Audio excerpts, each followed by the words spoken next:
The story opens with a sudden storm of system alerts flooding every corner of the world, each one reporting something more bizarre than the last. Along the coastline, fishermen had dragged up a colossal abalone, so massive that even 10 grown men linking arms could not circle its shell. Specialists rushed to explain it away, blaming nuclear wastewater and environmental mutation, desperate to force logic onto something that clearly defied it.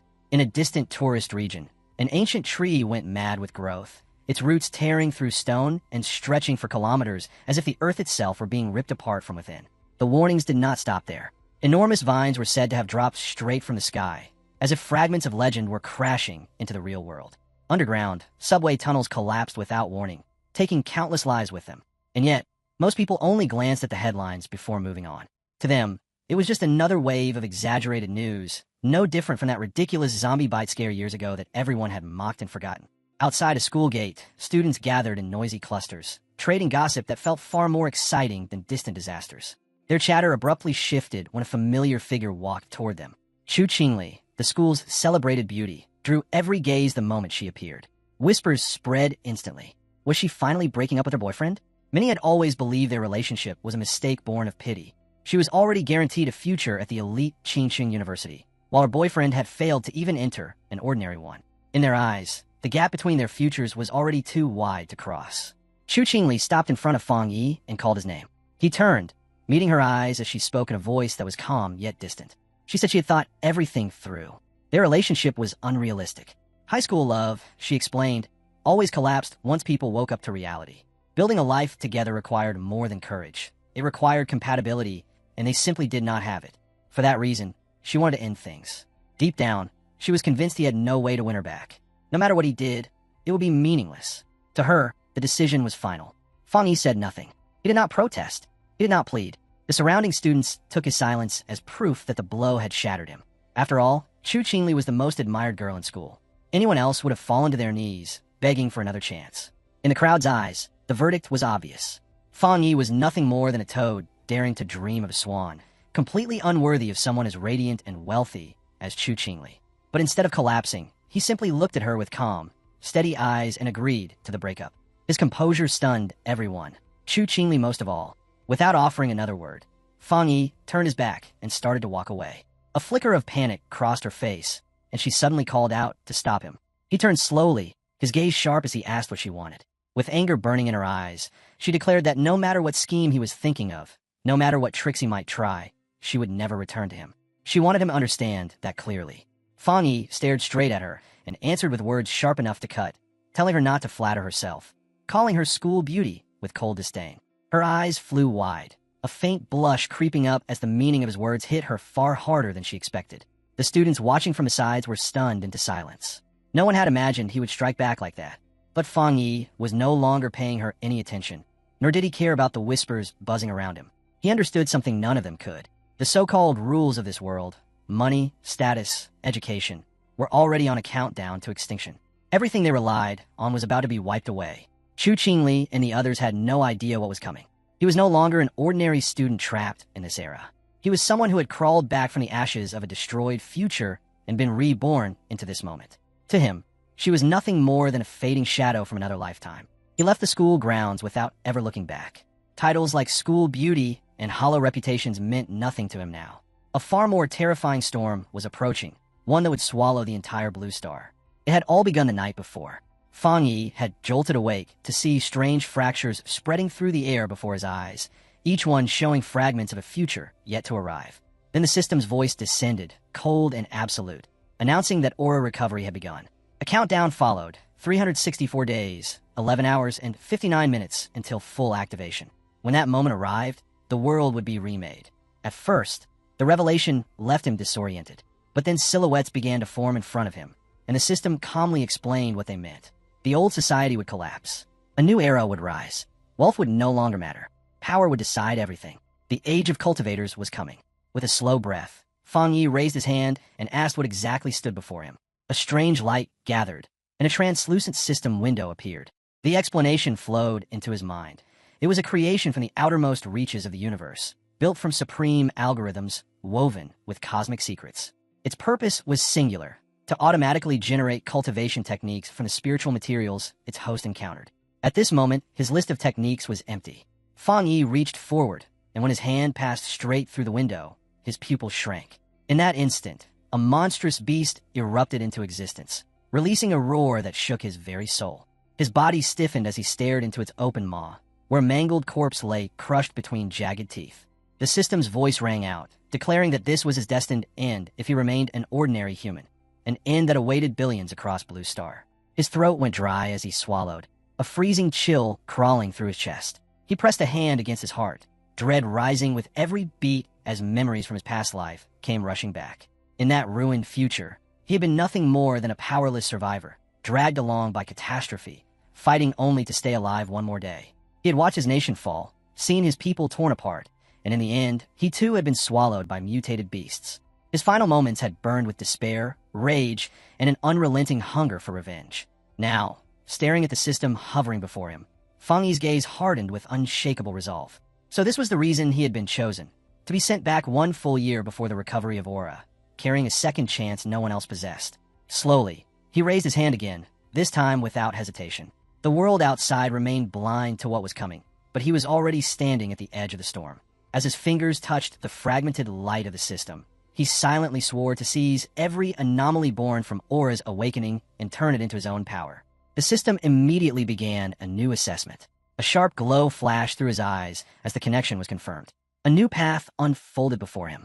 From this moment on, all of existence itself could become his resource. His purpose was no longer vague.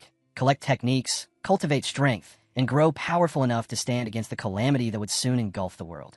At the same time, an announcement swept through the city, declaring that humanity was facing a crisis unlike anything in recorded history. The past offered no solutions. Only strength could lead them forward.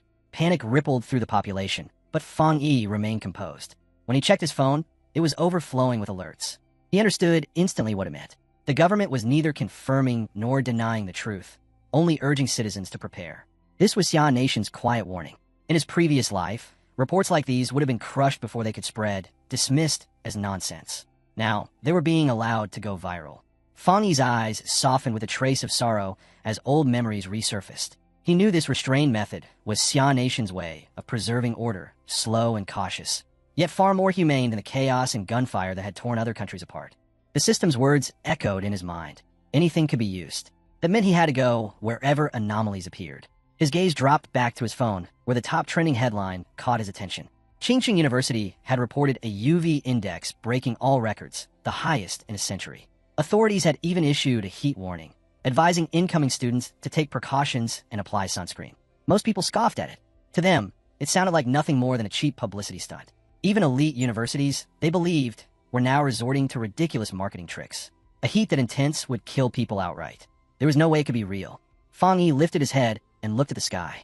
Thick clouds covered everything above him. When he activated his UV meter, the reading showed 0. A frown crossed his face.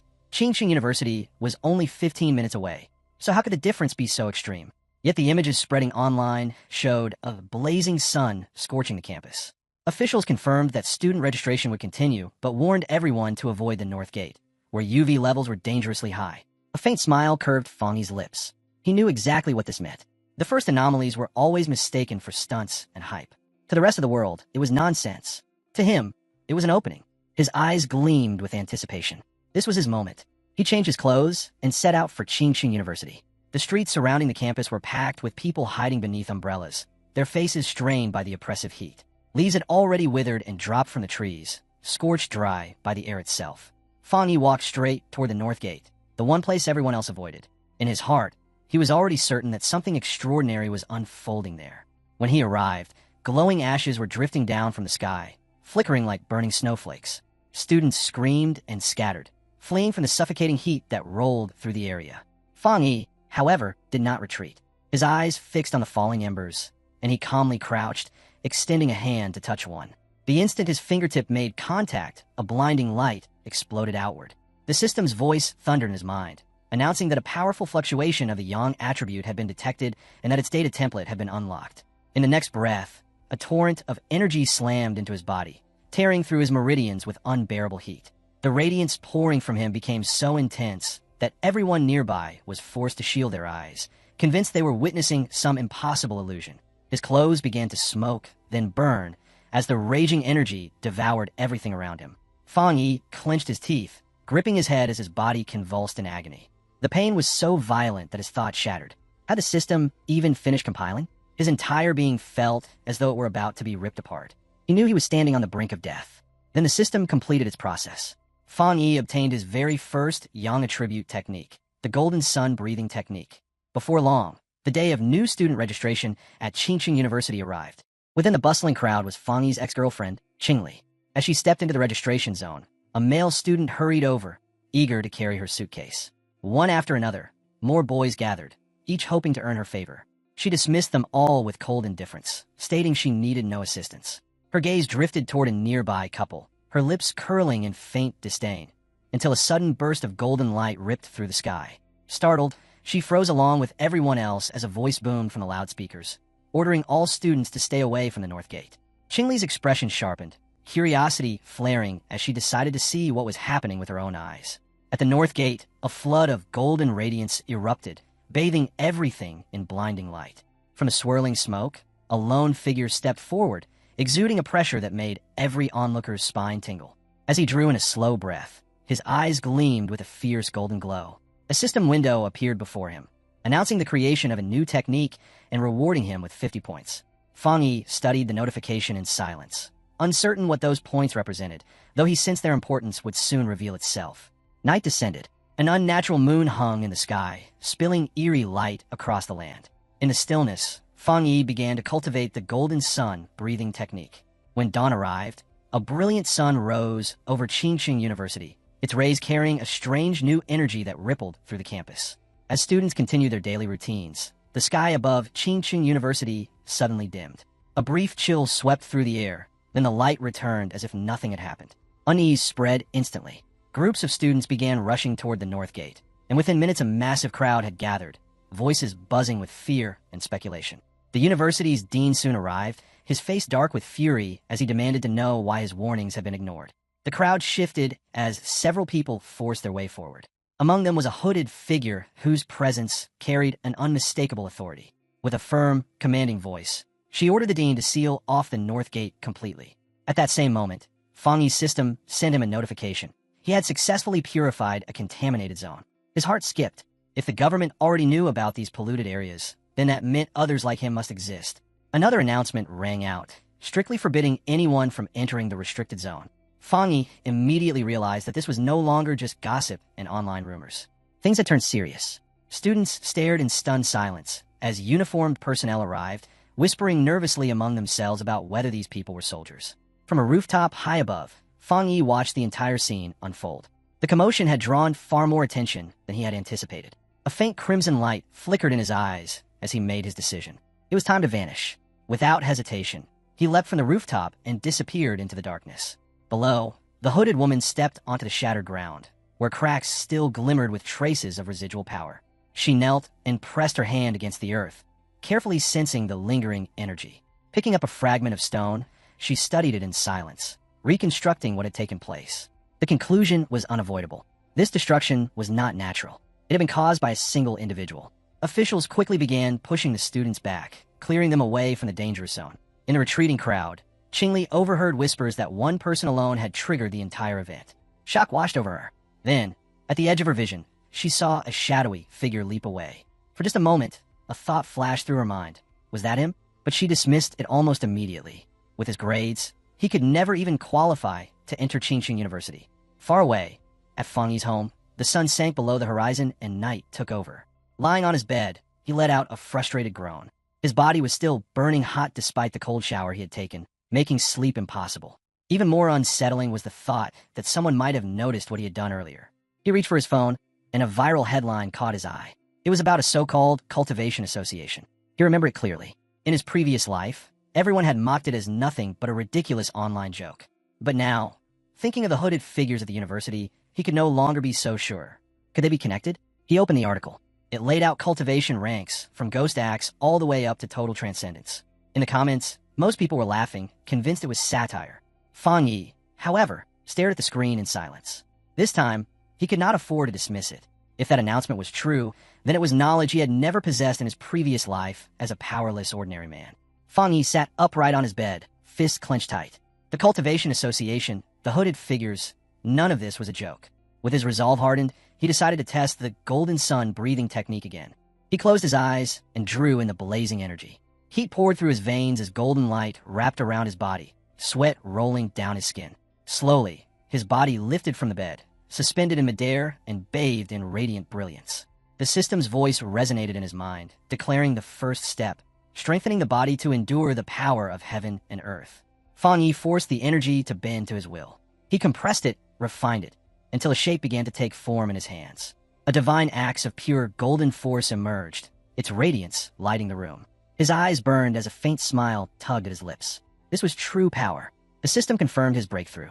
He had reached the Dochi level and gained another 50 points. Remembering the points he had accumulated, Fongi summoned the system screen again. A new function had unlocked. The explanation was simple. These points could be used to embed compiled data into objects, so he could channel power into items. His gaze shifted to a plain mug on the table. With curiosity, he extended a hand, golden light shimmering at his fingertips. The system asked if he wished to spend 1 point to infuse the yang attribute into the mug. Understanding dawned on him. This was enchantment, the ability to grant objects special properties. If he could do this, then weapons enhanced with such power would become his greatest allies against the monsters that were coming. The idea sent a surge of excitement through him. Strengthening weapons would be essential in the battles ahead. His eyes moved to a small decorative sword resting on a shelf. He decided to use it for a test. If it worked, he would buy a real weapon later and prepare himself properly. Just as he was about to act, a strange sound drifted in from outside, cutting off his thoughts. Something moved in the darkness beyond his walls. Unseen, a monstrous presence crouched nearby. Enormous claws scraped softly against concrete as glowing red eyes stared into the night. Rows of sharp fangs glinted as the creature revealed its form. A grotesque, demonic rabbit, huge and horrifying, poised to strike the building. Inside the apartment, Fongi had no idea that death was already at his door. Still restless from cultivation, he sat up, his own eyes faintly red from the energy surging within him. He frowned. The sound was still there, like a rat scurrying. It wasn't coming from inside the room or the pipes. Was it a neighbor's pet? He stepped into the living room, telling himself that his heightened senses could now pick up noises from nearby apartments. Even so, something about it felt wrong. The sound was off. Unease crept into his chest as he focused, pushing his hearing to sharpen even further. That was when realization struck. Something was terribly wrong. Fongi's muscles tightened as instinct screamed at him to be careful. He moved toward the front door, each step measured. The moment he pulled it open, his breath froze in his throat. There it was. In the dark hallway, the monstrous rabbit stood waiting, its red eyes glowing as they locked onto him. A thick, murderous aura poured from its massive body, claws flexing as if eager to tear him apart. The sight ripped open memories from his past life. Countless encounters with creatures like this, each one ending in helplessness and despair. At the same time, far above the city, a drone hummed softly through the night, recording everything below. It was proof that someone else already knew these horrors had returned. On the roof of a distant building, a young woman stood with a lollipop between her lips, speaking in an almost bored tone as she complained that the mutated rabbit which had eaten a rare fruit still hadn't been captured. Despite the danger, her expression was relaxed, even playful. She calmly ordered her team to keep updating her on the target's location. Without the slightest hesitation, she stepped off the edge of the rooftop and dropped. Her body sliced through the air at terrifying speed, weaving between towering buildings as if gravity meant nothing to her. A sudden pulse of energy washed over her. Her eyes flashed. She had found it. She landed on another rooftop with perfect control, barely slowing as she pivoted and ran straight down the side of the building. An urgent command sounded in her earpiece to pursue the target no matter what. She responded not with words, but with motion, launching herself forward in a smooth, deadly arc. Leaping from one building to the next, she warned her team that the creature had consumed a special fruit and was at risk of evolving. Somewhere below, a man working late glanced up and caught a blur streak past his window. It was so fast he doubted what he saw, only to be snapped back to reality by his boss shouting at him to get back to work. The huntress's shadow soon crossed the massive moon, her silhouette framed high above the 65th floor. Back inside the apartment, Fongi stood face-to-face with the beast. The mutated rabbit shrieked, red eyes blazing with savage intent. Fongi's own gaze answered it, glowing with golden fire. He could feel the difference in his body. He was no longer the powerless man he had once been. This time, he could stand against it. The monster lunged, claws ripping through the air, but Fongi slid aside with a speed he never possessed before. To him, The beast's movement slowed, every strike becoming clear and predictable under his sharpened senses. Golden energy surged in his palm as he prepared to strike. Why was a mutated beast appearing so early? The memories of his past life burned in his mind, turning into resolve. The creature wasn't fully evolved yet, but every second it fought brought it closer. If he failed now, everyone in the building would die. He charged forward, meeting the attack head-on. His energy-wreathed hand shot out and clamped onto the creature with crushing force. Without the slightest hesitation, Fongi lunged forward and sank his teeth into the beast, his face cold and merciless as he refused to release his grip. Golden light flickered in his eyes as he clung to it with relentless focus. With a sudden burst of strength, he spun the creature through the air and flung it aside. In that violent motion, he caught sight of its flaw, its tail. His fingers tightened instantly. This was the opening he needed. Grabbing the tail with everything he had, he prepared to finish it. With a savage heave, Fongi slammed the monster into the window. Glass exploded outward, scattering into the night as the creature was hurled back. His fist ignited with blazing golden radiance as he drew power into it. A beam of light tore from his hand and struck the airborne beast, bathing the dark corridor in brilliant gold. Yet instead of being erased, the creature clawed wildly through the glow, grabbing at the energy itself as if trying to pull it into its body. Fongi's eyes hardened. It was trying to steal his yang power. He pushed forward without retreat. The power of the sun is not something you can handle, he thought coldly. You're only killing yourself. The energy surged to its limit. In the next instant, a golden explosion erupted, engulfing the monster in a blinding blast. Next door, a startled couple jolted awake. The man groggily muttered about thunder and walked to the window. Outside, everything looked quiet and normal, as if nothing had happened. When the light finally faded, Fongi dropped heavily to the floor, golden remnants still fading from around his body. He drew slow breaths, replaying the battle in his mind. The beast had been like a starving ghost, desperate to devour his power. From the scattered remains, a single bloodshot eye rolled across the floor, leaking black smoke. Fongi's expression darkened. He crushed it under his foot without hesitation. Now he understood. The creature had been drawn to him by his yang attribute. If he had still been an ordinary man, it would have eaten him and slaughtered everyone in the building without resistance. The conclusion was unavoidable. He needed more techniques, more power. Only then could he survive what was coming. Under the pale moonlight, a girl raced through the air, her figure swift and lethal like a true hunter. She ran straight down the side of a towering building, every movement sharp and precise. When she reached the site, her eyes widened. The target was gone. Kneeling among the scattered traces, she examined what remained. The beast had been completely destroyed. Her objective now was to retrieve the night attribute it had carried. But the moment her hand touched the residue, a scorching heat surged into her palm, forcing her to pull back. Golden energy still lingered there. Recognition flashed through her mind. This was the same power she had sensed at Qingqing University's North Gate. It cannot be a coincidence. Her expression turned grave as she raised her communicator and spoke into it, voice steady. Target eliminated, but not by us. There's a new forerunner out there, one with a very special ability. A voice crackled through the hunter's communicator, asking whether the same individual who had purified the North Gate was also the one who had killed the rabbit. Another voice answered that there was no data on this mysterious figure, but made one thing clear. The association had to recruit him at all costs. The silver-haired girl agreed instantly. She carefully gathered the faint golden flame still lingering at the scene and sealed it inside a small container fixed to her uniform. Her superior's next order was direct and absolute. Drop all other missions and focus entirely on locating the new forerunner. Unbothered, she unwrapped the lollipop in her hand, slipped it into her mouth, and calmly replied that she understood. Before moving out, she added almost casually that she needed to grab a cup of milk tea first to relax. On the other end of the line, someone muttered in wonder about who this powerful newcomer could be. The girl silently agreed. The president had been right. Whoever this person was, she had to meet him. Far from all of that, dawn broke over the city, and Fongi's new day began. He rose with the first rays of sunlight, stretched his body, and prepared himself. He knew that early morning was the best time to cultivate. Sitting down, he began circulating the golden sun breathing technique, drawing in the brilliance of the rising sun. Golden light flickered in his eyes as power flowed through him. The energy lifted him back into the ghost axe realm, its force surging through every part of his body. A sudden wave of strength made him pause, but he quickly stabilized, realizing his progress was accelerating. His muscles pulsed with power. When he clenched his fist, the golden axe formed again, feeling lighter and more responsive than before. He raised it high, pouring his energy into the weapon. The force erupted, pushing him into the 2-star ghost axe realm. Golden flames burned within his eyes as his body was tempered again, tougher and stronger than it had ever been. He knew this explosive growth came from the surplus energy he had absorbed during his previous breakthrough. Yet he also understood the danger.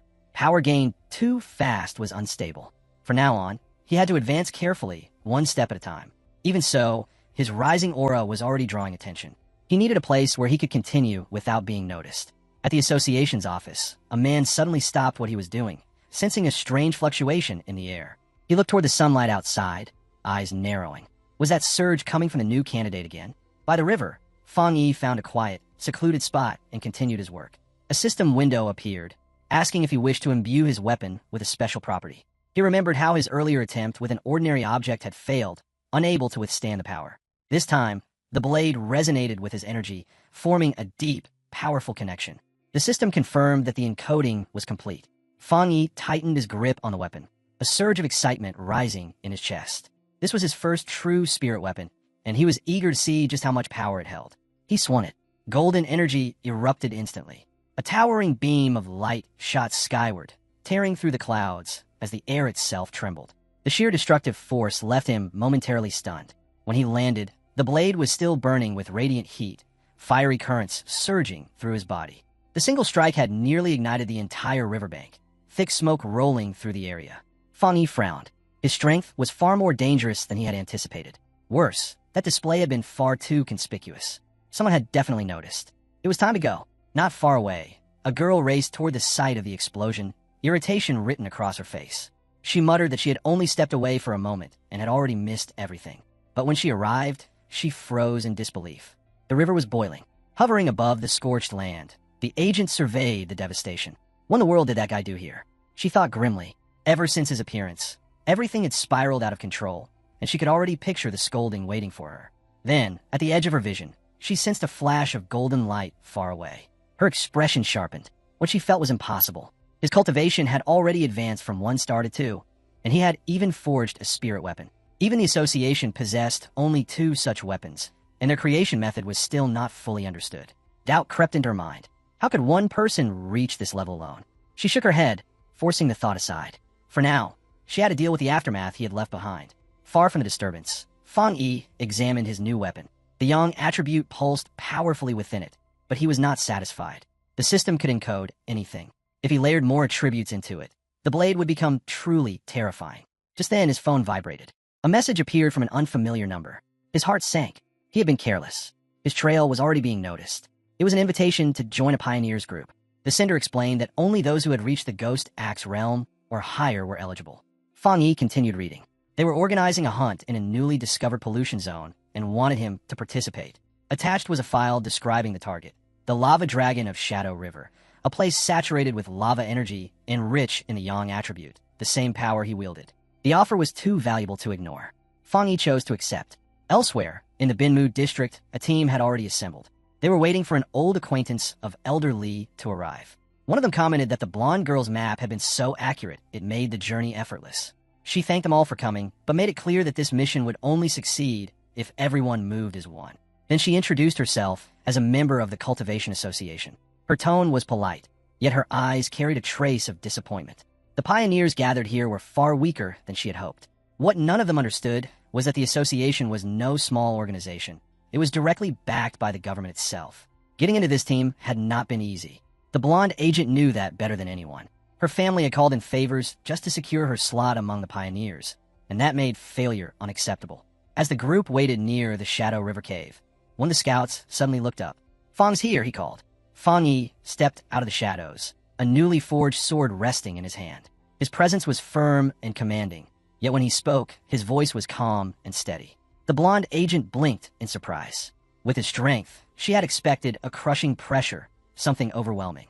Instead, there was only a strange, reassuring warmth that made him feel easy to trust. With everyone gathered, the leader gave the signal to move. They headed toward the cave entrance, and Fongi volunteered to go first, asking the blonde agent to provide the light. Side by side, they entered the darkness. The path inside was dangerous. Loose stones slid under their boots, and one explorer quickly warned Fongi to watch his step. Stranger still was the heat, or rather the lack of it. For a place tied to lava, the cave felt far cooler than expected. As they pressed forward, Fongi noticed how naturally the group had accepted him. Their teamwork felt real. In places like this, where death could strike at any moment, even strangers could become allies in an instant. Then the stone beneath his feet began to darken. The change was subtle, but to him it was a clear warning.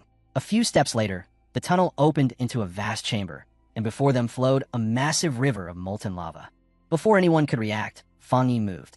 He sprinted straight toward the boiling current. "Don't be reckless," the blonde agent shouted, but he was already at the edge. To everyone's horror, Fongi drove his sword straight into the lava. The cavern erupted in panic. Shouts rang out as a violent blast of fire and heat tore through the chamber, hurling the explorers backward and shaking the ground beneath them. Amid the chaos, Fongi's system activated, rapidly analyzing what had just happened. Streams of data flooded his vision. A new attribute had formed: Inner Flame, a power with extreme internal heat and terrifying explosive force. Along with it came a technique: Scarlet Flame Sword, a style that would wrap his blade in both fire and lightning whenever it was drawn. Without hesitation, Fongi tightened his grip on his Tang sword. His eyes burned with a fierce glow, reflected perfectly by the flames racing along the edge of his weapon. Below him, the explorers struggled back to their feet, staring in disbelief. Fongi stood untouched at the center of a raging vortex of fire, his sword drinking in the molten power of the lava river itself. The system prompted him once more. He spent his points at once, permanently engraving the Scarlet Flame attribute into his sword. Flames roared around the blade, then slowly settled, leaving the weapon burning with a relentless, controlled power. When the firestorm finally faded, the teammates hurried closer. To them, it looked like nothing more than a minor cultivation accident. Seeing Fongi standing there without a single injury, they all let out breaths of relief. At the same time, they could feel it. The spiritual energy in the cave had stabilized. Excitement spread through the group. One cultivator laughed as he felt how smoothly he could now absorb the refined energy. Another, still at the very beginning of his path, excitedly shouted Xiaoya's name as power flowed into him. The blonde agent smiled at their reactions and urged them to keep cultivating. She told them she would stay alert and stand guard, and the team thanked her sincerely for the opportunity she had given them.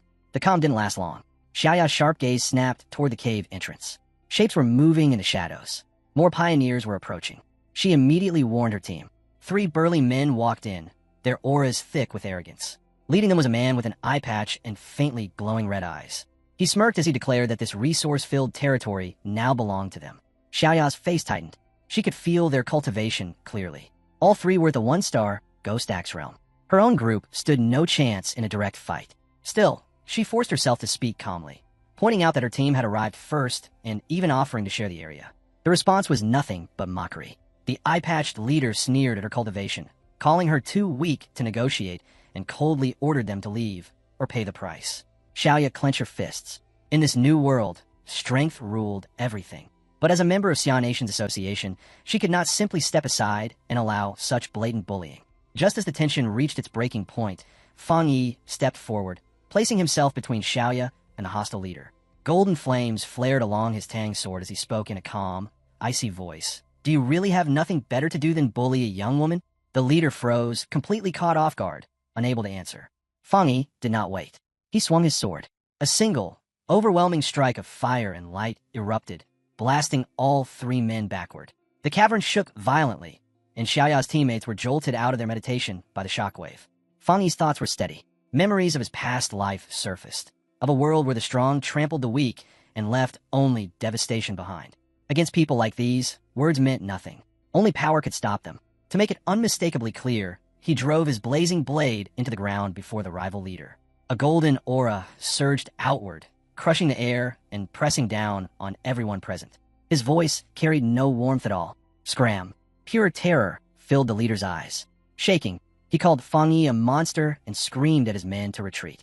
The 3 of them fled, their earlier arrogance completely gone.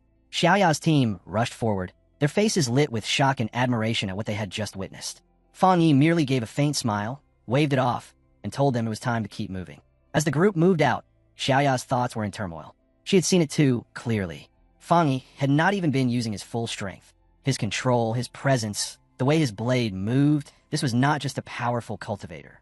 This was a top-tier pioneer, the kind of existence that could tilt the balance of an entire era. She knew what had to be done.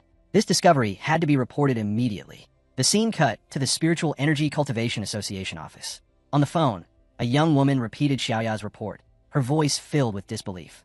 Another high-attribute pioneer had appeared. The room went silent. Only then did the young worker realize what she had just said out loud. Standing right behind her was her superior, an imposing figure whose shadow fell over her desk. Flustered, she hurriedly ended the call after confirming the details. Turning around with an awkward, forced smile, she joked that maybe they were lucky enough to have discovered two high-attribute pioneers so quickly. Her superior did not smile. A stern man with streaks of gray in his hair, he cut her off in a low, heavy voice. This had nothing to do with luck. Every high-attribute pioneer would become a new center of power, and wherever such power rose, chaos and upheaval followed. Far from being fortunate, it was a crushing responsibility. The weight of that truth was written plainly on his grim face. Under a bright sky, Fongi returned to the city. Trying to avoid attention, he threw on a cosplayer's outfit, but the sharp edge of his aura and the real sword strapped to his back only made more people stare. As he walked, his phone buzzed. The events at the cave were already trending. The news was spreading fast. Fongi sighed inwardly. The eruption of his inner flame had been far too noticeable. Still, he did not believe his teammates had betrayed him. That was not the issue. The real problem was inside his body. The massive yang energy he had absorbed was pushing him toward another breakthrough. His cultivation was at the edge. He needed isolation. Immediately, without hesitation, he turned and headed straight for the back mountain. 5 minutes later, on that very mountain, a silver-haired young woman named Su-Ching, an expert in restoring spiritual gardens, suddenly froze in place. A terrifying pressure swept over her senses. She looked up just in time to see a burst of golden light explode across the peak, blazing like a miniature sun suspended in the sky. She recognized it at once. Someone was breaking through to the 3-star Ghost Axe realm. But the sheer scale of the phenomenon made her heart pound. Could a breakthrough at that level really be so overwhelming? Her chest tightened. She could not ignore this. A sense of duty and a strange feeling of familiarity drove her forward. This time, she swore silently, "I will see who it is." High atop the mountain, Fongi sat deep in meditation as a raging storm of energy swirled around him. Streams of golden power poured into his body, circling before compressing into a radiant orb above his head, shining like a blazing sun. Behind him, that light twisted into a divine, star-shaped pattern, its intricate form radiating a terrifying, awe-inspiring presence. Sparks danced across his skin as streams of energy crawled over his body. His eyes burned with fierce light while he fought to seize control, forcing the raging surge to obey his will. Bit by bit, the chaos was pressed into order. Then the power merged. Before him, a colossal divine axe took shape, forged from blinding golden radiance laced with pale blue lightning. It crackled violently, humming with terrifying destructive force, its massive form filling the entire mountain peak. At that moment, Su-Ching arrived. The sight rooted her to the spot. She stared in disbelief at the figure before her. This unknown man, commanding a level of spiritual power she had never imagined was possible. Then he raised the divine axe. Her breath stopped. The steadiness of his grip, the perfect control in every movement. How could anyone handle such overwhelming energy with such calm precision? Had he been cultivating for centuries in secret? As the divine axe flared even brighter, a painful memory rose in her heart. She remembered the day she had tried to break into the Ghost Axe 2-star realm. The weight of her own divine axe had crushed her, forcing blood from her lips and leaving her bedridden for a full week. Her natural talent had not been enough. She had failed.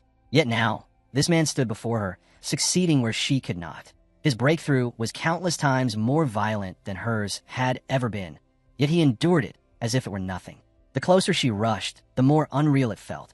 The sheer volume of spiritual energy, the flawless precision of every movement, the way each strand of power was refined again and again, it was beyond anything she had ever witnessed. He was not just a terrifying genius. To her, he looked like a god walking down from the heavens. What struck her even more was his composure. Most cultivators would charge desperately toward a breakthrough, afraid of losing it. But this man moved with patience and certainty, like someone who carried the wisdom of countless years. Her thoughts shattered as the blazing divine axe suddenly shifted. With a thunderous swing, it cleaved through the air toward the east. At the peak of his power, Fongi's eyes shone like molten gold as cracks of energy spread across his face. Wrapped in a raging storm of golden light, he finally brought the overflowing power completely under control. Then, before her eyes, a system window confirmed it. Fongi had entered the Ghost Axe 2-star realm. The divine axe slammed into ground, unleashing a catastrophic shockwave that tore across the mountain. Su-Ching braced herself, barely enduring the torrent of golden energy as the forest was carved apart before it slowly settled. When she looked up again, he was gone. Not a single trace remained. Breathing hard, frustration welled inside her.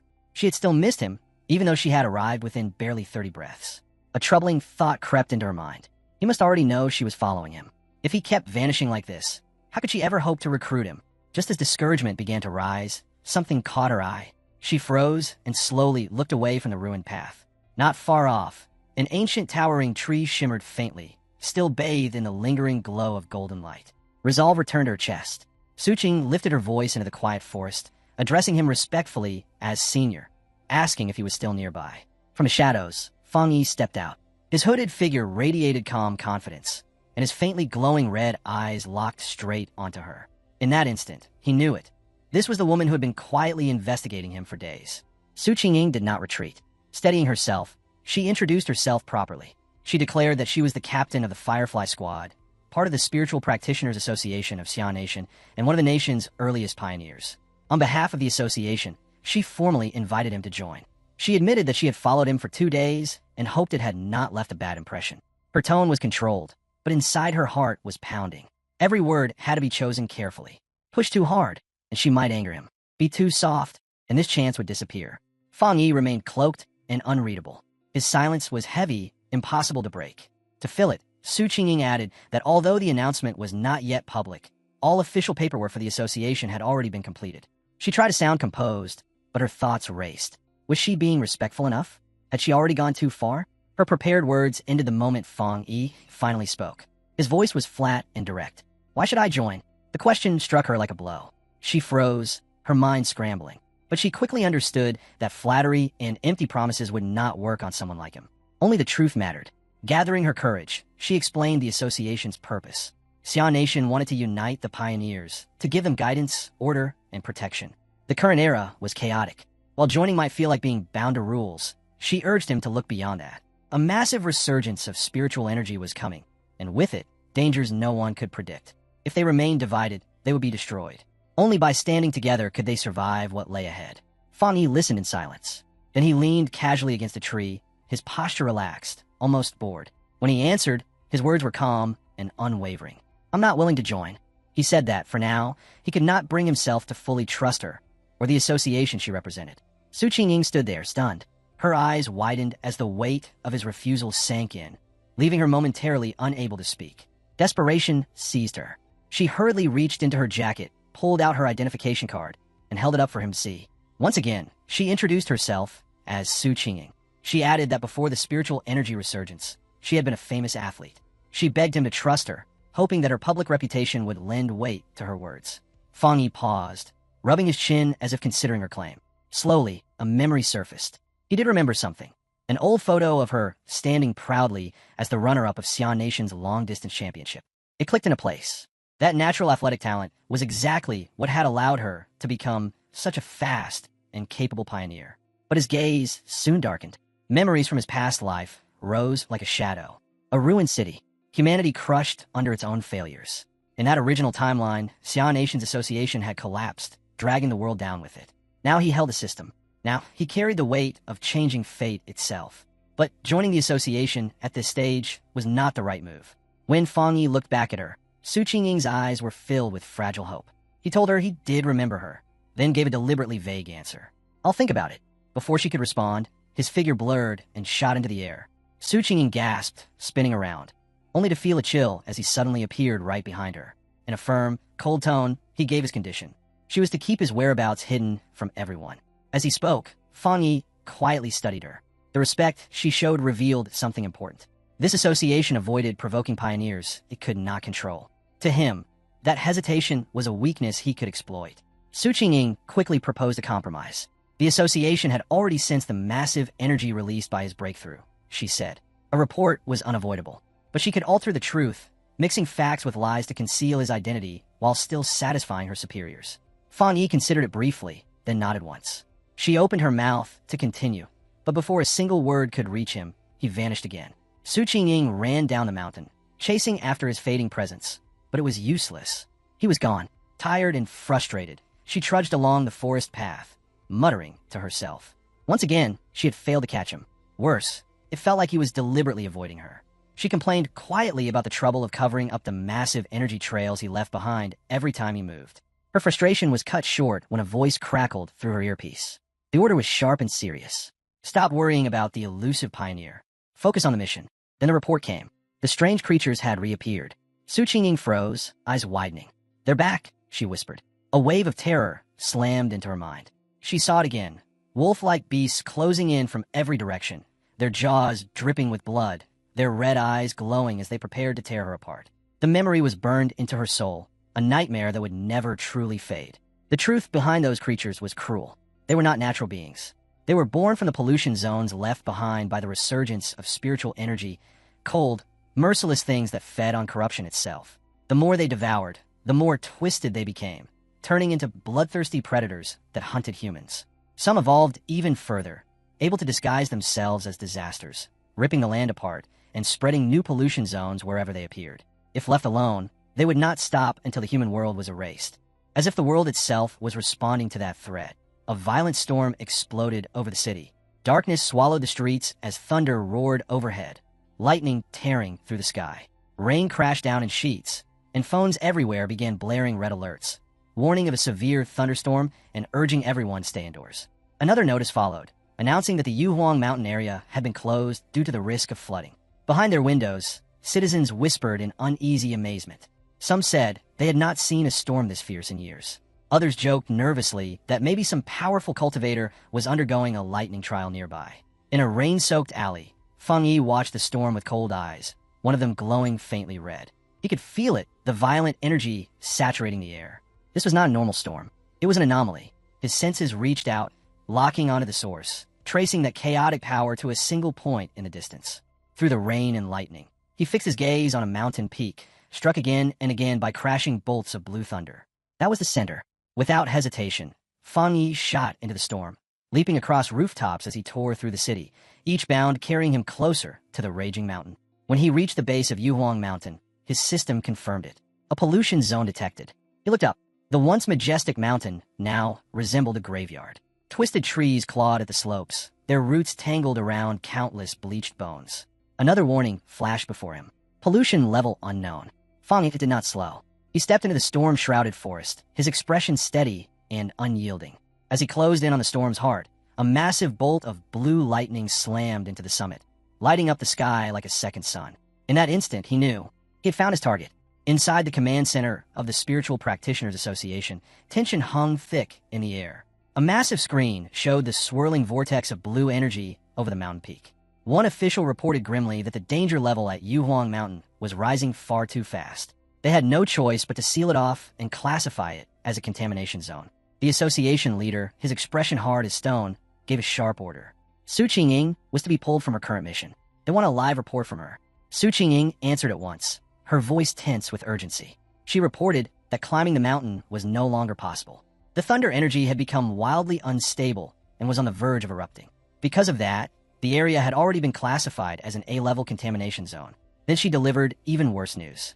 Judging from how fast the energy was growing, Yuhuang Mountain was approaching S-level, a status that would trigger their highest emergency protocol. She did not hide the truth. Based on all available data, no explorer could approach the mountain safely. Not even she could. A wave of shock rolled through the command center. The calculations backed her up. Sending anyone would be suicide, even for their strongest pioneers. Faced with that reality, a man in a security uniform gave a firm order. The base of Yuhuang Mountain was to be completely sealed, with round-the-clock patrols to stop anyone from attempting to climb it. The leader agreed without hesitation. They could not confront the storm. Their only option was to lock the area down and wait for the energy to dissipate. But while the association declared the mountain off-limits, Fongi was already deep inside the danger zone. The storm raged around him, massive bolts of blue lightning crashing down again and again, yet he held his ground. A golden aura from his breathing technique wrapped around his body, anchoring him against the chaos. Even so, he knew it was not enough. If he wanted the purest thunder energy, he had to reach the heart of the storm, the very peak of the mountain. Memories of his past life burned in his mind. The monsters appearing now were only the beginning. Far more terrifying creatures would come later. His fire-based power, no matter how strong it seemed, would not be enough to face what lay ahead. He could not rely on his sword alone. He had to become stronger himself. Standing in the middle of the raging storm, Fongi understood the rare chance before him. This thunder was not just a deadly threat. It was a perfect tool to temper his own body. If he missed this opportunity, The disasters waiting in the future would surely kill him. His eyes shone with golden light as he drew his blazing sword. With a defiant roar, he thrust the blade straight into a crashing bolt of blue lightning. The violent power slammed into him at once. His body convulsed as agony tore through every vein, yet his feet did not move. He could feel it clearly. This lightning was not neutral. It was punishment, divine judgment rejecting his intrusion. The storm howled like a furious beast, demanding that he submit or be destroyed. Fongi lifted his gaze to the sky as thunder exploded around him, asking himself how such wild power could ever be forced to obey. Then the answer surfaced, the rule of the system. To gain power, he had to touch the source itself. Golden light erupted from his body as he unleashed the golden sun breathing technique. His roar tore through the storm as he forced himself forward, his flaming sword hacking a path through the endless cascade of blue lightning. Golden energy collided head-on with the storm's raw fury, triggering a massive explosion that shook the entire peak. Blood spilled from his lips, his body pushed to its limit, yet the fire in his eyes never dimmed. This was no ordinary battle. This was a desperate wager with death itself, where only by risking everything could he earn the right to live. Through sheer will, Fongi finally broke through and reached the summit. He slammed his sword into the ground, cracking the stone as he planted himself at the very center of the storm. Here, the thunder was absolute. Every breath felt like inhaling molten steel. The storm was no longer trying to drive him away. It was trying to erase him from existence. The sky trembled as the clouds converged, drawing all their fury into a single, catastrophic strike. A massive beam of white-hot lightning descended, carrying only one intent: annihilation. At that instant, Fongi's system activated. It detected the thunder attribute and began processing it. Far below in the city, people stared up from high-rise buildings in stunned silence. One man hurriedly took photos, never having seen lightning of such scale. Another whispered in awe that perhaps a god was undergoing a heavenly trial, claiming he had even seen the silhouette of a man standing inside the storm.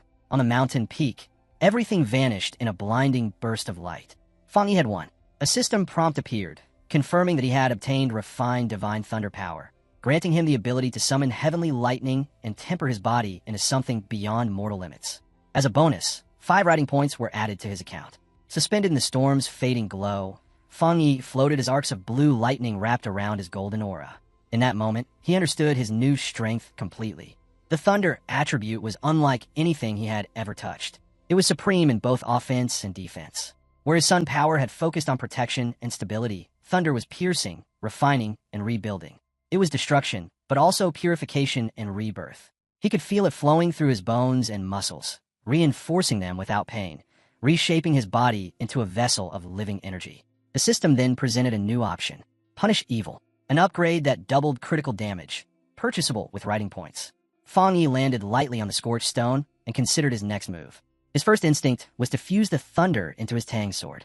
The power would make it peerless, but he hesitated. The blade already carried the sun attribute. Forcing thunder into it risked damaging its balance.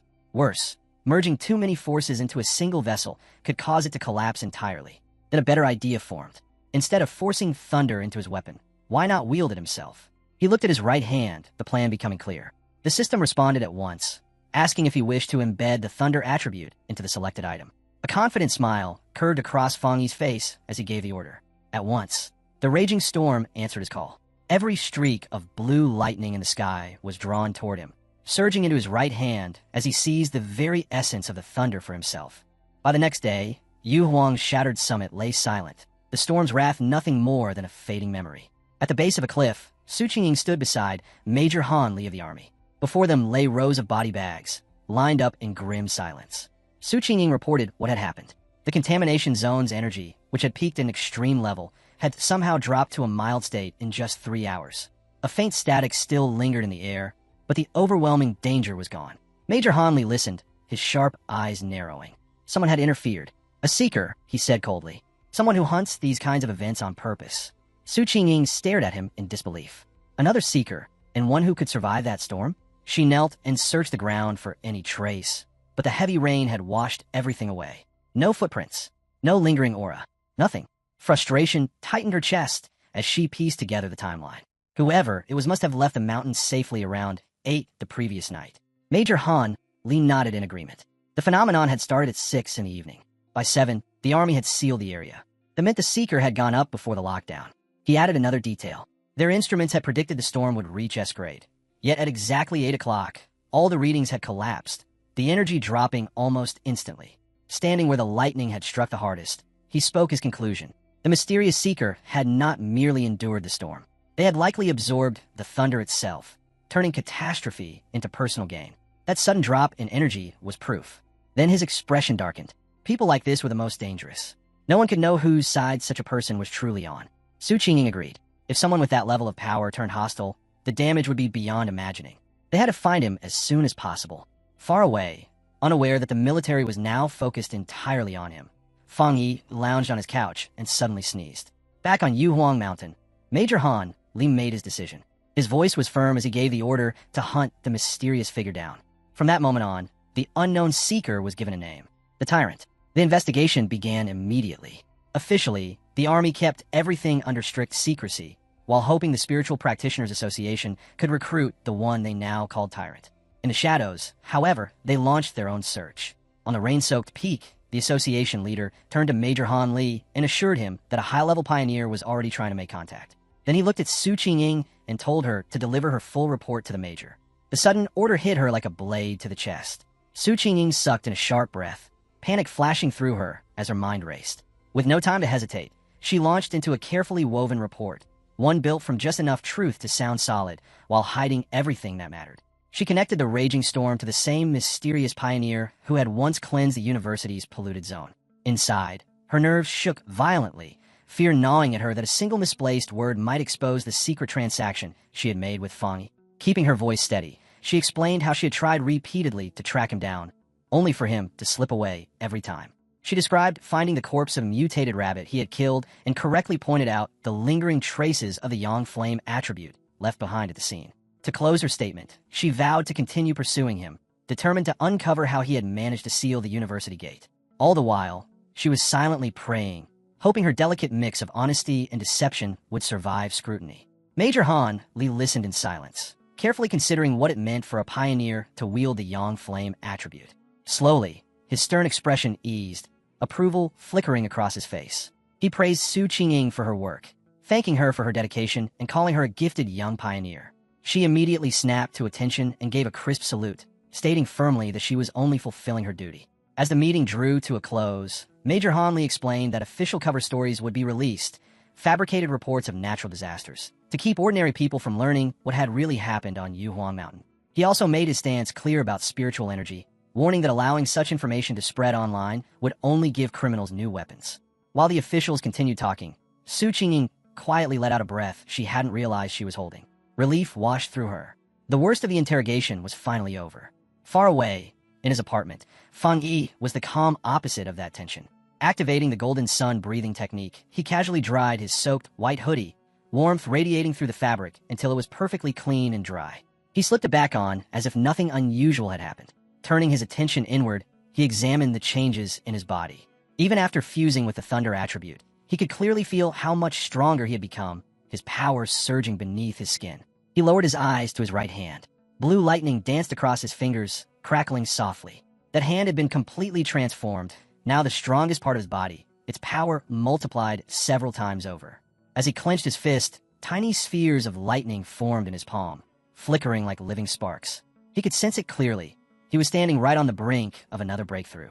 What shocked him most was how gentle the thunder felt. What had once been wild and destructive now responded to him like a trained beast, obedient and smooth to control. Compared to the unbearable agony he had suffered when he first awakened the Yang attribute, this felt almost easy.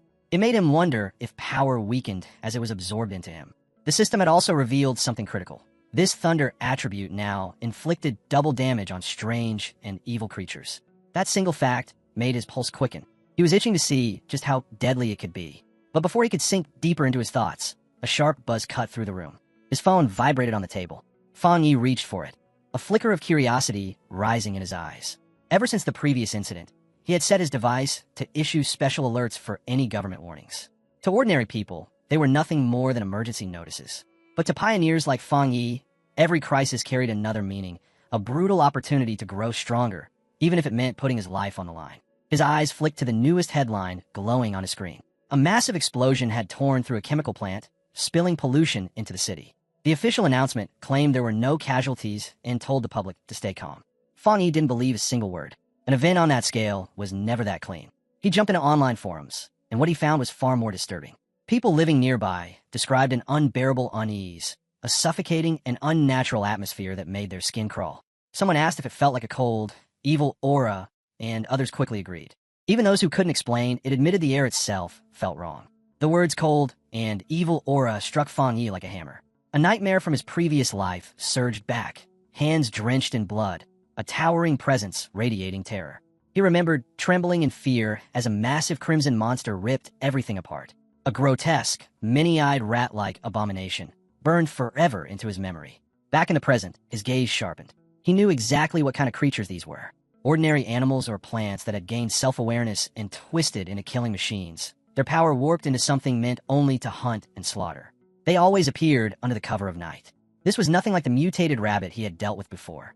This was far worse. His fist tightened, blue lightning snapping across his knuckles. He had made his decision. Tonight, he would eliminate them before they could grow any stronger. As he rose, electricity surged around his body, faint light pulsing through him. This was the moment to unleash his new power, his 200% critical strike, in a real fight. That night, the storm arrived. Rain slammed into the city, streets deserted beneath flashing traffic lights. Across the slick asphalt, shadows streaked forward, a squad of cloaked figures moving at inhuman speed. The Destroyer Squad had begun its hunt. One of them reported to base that they were tracking Anomaly File Number 7, codename Candle Knight, but had lost visual contact. The creature could melt into the darkness itself, making it nearly impossible to follow. Even worse were the clues it left behind. A faint sizzling sound always marked its presence, and it had developed a taste for human flesh. Lightning ripped through the clouds as the squad regrouped on a rooftop, scanning the city below. Their leader, a pale-haired man with deep scars etched across his face, understood what this weather meant. It was the perfect hunting ground for Candle Knight. His order was absolute. They would not allow it to roam free. Inside a distant command center, new data poured in. File 7, Candle Knight, was immediately upgraded. The situation was classified as critical, and an extermination order was issued with a 12-hour deadline. Commands went out at once. The Destroyer Squad was to continue the pursuit, but their own survival was now the highest priority. Without slowing down, the squad surged back into motion, leaping from rooftop to rooftop through the pouring rain, chasing the shadow, hiding somewhere within the storm. The squad leader stared at the holographic map floating before him. Red markers covered the city grid, each one marking an active anomaly. A 12-hour response window felt painfully slow, but he knew headquarters had no choice. With outbreaks flaring across the entire nation, even their most advanced systems were being pushed to their limits. As the Destroyer Squad moved toward the creature's last recorded position, a sudden message cut in. Headquarters warned them that the area was already being watched by the Spiritual Energy Cultivation Association. A photo flashed onto the display. Su Qinging. The operator explained that her unit was monitoring nearby pioneers and could be dispatched for support if needed. The leader acknowledged the update and immediately requested her assistance. He was familiar with her reputation and trusted that her abilities would make a real difference. Elsewhere, Su Qinging was momentarily stunned by just how famous she had become. Soon after, in the pouring rain, she and her cloak team appeared on a rooftop overlooking the Destroyer Squad. With one hand resting on her hip, she glanced down and casually asked if they were the ones pulling her in for overtime. Her relaxed attitude irritated the squad leader. His reply came out sharp, reminding her this was no joke. Candle Knight fed on humans, and the mission was far more serious than a simple overtime call. One of Su Qinging's teammates fired back immediately, asking if that was any way to request help. Su Qinging, unfazed, turned her back and announced that since the Destroyer Squad seemed so confident, the Ing Squad would just leave. Her members whispered among themselves as they followed her, one worried about her bluntness, another arguing that their own missions were just as deadly anyway. The squad leader froze, dread rushing through him. He called out, telling her to stop. His voice shifted quickly as he apologized for his earlier tone. He urged her to stay, stressing how dangerous Candle Knight truly was. Without her famed tracking ability, his squad had little chance of success, and failure would mean countless innocent lives lost. In the end, both sides reached an agreement. Standing together on the rain-slick rooftop, the two teams prepared for battle. Su Qinging lifted her hand, and a sphere of brilliant blue energy formed in her palm, glowing vividly against the storm. She announced that she had located the target. The orb flared outward, sending waves of energy across the area until the monster's position was laid bare. Deep inside the shattered chemical plant, the grotesque, many-eyed rat-like abomination known as Candle Knight was feeding. Just as its file described, it thrived in damp darkness, devouring human flesh. With the enemy revealed, Su Qingying gave the signal, and the joint assault began. But Candle Knight's instincts were terrifyingly sharp. The moment they moved, it lifted its head and sprang away, an attack smashing into the ground where it had been standing only an instant before. A member of the destroyer squad shouted that they had been discovered and ordered everyone to close in. In an instant, their cloaked bodies blurred, slicing through the rain as they sealed off every escape route around the monster. With Candle Knight trapped inside their formation, they called out together and launched their attack. One fighter struck first, smashing the creature into a pile of broken concrete with a brutal blow. For a heartbeat, it looked like the battle was already over, until Candle Knight's flesh began to twist. Bulging red boils tore open across its back, black spikes ripping free as a shrill, inhuman scream ripped through the air. The creature struck back, a vortex of dark energy spiraling around its body. Su Qingying shouted a warning for everyone to evade the incoming shockwave, but it was a fraction too late. A terrifying sonic blast exploded outward, throwing both squads off their feet. The destroyer squad's leader was flung from the rooftop, crashing hard into the street below. One of his men rushed to help him. He clenched his teeth and forced himself upright, bruised and shaken, but still breathing. With grim honesty, he admitted that if he had been even a second slower, his bones would have shattered. The reality was undeniable. This enemy was far beyond anything they had prepared for. Left alone, Candle Knight would reduce the entire city to ruins. And it still wasn't finished.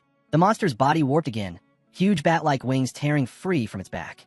It roared as a sickly green glow gathered in its throat before it spat out a flood of corrosive black energy. The substance spread like poisonous smoke, eating through everything it touched. Candle Knight slammed its claws into the ground, tried to melt its way underground and escape. One of Su Qingying's teammates cried out, warning that the creature's dark power was violently corrosive and would destroy anything in its path. Su Qingying remained perfectly still. Even as destruction spread, her expression stayed calm and focused. She issued clear orders to her squad. Maintain discipline. Do not disrupt the destroyer squad's formation. Their role was tactical support, not reckless engagement. At the same time, a destroyer squad fighter rushed in with a dagger, aiming to stop the fleeing monster. But two glowing red eyes cut through the darkness. The winged Candle Knight lunged forward, narrowly slipping past a deadly ambush. The squad leader roared in frustration, commanding his men not to let it escape. The creature tore through the rain-soaked streets, weaving between buildings as it fled. Members of the Ing squad gave chase, cloaked figures streaking after it like living shadows. From a rooftop above, Su Qingying watched with two of her teammates. Suddenly, she felt it, a violent spike of spiritual energy coming from the creature. Something was changing. Without hesitation, she ordered her squad to remain outside while she went after the monster alone. The pursuit led her to a massive, abandoned factory, its interior swallowed by darkness. As she stepped inside, Su Qingying activated a scan, her gaze flicking to the sleek device on her wrist. The destroyer squad's leader instantly recognized the technology. She confirmed it was a brand new prototype issued by the association. The device measured spiritual energy and determined what level a squad could safely handle. 50 was considered the upper limit. Candle Knight had registered at 48. Before she could say anything more, the numbers on her wrist exploded upward. The screen shrieked with alarms as the reading surged past 80. Her expression tightened instantly. Something was terribly wrong. The energy levels are spiking out of control, she shouted. A freezing presence stirred above them. High in the rafters, a massive shadow shifted, twin green eyes burning through the darkness. They hadn't cornered Candle Knight at all. They had stepped straight into a trap. Su Qingying's heart plunged. Candle Knight wasn't alone. Another creature was here, and it was far more dangerous. The destroyer squad leader finally lost his composure and screamed for an immediate retreat. But Su Qingying seized control, barking orders for a tactical withdrawal toward the main entrance. Forcing the enemy into open ground was their only hope. She fired a blast of blue energy, ripping a path through the factory while yelling for everyone to move. Then everything went wrong. Pain ripped through her body without warning. Her legs gave out as invisible poison surged through her veins, cutting off her strength. She collapsed, her breath locked in her chest. Sickly green mist swallowed the space around her. The enormous factory seemed to stretch endlessly, yet pressed in on her like a cage. She called out to her squad, her voice echoing, but no one answered. She could sense them nearby, yet the toxin had severed their connection. Her thoughts raced. This wasn't a coincidence. Candle Knight had led them here on purpose. This place was the territory of something far worse. The faint presence she had felt earlier now revealed itself. A colossal serpent slid out of the shadows, its armored head lowering as green eyes glowed like lanterns through the haze. In that moment, Su Qing understood the truth. Candle Knight's darkness was nothing compared to this thing. The black fog filling the factory wasn't shadow at all, it was poison. From the instant they had entered, they had been breathing it in. Silent and deadly, it crept into their bodies, paralyzing them and draining their spiritual energy with every breath. Struggling only made it worse. The more they resisted, the faster their power would burn away until nothing remained. She could already feel her strength leaking out, leaving her hollow and weak. Her knees gave out completely as she slumped onto the cold floor. As the last of her energy faded, despair closed in. This serpent wasn't just powerful, it was intelligent. It was playing with them, savoring their collapse. She closed her eyes, wondering if this was truly the end. Then a spark of light cut through the choking green fog. Her eyes snapped open. A single beam pierced the darkness, followed by a thunderous explosion as the factory ceiling shattered. Blinding light poured into the chamber as debris rained down. Through the falling rubble, a figure descended. Cloaked and hooded, Fongi landed with effortless control, his silhouette outlined against the blazing light pouring through the broken roof. He stepped forward, planting himself firmly between her and the serpent, his gaze locked onto the looming monster. One glance was enough for him to identify it. A dark attributed beast. The serpent wasted no time. Its armored head shot forward, jaws snapping wide as it tried to tear him apart. At the same instant, Candle Knight burst from the shadows, lunging from behind. Fongi slipped past the serpent's lethal strike and came face to face with the rat-like creature's gaping, dripping maw. In that heartbeat, everything became clear. The serpent's poison weakened its prey, draining them into helplessness, while Candle Knight moved in to finish them off. Together, they were a flawless killing machine. Then Fongi made a decision no one expected. He didn't dodge. He allowed Candle Knight's fangs to sink deep into his shoulder. Blood sprayed across the floor, yet his eyes burned with cold defiance. "So you love biting people?" He sneered at the creature, gnawing into him. "Then try this." Blue lightning exploded from his body like a raging storm. Electricity surged straight into the monster's jaws, ripping through its flesh from the inside. "Taste my thunder," Fongi roared. At the same time, his free hand flared with blazing golden light. A beam of searing solar energy blasted forward, smashing directly into the serpent's skull. Candle Knight shrieked as lightning wrapped around its body, convulsing in shock. Fongi tore himself free and turned back toward the towering serpent. Golden flames ignited around him, crackling alongside the roaring thunder. "Let's see how you handle fire," he said, unleashing a torrent of blazing gold that thundered across the battlefield. The serpent answered with a furious roar, lunging forward with its massive jaws stretched wide to devour him. Fongi moved like a streak of lightning, twisting through the air as the beast struck. His golden sword ignited with radiant brilliance, arcs of thunder dancing along its blade. He landed solidly and pointed the weapon straight at the monster. His voice was calm, almost taunting, as he told it to keep its eyes on his sword. The serpent hesitated, drawn to the glowing blade. Fongi took advantage instantly. He shot upward, slicing through the air and bringing his sword down in a crushing arc toward the serpent's head, thunder roaring violently along the edge. The impact sent shockwaves through the ground. But instead of the killing blow he expected, something horrifying happened. The serpent's skull split apart, cracking open like a shell. From inside, a second head emerged, unscathed as the outer layer peeled away and fell like discarded skin. Fongi landed, his eyes narrowing in disbelief. The creature's true form glowed with sinister vitality, green energy pulsing through its neck. This battle was far from over. Then the backlash struck. The remaining thunder energy he had driven into the beast erupted inside its body. The serpent screamed, thrashing wildly as lightning tore through its veins, overwhelming its dark aura. Watching it writhe in pain, Fongi let a thin, confident smile form. He had already sensed this serpent was far more dangerous than Candle Knight. That was why he had held back. That earlier strike was never just about the sword. It had been the conduit. The blade had driven the thunder straight into the creature's core. A trap inside a trap, and now the serpent was suffering for it. But the fight was not over. A sudden, searing pain tore through Fongi's shoulder, right where Candle Knight had bitten him earlier. His expression darkened as he looked down. Dark purple scales were spreading across his skin, crawling outward like a cursed brand. He understood at once. Just as he had suspected, this was no ordinary poison. It was a coordinated assault between the two monsters. One delivered the bite, the other flooded the air with venom, paralyzing their prey and silencing them before the kill. The agony was fierce, but Fongi's will burned even hotter. He activated the golden sun breathing technique, golden heat surging through his body. The yang flame immediately began burning through the corruption. His solar power was already breaking down the poison, repairing what had been damaged. And his thunder pure and ruthless, would wipe out whatever traces remained. This serpent had chosen the wrong target. As his powers flowed together, Fongi felt how perfectly they complemented one another.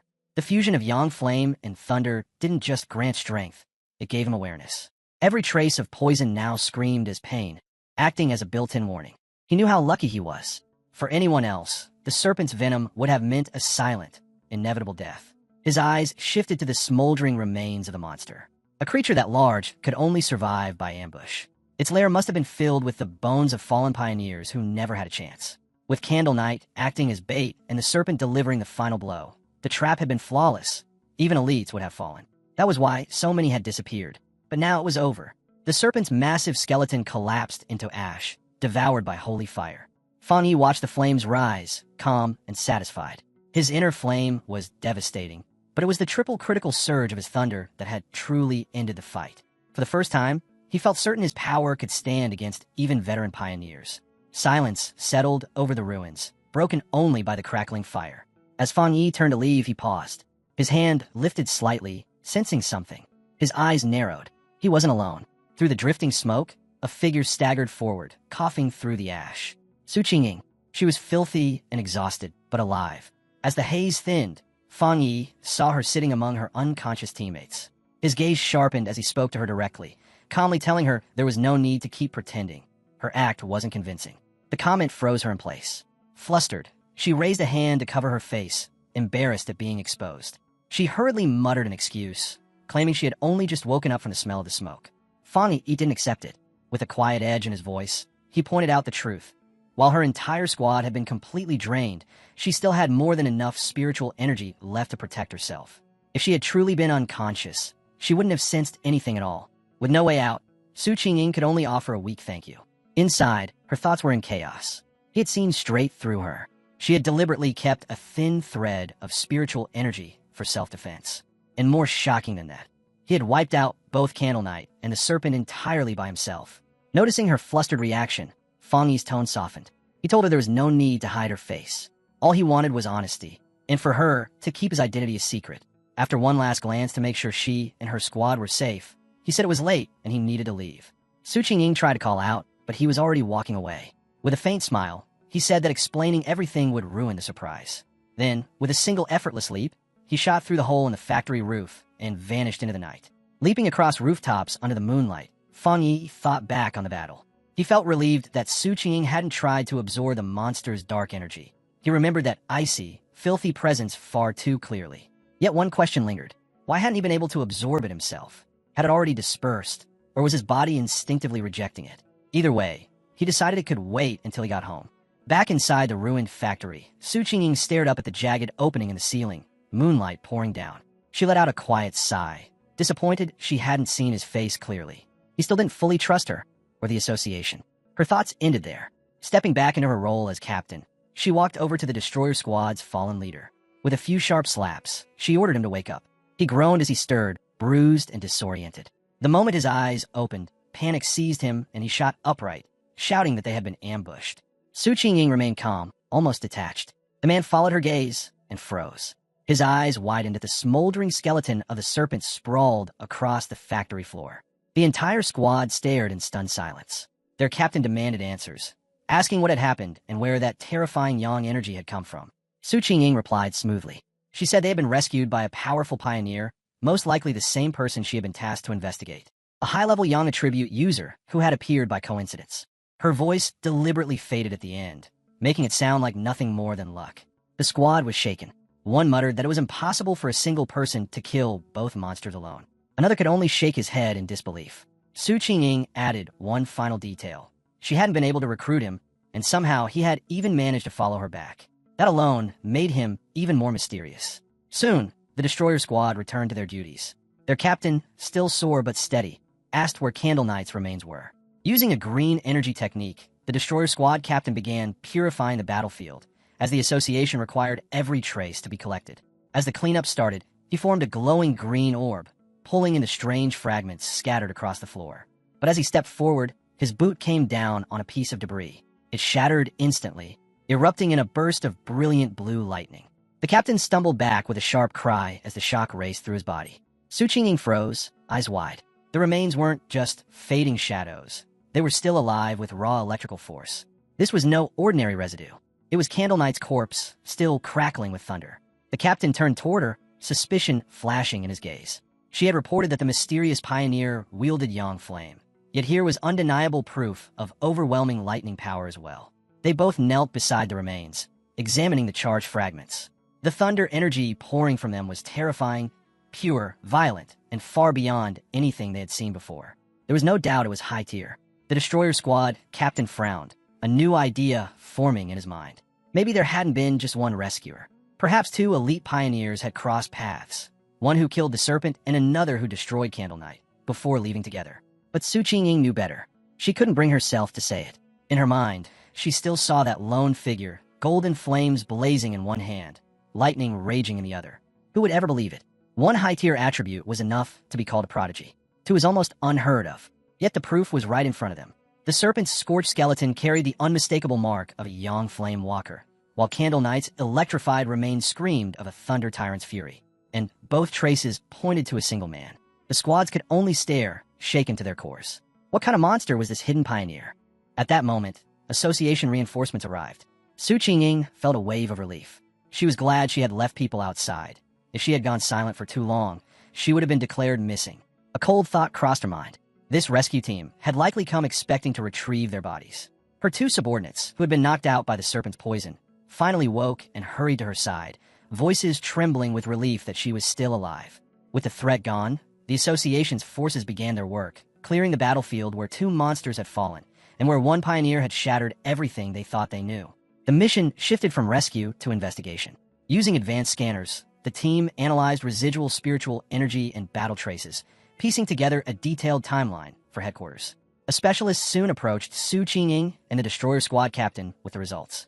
After comparing attack patterns, finishing strikes, and energy signatures, the probability was overwhelming. There was a 99% chance that a single individual had eliminated both targets. The two captains exchanged a silent look. Around them, squad members whispered in disbelief. They'd been saved by a pioneer who wielded two high-tier powers. Either monster could have annihilated them. Yet that person had ended both fights in what appeared to be single blows. The gap in strength was immeasurable. Understanding the weight of what they had discovered, Su Qingying contacted her superior and delivered a major update on the target. Glancing up at the shattered roof, she confirmed that the mysterious university pioneer and the figure known as Tyrant were one and the same. In his office, her superior listened carefully before issuing new orders. Xiao Su, suspend the mission for now. He saved your squad, eliminated the threats, and secured the site. That isn't how an enemy behaves. Old Han, Major Han Li, and I don't see eye to eye on this, but for your safety and to avoid provoking a potential ally, you are to cease all contact with Tyrant for the time being. Yes, sir, she replied, then added another detail. She shared a theory from when she had tracked Tyrant to the back mountain during his breakthrough.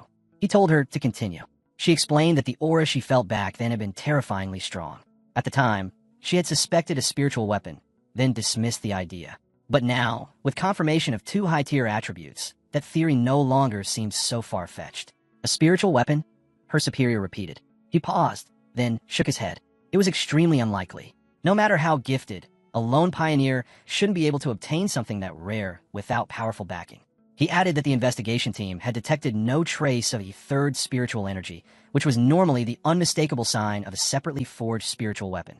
Su Qingying corrected him immediately. The aura she had sensed during her first encounter hadn't been foreign energy at all. It had been pure yang. His eyes widened as the meaning sank in. If the weapon's power was coming directly from a user's own yang energy, then it wasn't an external artifact at all. He was creating it himself. That led to a terrifying possibility. He might be a spirit creation realm cultivator, someone capable of forging spiritual weapons from their own power. In theory, such people could exist. In reality, they were almost myths. Fewer than a handful were believed to exist in the entire world. Su Qingying felt her heart pound. If she was right, the man she'd been tracking wasn't just gifted. He was one of the rarest beings alive. But her superior's thoughts went even darker. What if this pioneer wasn't limited to two attributes? What if there was a third hidden within him? That would be disastrous. Every known study agreed. Different attributes violently rejected one another inside the human body. Even stabilizing two was nearly impossible. No one in recorded history had ever successfully controlled three. Yet the absence of a third energy signature was almost a relief. If no third attribute existed, then at least the situation still remained within the realm of what was theoretically possible. When the call ended, her superior sat alone in silence, one thought weighing heavily on his mind.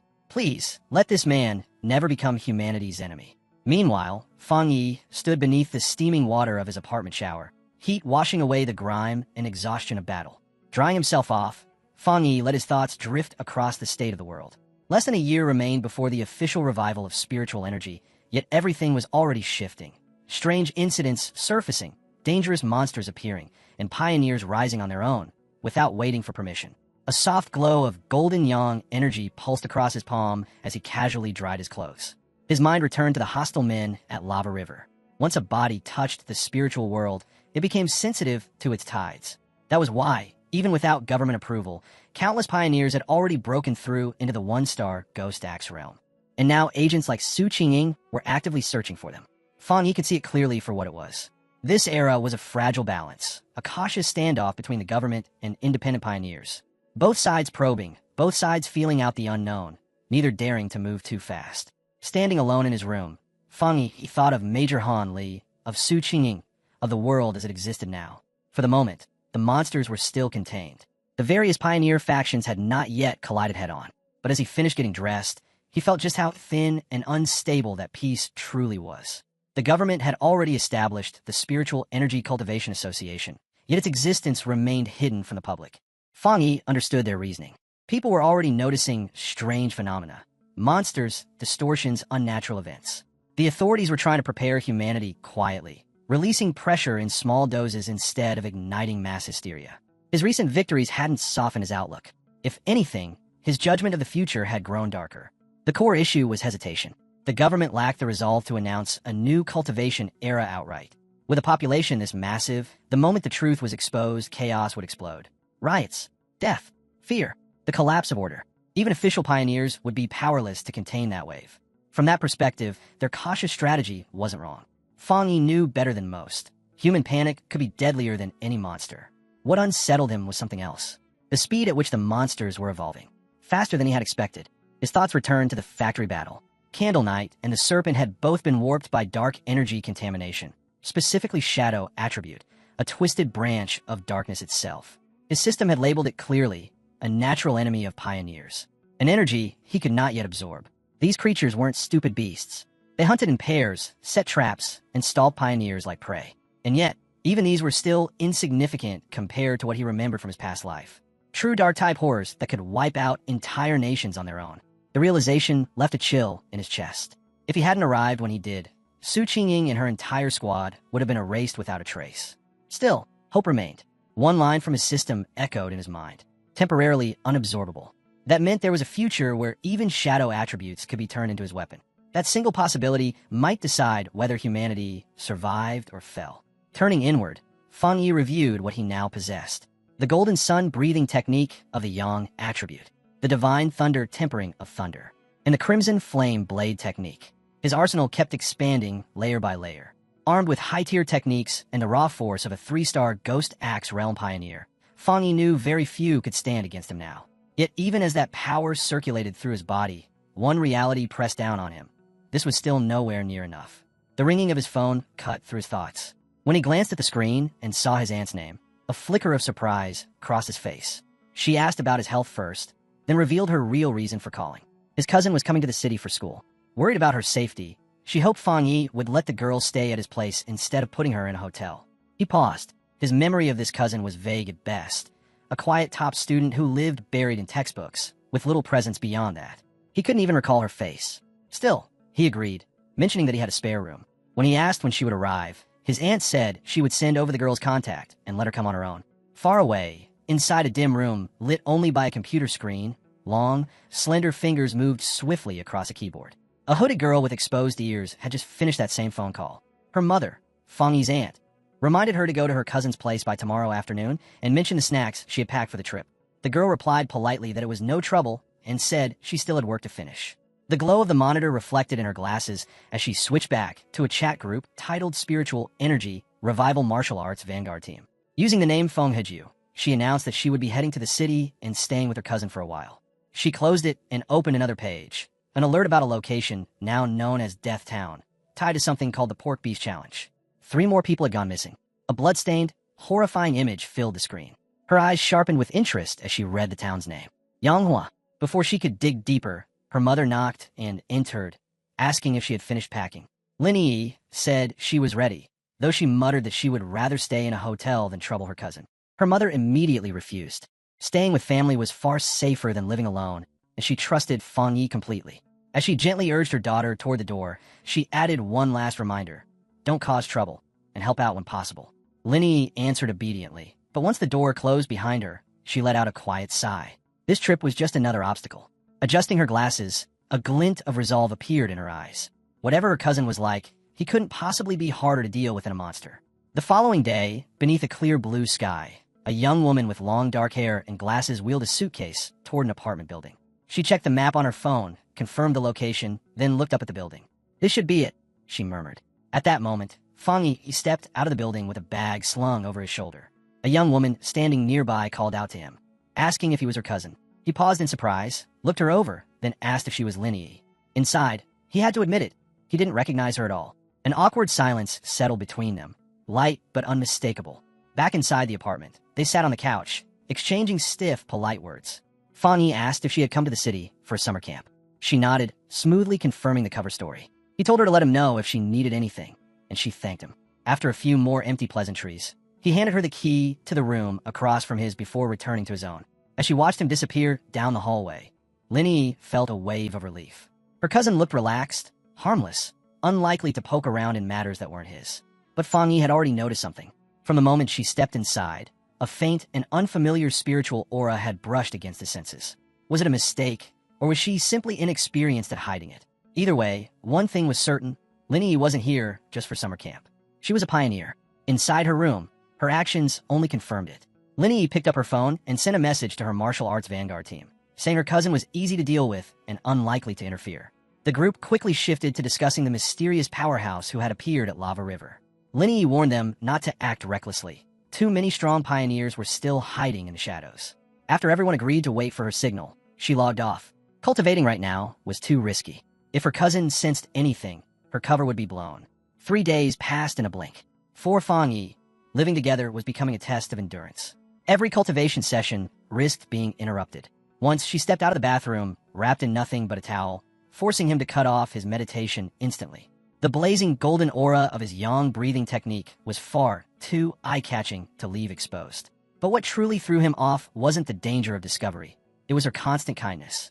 One night, she served him a carefully prepared dinner with quiet pride. When he tried to wash the dishes, she waved him away with a gentle smile, saying it was the least she could do. Her politeness, her meticulous habits, her almost obsessive neatness, something about it felt off. Still, Fongi went along with it. If she kept lowering her guard, he might uncover what she was really hiding. Just as they were eating, her phone buzzed on the table. The screen lit up. Both of them glanced at it, surprise flickering in their eyes. Fongi stood and excused himself, saying he would go back to his room so she could take the call. Lin Yi answered quietly, watching him leave before turning back to the device. Sitting on her bed, her tone shifted completely. Calm, focused, and serious, she began repeating the information coming through the line. The great change of heaven and earth would strike again, tomorrow, at 3 in the afternoon. Lin Yi confirmed she would be there. In his own room, Fongi heard everything clearly. The destination was the entrance to Yanghua Town. He knew it well, a place now trending online as Death Town, sitting just an hour outside the city. That was enough. His suspicions were confirmed. His cousin was a pioneer, with spiritual energy circulating in silence. Fongi observed her through the wall. She couldn't sense him. Her realm wasn't high enough. Even so, he felt a trace of admiration. She was still in middle school, yet she had already reached the 2-star Ghost Axe realm and was hovering on the edge of another breakthrough. He reevaluated Lin Yi. Her strange habits and distant nature suddenly made sense. Her talent had shaped her, and now the truth of her visit was clear. The summer camp was just a cover. She had come because she knew about the coming great change of heaven and earth, determined to witness it herself. Fongi knew what such events represented. Every great change was a rare opening, a chance to seize a new technique and leap forward in power. What would emerge this time? He didn't know. It didn't matter. With his resolve set, he decided that whatever appeared would belong to him. In her room, Lin Yi paused mid-preparation as a chill slid down her spine. She looked around, a faint sense of being watched pricking at her nerves. Outside, the moonlit mountains lay quiet and unmoving. After a moment, she shook it off as imagination and continued packing. The next day, Yanghua town buzzed with voices as the mountains loomed in the distance. At the entrance, Linny met one of her teammates. The girl immediately teased her, asking if her cousin was handsome. Linny answered plainly. He was a good man, but nothing special to look at. Her friend let out a disappointed groan. Before the jokes could continue, another teammate arrived, a red-haired woman in a flowing purple dress. She reminded them that Linny herself always claimed to be ordinary. With that, she shifted the mood. Everyone was here. It was time to get to work. One of the men asked if another member of their team wouldn't be coming. The redhead replied that it would only be the 6 of them today. Their missing teammate, she said, was always like that, mysterious, rarely showing up. From the balcony of a nearby cafe, Fongi watched in silence, his sword resting at his side. His cousin's little team kept a low profile, but his senses told him everything. Even the weakest among them had reached the 2-star Ghost Axe realm. The man who spoke earlier carried the pressure of a 3-star. He also picked up that their team normally had even more power, but their strongest member was absent today. Fongi leaned back, eyes turning toward the mountains. A thin smile formed. That was where the real show would begin. And then, high above the mountain peaks, it descended, the great change of heaven and earth. The clouds were torn apart as a colossal green vine dropped from the sky, stretching downward like the legendary beanstalk, announcing that the transformation had begun. These strange phenomena always arrived without warning. They weren't directly destructive, but to pioneers, each one was a precious clue, a fragment of truth about how the world was being reshaped. Deep within the misty mountains, Linny and her squad finally saw it for themselves. The towering vine pierced the sky, vast and utterly alien. The red-haired leader's voice trembled as she confirmed it. They'd found their target. The group stood rooted in place, slowly giving way to unease. One of the more adventurous girls suddenly went pale. Her voice shook as she begged everyone to stop. A cold dread crawled up her spine, pouring out from the vine itself. Fighting back tears, she said that something about standing before it filled her with overwhelming terror. The leader asked if anyone had read the rumors on the internal Pioneer forums. The girl nodded, panic spilling out as she spoke. She knew a team that had touched the vine during its last appearance. They'd been experienced pioneers, far stronger than she was. And yet, all of them had died. Their bodies were eaten, their bones absorbed into the roots of a twisted, darker version of the vine. Her breathing grew ragged as she clutched her head. "One up the same way," she whispered. At that instant, their surroundings warped. The mountain trail vanished. In its place spread a grotesque cavern of throbbing red flesh, the ground a writhing mass of living tendrils. A nightmare. Then just as suddenly, the vision shattered. They were back on the mist-shrouded mountain path. It had only been a premonition. Even so, their teammate was left shaking to her core. Once betrayed in an online romance, she had convinced herself she was ready to gamble with her life, either return wealthy or die as a pioneer. But now, facing the vine, all she felt was crushing fear. Tears streamed down her face as she admitted she wasn't ready to die. She wanted to leave. The red-haired leader and Linny exchanged a heavy glance. They, too, could feel the suffocating pressure radiating from the vine. Linny spoke quietly, giving shape to what they all sensed. It wasn't just fear. It was emptiness, a hollow void within the wood-typed vine, as if all life inside had been drained by time, leaving behind nothing but a dead, echoing shell. Linny laid out her conclusion. That hollow core was the reason their fear felt so crushing. The vine wasn't merely strange.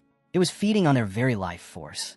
Her trembling teammate looked ready to collapse when Linny reached out and grabbed her hand. With unwavering resolve, she declared that this was the path of a martial pioneer. Danger was unavoidable, and only by facing it head-on could they continue to advance. From a nearby cliff, Fongi watched in silence. He could feel it too, the suffocating, deathly aura pouring off the colossal vine. Of every monster he had encountered so far, aside from pure dark attribute creatures, this thing was by far the most disturbing. The small squad had courage. Few pioneers would even dare stand near something like that, much less try to cultivate beside it. His sharp gaze locked onto the vine.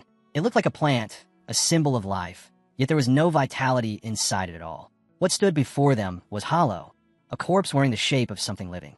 No spiritual energy circulated within it. Only the faint residue of blood and flesh from those it had devoured clung to its surface. Back with the group, Linny stepped forward and took control. Standing at the edge of the cliff, she spoke with clear resolve. Time was limited. They couldn't afford reckless moves. Her plan was straightforward. Sense the vine's energy from a distance, avoid direct contact, and still extract what they needed. She chose a high branch and settled into meditation. A shell of blue spiritual light wrapped around her as she focused her breathing. From afar, Fongi observed closely. He had to admit it. Their formation was well chosen. Far enough to stay safe, close enough to cultivate. Not timid, not reckless. His cousin had picked the perfect position. Then it happened. The energy around Linny suddenly surged. Fongi's eyes sharpened. She was breaking through to the 3-star Ghost Axe realm. A burst of blue light flared as her aura climbed. Her teammates stared in stunned silence. In a single moment, Linny had stepped into a level of power none of them had expected. But that eruption of spiritual energy did not go unnoticed. Deep beneath the forest floor, the slumbering roots of the colossal vine twitched. A sickly green glow spread across its twisted mass, pulsing like poison veins. The earth shook. One of the men turned, his face draining of color. Panic rippled through the squad as the vine began to move, its massive tendrils ripping out of the ground and surging toward them. The attack was merciless. Blade-like vines lashed upward, instantly coiling around 2 of the male pioneers before they could even react. Their screams tore through the air as they shouted for the others to run, begging them to escape while there was still time. The red-haired leader's heart dropped. She knew exactly what had happened. Linny's breakthrough had created too great a disturbance. It had drawn the monster's attention. Her fear was confirmed as more tendrils slammed against Linny's protective barrier. Fresh from her advancement, her energy was unstable, unable to fully protect her. The blue shell creaked and cracked under the crushing pressure, deathly aura seeping inside. Once the vine closed in completely, it would drain her life without mercy. The squad broke into chaos. The leader tried to drag a terrified teammate away, but the girl resisted, sobbing that they couldn't abandon Linny. "What am I supposed to do then?" the leader shouted, desperation breaking through her voice. "Feed my own spiritual energy in her shield and die, just so she can enjoy her breakthrough." One of the male teammates answered coldly, without hesitation. "Life and death are fate. If we don't leave now, we all die. We only met by chance. Don't throw your life away for feelings." His merciless logic only pushed her further. She shoved him aside, eyes blazing, swearing she would never abandon a teammate, even if it meant standing against everyone else. High above, on the cliff, Fongi's gaze hardened. His cousin, still just a student, had no idea how close she was to death. Trapped in deep meditation, she was defenseless, her fragile barrier seconds away from being crushed. The vine's deathly aura was overwhelming. Even Fongi questioned whether his current strength would be enough. But there was no room for doubt. He clenched his fist, golden light exploding around him like a rising sun. He had promised his aunt to protect Linny. A promise was not something he would ever break. Below, the red-haired leader made her move. She charged straight into the storm of tendrils, her kicks smashing apart one vine with brute force. For a single heartbeat, it looked like it might work, until countless more shot out, wrapping around her arms and body, locking her in place. At the same time, Linny's protective shell shattered. The blue light broke apart like glass, leaving her completely exposed as the monstrous plant surged forward to devour them both. That was when Fongi struck. He cut through the sky in a single leap, sword flashing. 2 waves of golden energy tore through the battlefield, ripping vines apart in midair. From below, Linny's teammates screamed her name in horror as her barrier collapsed, only to see the heavens blaze. A phoenix of golden fire descended, crashing into the writhing vines in a violent explosion of light and heat. When the smoke cleared, Fongi stood in the center of scorched earth, golden flames rising around him like a towering pillar. He had arrived at the final moment, pulling both Linny and the red-haired leader back from the edge of death. Wrapped in radiant yang energy, his presence alone smothered the suffocating death aura. The colossal vine recoiled, its tendrils hissing as they withered and dissolved, forced back by the overwhelming purity of his power. The surviving pioneers could only shield their eyes. None of them could comprehend what they were witnessing, a stranger who shone like living sunlight. The man who had argued to abandon Linny went pale, words dying in his throat. In disbelief, he muttered, wondering if this being was even human, or just another pioneer. The red-haired leader, still shaken, knew better. Even through the shock, she could feel the truth. This was no ordinary strength. It was the purest yang attribute she had ever encountered. Only a high-tier force of that level could ever drive back a life-devouring monster like the vine. The cold, practical male pioneer stared down at his own trembling hands. He had always been proud of himself, reaching the 3-star Ghost Axe realm at a speed few in the nation could match. Even Linny, whom he acknowledged as gifted, barely stood beside him. And yet now, beneath that blazing golden figure, his strength felt laughably small. He lifted his eyes to the radiant light, and for the first time in his life, felt utterly insignificant. If pioneers like this truly existed, then what did that make the rest of them? This newcomer hadn't simply surpassed him. He had crushed them all with absolute, overwhelming power. Wrapped in golden radiance, Fongi felt a shift deep within. His system had activated. It locked onto the extreme wood-type energy of the vine and began auto-writing a new technique. In moments, the result appeared. Endless vitality, the ability to draw in surrounding life force and instantly restore any wound. Green energy surged around his body. Fongi sensed its boundless potential. As long as life existed nearby, he now possessed something close to an endless engine, an inexhaustible source of recovery. Then came the final message. The system had extracted the vine's true core. Extracted attribute, desolation, a power that released a withering aura, erasing all life within its domain. Standing amid the drained battlefield, Fongi calmly absorbed the last of the anomaly's strength. When his eyes opened again, they glimmered with the same eerie green as the vine's deadly power, a faint desolate aura lingering around him. Now it was obvious why such a creature could only exist in remote mountains. Anywhere else, it would have stripped entire regions of life, leaving nothing but barren wasteland. The desolation attribute was merciless, a force that stole life from everything around it and left only emptiness behind. A voice broke his thoughts. The red-haired leader stepped forward, wounded but alive, gratitude shining in her eyes. She bowed deeply, thanking him. Without him, they would have all died here. Hesitantly, she asked how they could repay him. Fongi waved it away with cool indifference. There was no need. Their paths would cross again. With that, he turned and walked off. There was no pride in his heart. He knew the truth. He had only gained this opportunity because of the information they brought. In the end, it was he who had taken the greatest reward. The conflict among the pioneers meant nothing to him. With a final leap, he shot into the sky, leaving the stunned group behind. He understood this new era well. When danger arrived, true natures were exposed, and a team as fractured as theirs would never survive. Back in the clearing, only the bold young girl and the scruffy-haired man remained, silently watching his figure disappear. Still shaken, the girl finally spoke, asking what they should do next. The man's reply came sharp and biting, filled with blame as he demanded to know whether she regretted not acting sooner to save their fallen teammates. With the danger gone and Linyi having stepped into the third tier, the red-haired leader realized there was only one path left for them now, to stay together. Not long after, Linyi slowly woke from her meditation, blue light flashing through her eyes as she regained awareness. Her teammates rushed to her side, relief washing over their faces. The man who had suggested abandoning her earlier lowered his head and admitted that from now on, their future rested on her judgment. Another voice cut in, insisting their true focus should be on the mysterious figure who had appeared to save them. Confused, Linyi looked around and only then noticed the bodies of their fallen comrades scattered across the ground. As she stood, a fierce, burning warmth struck her senses. From a nearby tree still lingered the remnant of a terrifying yang attribute. Even from this distance, its heat made her heart tighten. The scruffy-haired man stepped forward and offered to explain everything that had happened while she was unconscious. Later that day, standing outside her cousin's apartment, Linyi still felt dazed. She couldn't comprehend the existence of someone so overwhelmingly powerful. Her teammates' words echoed in her mind, calling that man a monster, describing how vines they couldn't even scratch had been brushed aside like dust, and how the towering beanstalk had retreated into the sky, too frightened to descend again. Even now, though he was gone, the vine remained subdued, as if his presence still weighed upon it. When she stepped inside, she was met by Fongi. Worry flickered across his face when he saw how pale she looked. Linyi forced a smile, blaming it on a long day of studying. He didn't press her, only telling her she must be tired and should rest. He even offered to order takeout for dinner. She nodded and quietly went back to her room. The moment she closed the door, she collapsed on her bed, completely drained. A breakthrough demanded intense concentration, and this one had left her more exhausted than weeks without sleep.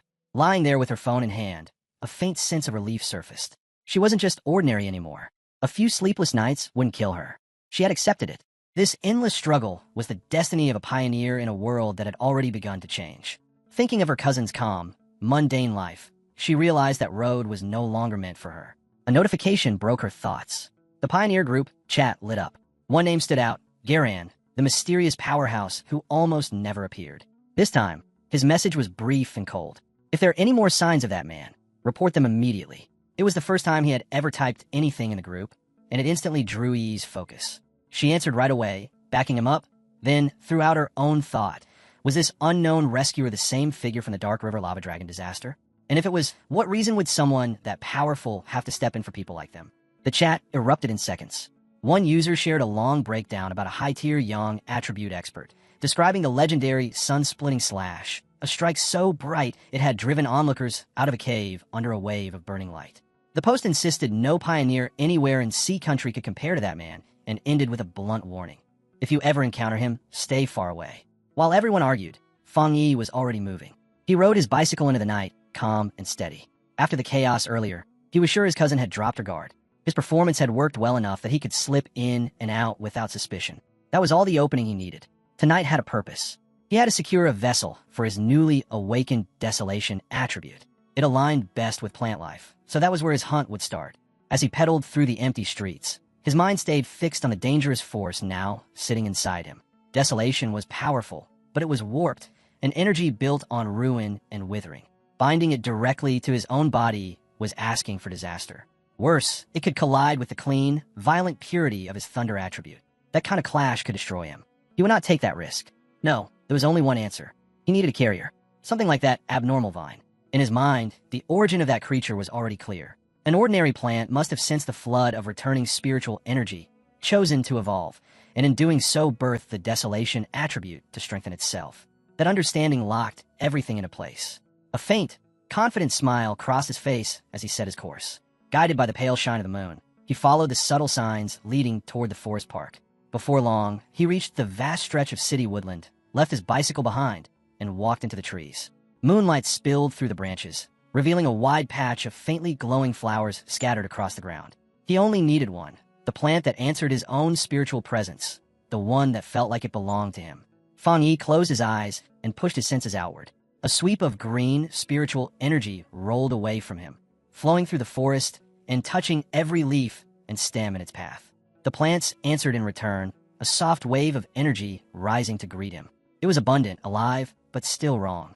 Not what he was looking for. He poured out more of his aura, pushing deeper, demanding a clear response. Then it happened. A single signal flared from somewhere hidden in the grass, sharp and unmistakable, snapping his attention straight toward it. A single white flower with a softly glowing core swayed in the grass, almost as if it were calling out to him. Was this the one he had been waiting for? He moved closer and extended a finger. The instant he made contact, the petals drew inward, pulling in his spiritual energy. When they opened again, the bloom shone brighter, relaxed and satisfied, as if it had just been fed. Fongi lowered himself beside it, a faint smile forming. Its spirit was unusually strong. Even though it was just a small plant, it reacted vividly, like a starving puppy gulping down energy, then nudging him for more. Out of the entire forest, this was the only one that had answered him so fiercely. This was the match, the ideal vessel for the desolation attribute. He studied the fragile-looking flower and quietly told it that it had been chosen, asking if it was ready. Then he released a flood of green, spiritual energy, forcing it straight into the glowing bloom. A system message appeared. Do you wish to forcibly implant the desolation attribute into this plant? Green light blazed in his eyes as he confirmed. Power exploded from his palm, swallowing the flower in radiant brilliance as its shape began to change. Thin petals stretched and reshaped, becoming something larger and more complex. When the light finally faded, the transformation was done. The ordinary white flower no longer existed. In its place stood a lotus-like bloom, its thick leaves shining with a dense green aura. The sudden surge of power made Fongi tense in surprise, and the change went far beyond its looks. The new plant released a terrifying wave of desolation energy. Its roots drilled into the ground, dragging in more and more strength. The surrounding forest was erased in seconds. Trees shriveled, soil turned to dust, and the once lush field was left dead and bare.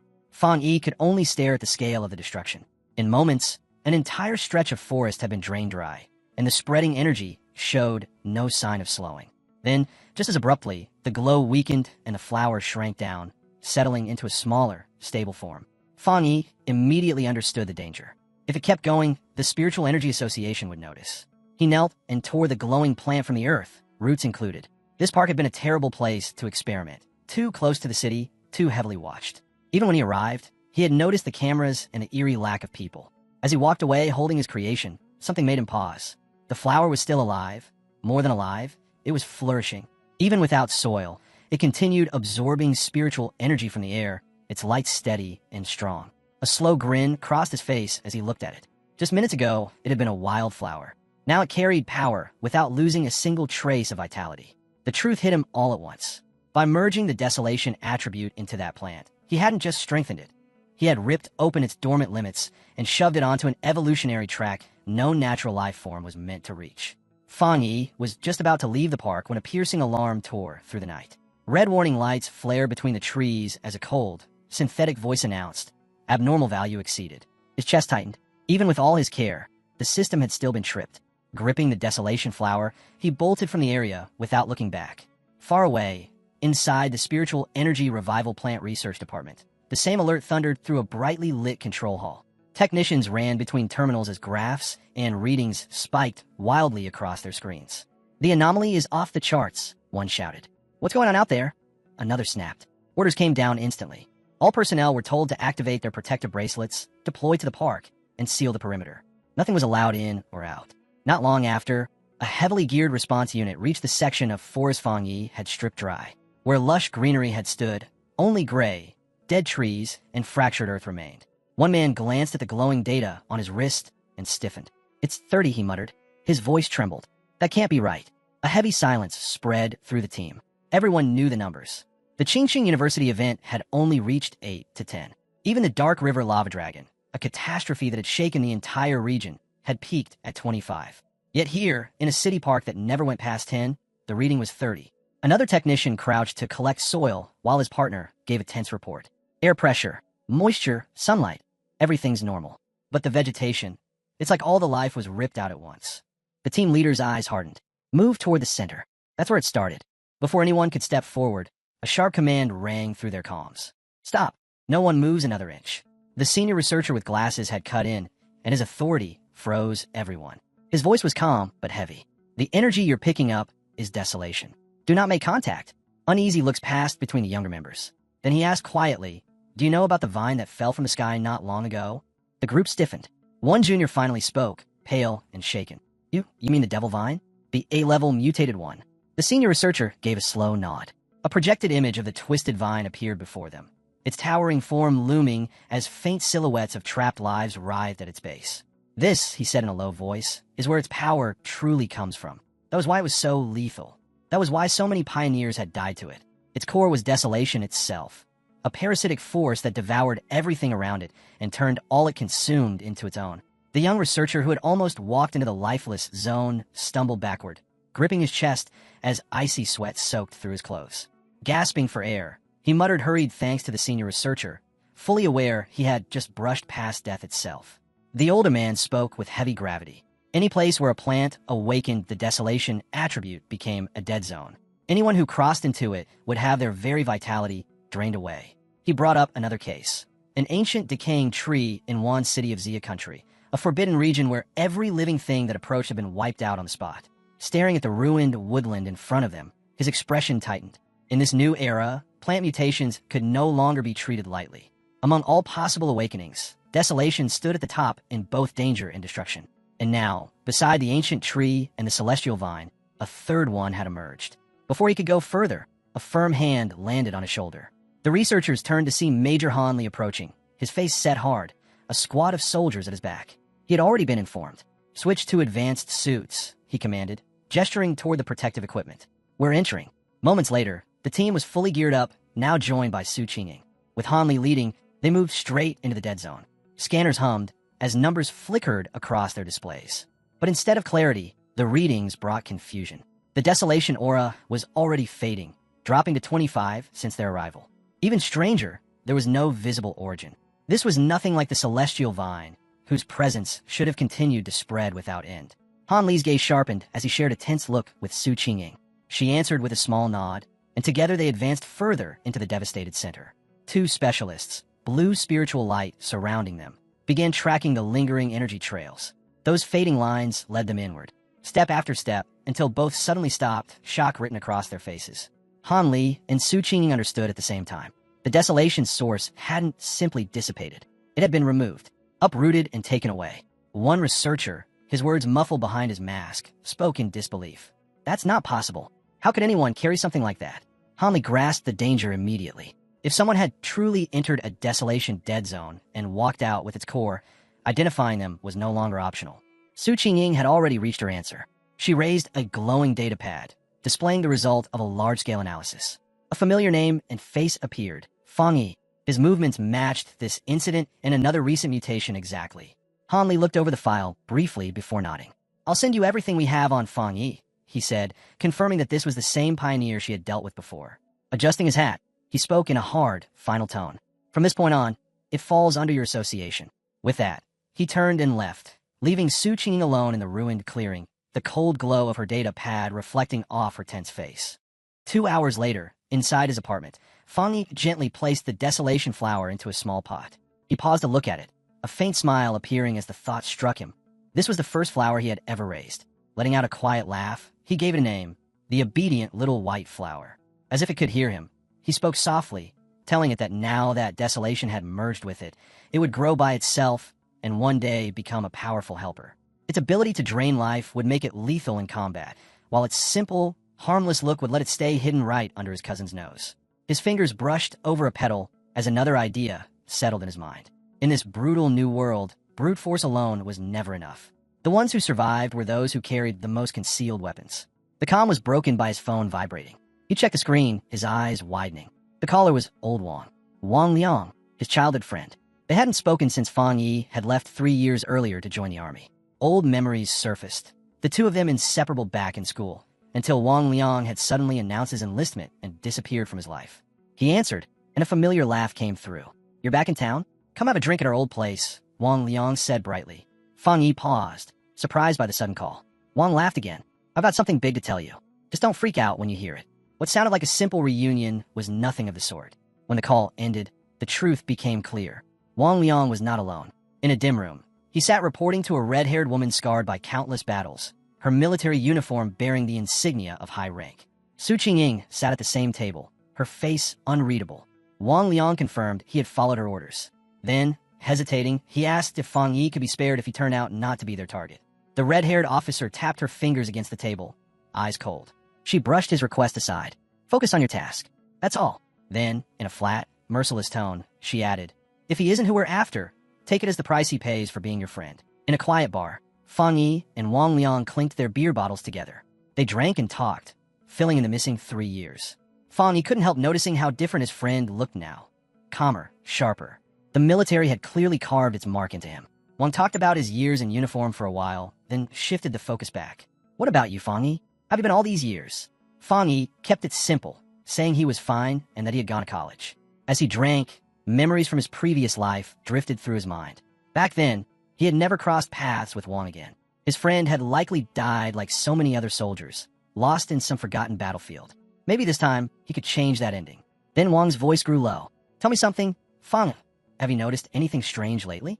Zombies, monsters, things straight out of movies?" A chill ran through Fongi. A soldier knowing about spiritual energy was normal. Asking this so openly was not. This was a probe. He kept his expression steady. "What are you trying to say?" Wang let out a slow breath. "I'm not here to reassure you. I'm here to warn you. The way the world is going, everything people care about now, grades, money, reputation, it's all about to become meaningless. The order we know is going to fall apart." Fongi looked into his glass, face unreadable. He knew how this worked. Ordinary soldiers were bound by strict secrecy. For Wang to hint this far meant the military already had its eyes on him. His old friend had been sent to test him. Wang mistook the silence. "Relax. As long as you don't talk about it, nothing will happen." But Fang Yi understood the truth. No matter how much he pretended, Wang was doing everything he could to protect him, even risking military discipline. Wang Liang had tried to warn him about the storm coming. Their quiet moment was broken when Wang's phone vibrated violently on the table. He answered, and a sharp, angry voice snapped through the line. "Return now. Target location, 10 minutes. Wang stood straight. Fang Yi watched him in silence. He got up quickly and apologized. "Sorry, Yi. Emergency mission. I can't even walk you back." As Wang turned to go, Fang Yi dropped the act. "Is this about the spiritual energy revival?" he asked firmly. "Take me with you." Wang halted and turned around, stunned. Before he could reply, Fang Yi stepped in and grabbed his collar. His voice was calm and unwavering. "Take me to your superiors. I know why they sent you. I don't know exactly what they found, but I know you would never harm me." He loosened his grip, eyes sharp. "I want to see what the army is really dealing with. If the association handles the monsters, then what is the military doing? Let me find out myself." Wang looked at him, caught between duty and friendship. After a moment, he gave a brief nod. The two of them soon arrived before a massive military base hidden deep within a mountain valley. The sign over the gates read, "Military Base Number 19, Spiritual Forbidden Zone." Even before entering, Fang Yi felt the crushing pressure in the air. The concentration of spiritual energy here was terrifying, far beyond any ordinary polluted zone. At the checkpoint, soldiers stopped them, pulling Wang aside to rejoin his unit. After confirming Fongi's identity, they escorted him inside. He was led through rows of bright steel corridors, descending farther and farther underground, until they finally stepped into an enormous training arena carved into the rock. What greeted him was pure chaos. Dozens of soldiers were locked in a brutal fight, blue lightning bursting from their bodies as they struggled against a towering monster. Its body was black and jagged, and a single glowing red eye burned with savage fury. With a thunderous roar, it fired a beam of crimson energy that ripped straight through the formation, sending soldiers flying as screams rang through the cavern. Above them, on a raised platform, the red-haired officer Ji-lan watched with arms folded, her gaze sharp and merciless as she judged every movement. When Fongi was brought before her, he immediately sensed something off about the creature. Its presence was not natural. Two attributes were fused inside it. Ji-lan spoke coldly, confirming it. Dark and flame.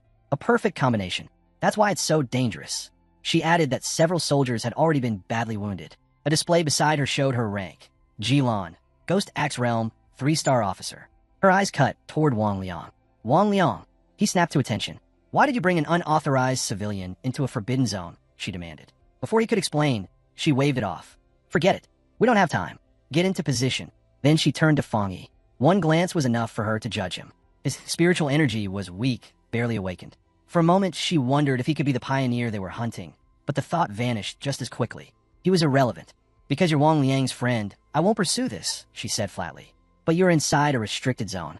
From now on, your survival is your own responsibility. And what you see here never leaves this place. Fongi gave a small nod. Understood. Ji-lan immediately grabbed a massive energy cannon and called out 2 names. The selected soldiers rushed forward, blue power surging around their bodies as they charged the beast. She locked onto the target and fired. A violent blast exploded against the monster, shaking the entire cavern. But it didn't fall. The creature roared as dark energy pulsed through its frame, red light bursting from inside. Its jaws spread wider, fangs extending as its form warped even further. The attack had only driven it into a more violent stage of mutation. The monster swung wildly, its claws ripping through the air. Move, a soldier shouted. One of his comrades barely raised a defense before the impact blasted him away like a broken doll. Stay focused. Don't let it keep mutating, Ji-lan shouted, forcing her unit to keep their spacing while pressing forward carefully. From the side, Fongi tracked their formation. Their coordination was flawless, built on discipline and shared trust. Every soldier covered another, each one reinforcing the whole. Together, they were far stronger than any single fighter could ever be. That thought shattered when Fongi sensed the truth. The creature's power was climbing at a horrifying rate. He yelled for them to fall back, warning that its current strength was beyond what they could handle. But his voice vanished into the roar of battle. A wave of dark purple energy exploded outward, throwing soldiers off their feet. Ji-lan didn't retreat. Her orders cut through the noise, raise the danger level, update the mutation classification. No one was allowed to withdraw, but the change was already complete. Before their eyes, the beast finished its evolution. Its twisted frame was now wrapped in raging black and red flames, its single eye glowing like a blood-red star filled with pure hatred. A soldier cried out, "The evil dog's mutation is finished. It's fully fused with the dark attribute." That burning eye snapped onto Wang Liang. He froze as the creature crouched, muscles coiling to strike. Fongi and Ji-lan both felt the same chill. It was about to kill him. The monster lunged. The shockwave sent another soldier slamming into the ground, blood spilling from his mouth. The targets reached full B level. Ji-lan roared. Change formation, new combat protocol. The wounded man clutched Fongi as he coughed violently. He explained between breaths that he had been channeling energy into the beast's suppression collar. But when it evolved, the device backfired and exploded. Thick, black liquid leaked from his lips as he forced a weak smile. Don't worry about the soldiers of Restricted Zone 19, he whispered. Fongi's expression hardened. Seeing that her heavy cannon was now useless, Ji-lan dropped it. She faced her remaining troops, eyes burning with resolve. Listen, no matter the cost, even if we die, we cannot let this B-level mutation escape. The soldiers prepared themselves for a last stand. Before anyone could act, Fongi stepped forward, placing himself directly in front of Ji-lan and cutting her off. She snapped at him, demanding what he thought he was doing, but Fongi didn't answer. Blue light ignited in his eyes as lightning burst across his arm, the air trembling as a storm gathered around him, responding to his will. Blue thunder coiled around Fongi, every spark sharper than a blade. Facing the monstrous creature, he let out a taunting laugh, his voice calm and fearless. That's it. This is all you can do. Then he struck. His figure vanished in a flash, lightning bursting from each step as he surged forward like a bolt from the heavens. His fist, wrapped in blazing blue energy, smashed straight into the monster's skull. The collision erupted with a thunderclap that shook the cavern. A blinding explosion swallowed the creature, and a shockwave blasted outward, throwing soldiers through the air as if they were weightless. One day's soldier stared in disbelief. That's impossible. Even Commander Ji-lan couldn't handle a B-level monster alone. Wang Liang turned to Ji-lan, shaken. Is my friend really the one they've been looking for? Her gaze was cold and certain. There's no mistake. What you're seeing is the truth. That man is the tyrant. Through the smoke and fire, Fongi stood untouched. The beast twisted in agony, burned and broken, but not yet finished. His eyes sharpened. Still not enough. I'll end it. He glanced back briefly. Stay back. Both of you. This isn't safe. Ji-lan could only stare. Her entire unit needed tight formations just to survive against a B-level mutation. Yet this man was about to crush it alone. The sheer ferocity of his thunder attribute was beyond anything she had ever witnessed. Even now, he was already among the strongest pioneers in the nation. And as she watched him, a chill crept into her heart at how much more terrifying he could become as the revival advanced. Fongi lifted his hand. Lightning gathered, spinning wildly as a storm formed above him. Ji-lan's breath caught as the sky itself seemed to split. He stepped forward and brought his arm down. A massive column of blue lightning slammed into the monster, drowning it in divine fury. This was power worthy of his title, the Tyrant. When the thunder finally died out and the light faded, Fongi remained standing, stray arcs of lightning still flickering around him. His eyes were steady, filled with quiet resolve. The soldiers were frozen. One whispered to another, voice trembling. That dark power was already horrifying, but this thunder, it's on a completely different level. My legs are shaking just looking at it. As the dust cleared, Fongi casually raised his hand and flashed Wang Liang a thumbs up. It's finished. Wang Liang ran over, letting out a relieved laugh. You nearly gave me a heart attack. He punched Fongi lightly on the shoulder. I never imagined you'd become this powerful. Then his laughter slowly faded, and his smile weakened as he lowered his gaze. I'm sorry. I suspected you were a pioneer, but I still had to carry out my orders. Fongi waved it off with a light smile. Why talk like that after 3 years? I understand. Before they could say more, Ji-lan walked over, her gaze steady and composed. She stopped in front of Fongi and extended her hand. Thank you. You saved this base. Fongi smiled back and shook her hand. It was nothing. I just didn't want my friend to die. She straightened and formally introduced herself. Ji-lan, Warden of Forbidden Area 019. Her tone turned procedural. Since you intervened, I'll need to submit a report. Please leave your contact information. Sure, Fongi replied easily. Off to the side, Wang Liang watched in silence, stunned. His commander, someone who ruled hardened soldiers with absolute authority, was treating his childhood friend with open respect. Once the formalities ended, Ji-lan went straight to the point. Her voice was firm. Your strength exceeds that of many elite pioneers. I formally invite you to join the military. She paused briefly. However, I'm aware that an invitation from a single warden may not carry enough weight for you. Inside, Ji-lan was still unsettled. Fongi, he wasn't merely strong. He was terrifying. He had already reached the 3-star Ghost Axe realm, the same level as her, yet his combat power was on a completely different tier. He had shattered every assumption about what that realm could produce. He was, without question, a monster. Fongi looked at her calmly. So you're saying you don't think you're qualified to invite me? Ji-lan nodded without hesitation. That's the truth. The decision to involve you came directly from High Command. They'll contact you themselves soon enough. Fongi laughed softly. No need to be so stiff. He placed a hand over his chest. I respect soldiers like you. Not everyone is willing to put their life on the line for others. Until today, I'd never seen soldiers fight up close. What I saw tonight, it left an impression. For the first time, Ji-lan's stern expression eased. Thank you, she said quietly. Then Fongi spoke again. If you ever run into real danger, you can call for me. Just as you stand at the front to protect people like me, I'll return that trust. His voice sharpened slightly. But there's one condition. You don't interfere with my cultivation, and you don't restrict my freedom. Ji-lan was left briefly at a loss for words. As the silence settled, Fongi glanced toward the exit of the cavern. It's late. I should head back. Ji-lan nodded. Understood. Wang Liang, and I still need to deal with the remains of the mutation. I'll have someone escort you out. As Fongi walked away, the truth finally settled into place. The military was not just a group of pioneers throwing themselves into dangerous, energy-saturated zones for glory. They were the wall holding back the tide, the last line standing between the monsters and the ordinary world. Without them, everything people called normal life would have already collapsed. After he disappeared into the distance, Ji-lan slowly turned toward Wang Liang, her eyes deep with thought. Your friend can't be measured by something as shallow, as impressive. What we witnessed today was only the surface. For a pioneer to rise that far, that quickly, his comprehension has to be terrifying. Luck, courage, and talent combined like that. It's the seed of a true powerhouse. Wang Liang broke into a wide grin when he heard such rare praise from his commander. Then if you think you're not the right person to approach him, why not leave it to me? I mean, we grew up together. A sharp knock landed on his head before he could feel proud. Stop talking nonsense, Jilan snapped. Move. We still have a mess to clean. Rubbing his head with an awkward smile, Wang Liang had no choice but to follow as she dragged him back to work. That night, far away from all of it, Fongi sat cross-legged on the rooftop of his apartment, bathed in a blazing golden radiance that made the air around him tremble. His thoughts returned to the military encounter. Even though his identity had been exposed, he had only revealed his thunder attribute. Everything else he possessed was still hidden. From the way they treated him, with caution, respect, and even a hint of restraint, it was clear that this concealment had worked exactly as he intended. More importantly, he had understood something vital. Thunder was the natural enemy of the dark creatures the army fought. That single attribute already made him irreplaceable. They would never dare threaten him. They would want him on their side. And joining them meant something far more valuable than protection. Access to rapid growth paths, first-hand intelligence, and resources that ordinary pioneers could only dream about. Today had also revealed the structure of power in this new world. The nation's two great pioneer forces served completely different purposes.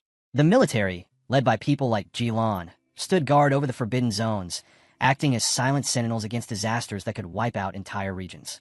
The Spiritual Energy Cultivation Association, with agents like Su Qingying, protected the cities, hunting down whatever dangers slipped through and keeping civilians safe. Together, they formed a careful two-layer system. The most terrifying threats were sealed inside restricted areas, while information about the world's true danger was slowly, deliberately released. By controlling what the public knew, the government was buying time to prevent panic, time to prepare humanity for what was coming. As Fang Yi continued to meditate, the golden energy in his dantian began to throb. He had already absorbed an enormous amount of aura from the Forbidden Zone. Yet until now his body had remained strangely calm. That calm shattered. The golden light inside him suddenly surged like a raging tide. Power flooded every inch of his body, thin cracks of energy spreading across his skin as if he were made of glowing porcelain. Fang Yi opened his eyes. He knew this feeling. His body had reached its limit. Spiritual power was overflowing. A breakthrough was no longer optional. It was unavoidable. At the same moment, on the street below, Lin Yi was walking home with bags of groceries in her hands, her thoughts light and simple. If her cousin was home, maybe she could make him try her cooking tonight. Then her world froze. She slowly lifted her head, eyes wide, as a towering pillar of golden light erupted from the roof of her building, shooting straight into the night sky like a divine beacon. Her eyes widened as the blazing shape in the heavens sharpened, a divine axe forged entirely from raging energy. She recognized it at once, the unmistakable manifestation of a ghost axe realm breakthrough.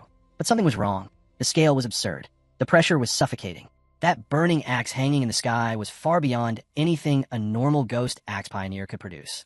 It felt less like a cultivation phenomenon and more like a divine punishment descending from above. Her heart slammed against her ribs as she stood frozen, staring upward. This was no ordinary advancement. Whatever was happening overhead had already crossed into something far more terrifying. On the street below, Lin Yi remained rooted to the ground, her gaze locked on the sky. The crushing spiritual pressure made her chest feel tight. There was no doubt about it. This was Ghost Axe realm power. And yet, what she was witnessing went far beyond the limits of that realm. The clouds twisted as if reality itself were being bent. From within them, a massive divine hand made of pure golden energy slowly stretched across the heavens. Her breath caught. She knew that power. Everyone who studied cultivation did. Spirit creation realm. The realization struck her like a bolt of lightning. A being of unimaginable strength was cultivating right next to her. The building she called home was standing beside a walking natural disaster. Awe and fear crawled down her spine at the same time. The eruption did not stay unnoticed. Far away, inside a high-tech command center, crimson alarms howled as warning lights flashed across massive screens. Anomaly value, 99. Location, southeast sector. Technicians shouted over one another, fingers flying across consoles as they tried to stabilize the flood of incoming data. In the control hall, an official leapt to his feet, his face drained of color.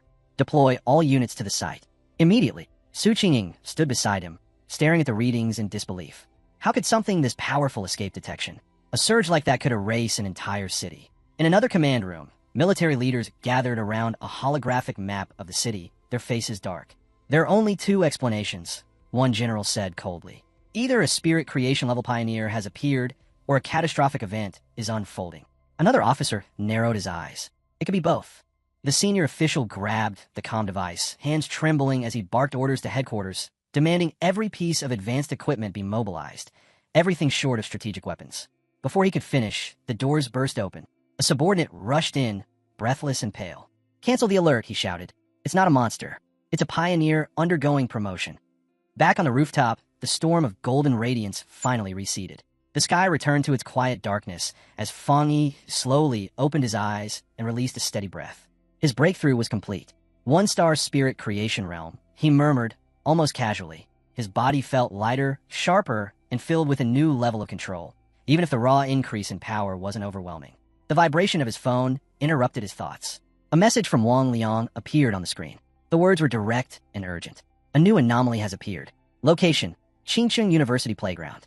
Internal military reports confirm it's a pollution zone. Worse, it's the second occurrence." Fongi typed a quick reply. "I know. The last one was the heat anomaly." Wang Liang responded at once, confirming that it was the same abnormality surfacing again, then added a half-joking warning for Fongi not to reveal where the information came from.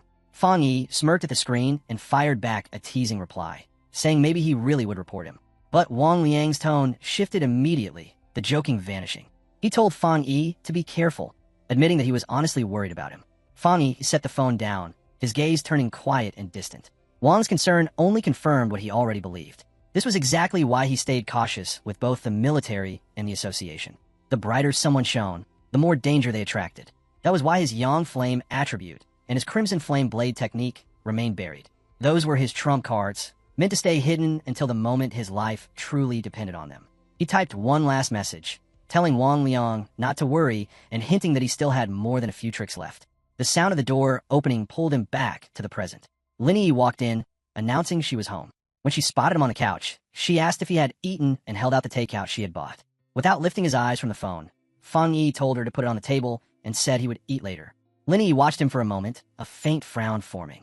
Inside, she let out a tired sigh. In her eyes, her cousin was kind and gentle, but unbelievably lazy. He stayed home all day, glued to his phone, not even bothering to attend college. The contrast almost felt ridiculous.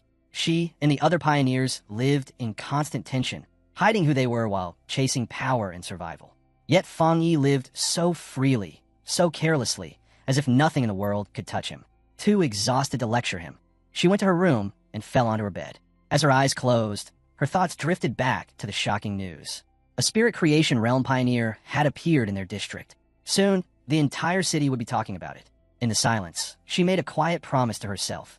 No matter what happened, she would protect her cousin.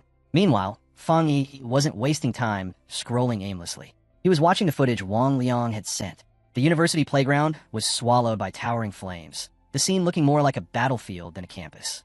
The first anomaly had been extreme heat. Now there was fire. Fongi's eyes narrowed. The Yang attribute kept showing itself in different forms. The video made one thing obvious. The flames had erupted far too fast, spreading with terrifying speed. The comments below were filled with shock and wild speculation. Many people were convinced that special forces must have been deployed. Otherwise, how could a normal fire burn like that? The report stated that every tree, every flower bed, and every blade of grass around the playground had been reduced to ashes. The entire area had been sealed off. Fongi replayed the short clip, noticing how abruptly it ended. Even so, the danger was obvious. This blaze was far worse than the previous anomaly. A deep crease formed between his brows. What made this Yang manifestation so different? There was only one way to get the answer. He would have to see it himself. And to enter a restricted zone like that, he would need the help of his newest military connection, Jilon. The following morning, the university gates were surrounded by a sea of reporters, all blocked off by armed soldiers standing shoulder to shoulder. "Is it true the fire can't be extinguished?" someone shouted. "Why hasn't this been reported on the news?" another demanded. Questions crashed over the barricades like waves, but the soldiers didn't answer a single one. Then Jilon appeared, with Fongi walking calmly beside her.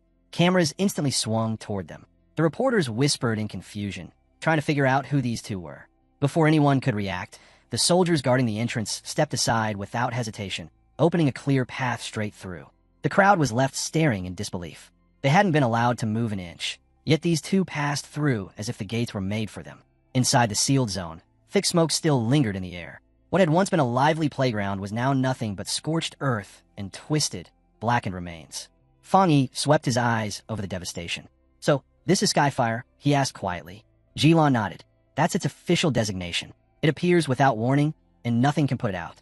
All anyone can do is wait until it finishes burning, turning everything it chooses into ash." "The name suits it," Fongi muttered. After surveying the area, Jilon straightened. "I need to speak with the principal." "Wait here." "I will," Fongi replied. Left on his own, he walked along the edge of the burned ground, now wrapped in yellow warning tape. He crouched down and placed his palm against the soil. It was cold, completely dead. More than that, there wasn't even the faintest trace of lingering spiritual energy. His brows drew together. He had hoped to extract something from the Skyfire, but reality had crushed that idea instantly. A familiar voice suddenly cut through his thoughts. "Fongi." He looked up. Standing on the steps was Chu Qingli, his ex-girlfriend, with a bespectacled girl beside her. Surprise flashed across Chu Qingli's face. "What are you doing here?" Her companion adjusted her glasses and leaned closer, whispering, "Wait, this is him, the ex you told me about? The one who only made it into a vocational college." Chu Qingli gave a small nod. "Yes, it's him." The girl smirked, patting Chu Qingli's shoulder in mock sympathy before turning to Fongi. "I get it now. You're here because you can't let her go. But the gap between you two is huge now. You should stop embarrassing yourself by clinging to the past." Fongi blinked, honestly confused. Still hung up on her? The idea didn't even make sense to him. Around them, nearby students had already begun whispering. "Who's that guy with Chu Qingli? Another lovesick admirer? He doesn't even look like one of our students. How'd he get past security?" Chu Qingli's friend stepped forward, her voice turning sharp. "Listen carefully. Qingli is the campus beauty now. Men far above your level are lining up for her. You don't even qualify to be compared. This isn't where you belong, so leave. Now." She pointed a finger at him, sneering. "And if you don't explain how you got inside, I'll report you to the disciplinary office myself." Chu Qingli stayed silent, her gaze fixed on Fongi, a storm of emotions flickering in her eyes. She remembered the day they broke up, how he had said he wouldn't regret it. Back then, she had believed him. But now, seeing him here, she convinced herself that his calm had only been an act, a way to save his pride. The tense air cracked apart as Jilon returned. "Is this girl your friend?" she asked flatly. Chu Qingli stiffened as the tall, red-haired officer stepped into view. Jilan's presence alone carried a crushing sense of authority, enough to make even seasoned soldiers straighten their backs. Fongi answered without hesitation, his tone indifferent. "No, just a high school classmate." Jilon gave a brief nod. "So just classmates." She slid on her dark sunglasses, and her already intimidating aura sharpened, pressing down on everyone nearby. Chu Qingli and her bespectacled friend froze, a chill running through them. Who was this woman? And how could someone like her be standing beside Fongi? Jilon turned back to him. "I spoke with the principal. The Skyfire situation is more complicated than we first thought. He's on his way to take us to the exact ignition point. Since you're acting as a special military consultant, you're required to be present." Fongi nodded at once. Right then, the principal shows up with his men and, without a second of hesitation, orders the playground cleared on the spot, declaring the whole area off limits and warning that no one is permitted to get close to him. Chu Qingli freezes when she realizes she's seeing him with her own eyes, because the principal almost never appears on campus, and even the vice principal can barely secure a meeting with him. Rumor says he's never smiled even once, and as she watches him advance, she can't help wondering if he came because of that woman in Fongi. Beside her, a friend murmurs that the bearded, prince-like man must be here to arrest the two intruders, and Chu Qingli doesn't respond, only keeps her gaze fixed on what's about to happen. But instead of stirring up trouble, the principal walks straight past everyone and heads directly for their hero and the woman. And then, to the complete shock of the crowd, he extends his hand and actually shakes the young man's hand, greeting him with unmistakable respect as he says he must be Advisor Fang, the one Commander G introduced to him. He admits the school has been drowning in bizarre incidents, that has been terrified students could be hurt by the recent fires, and that his genuinely relieved help has finally arrived. And then something even harder to believe happens. The principal bows. Their hero immediately reaches to stop him, but the principal won't have it, insisting on the bow and formally requesting that he take personal charge of the playground incident. And at once the guards move in, forming a defensive ring around them and ordering everyone to step back so the conversation can happen properly. The entire playground drops into a stunned, breathless silence as students simply stare, unable to process what they are seeing, because a man with the principal's age and standing is bowing to a young man.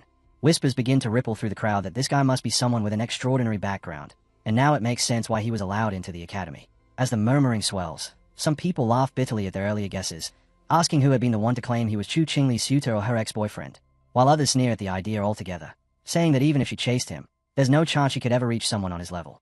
And hearing that, Chu Qingli feels a sharp, cutting jolt of rejection, Because everyone is pointing out the same thing. The entire time, the young man never once acknowledges Chu, the so-called school beauty. In Qingxun University's North District, the principal led Fongi and Jilan toward the heart of the anomaly. As they walked, he explained everything in a low, tense voice. It had all started with the Golden Sun incident, which he had hoped would be the end of their troubles. But only a few nights ago, flames had erupted on a playground. Fires so fierce that even the fire department couldn't put out. By sheer luck, it had happened late at night when no students were present, giving the school just enough time to seal the area. His expression darkened as he continued. One fire could have been brushed off as an accident. But not long after, 2 more playgrounds had gone up in flames. He admitted that he had personally seen a crimson fire descend from the sky and hover in midair, leaving no doubt that this was something supernatural. While most of the fires had eventually burned out, one of them was still burning. As they neared the final site, a thick, choking smell of smoke filled the air. They stepped onto a basketball court where a single hoop was wrapped in an eternal blaze. The principal confirmed it. This was the origin point, the fire that refused to die.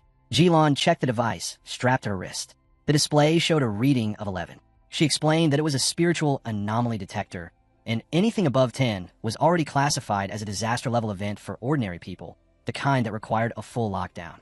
Before she could finish, the device suddenly shrieked. Warning lights flashed as the number shot up to 60. Jilan's voice turned sharp with urgency. If the energy kept rising, it wouldn't just threaten the university. It could swallow the entire city. The only option was to dispatch an elite squad of pioneers to suppress it. Before any orders could be issued, Fongi moved. Without the slightest pause, Fongi vaulted over the chain-link fence, ignoring every warning sign as he charged straight toward the raging flames. In the next instant, fire swallowed his entire body, leaving Jilan and the principal staring in stunned disbelief. At the same moment, Jilan's detector shrieked again. The number surged wildly, blasting past its limit until it locked onto 110. Her face went pale as she shouted that the anomaly had just risen to S level. The principal's composure shattered. He turned to her in panic. What do we do now? Fongi is inside. Jilan could only stare at the inferno, her voice tight with disbelief.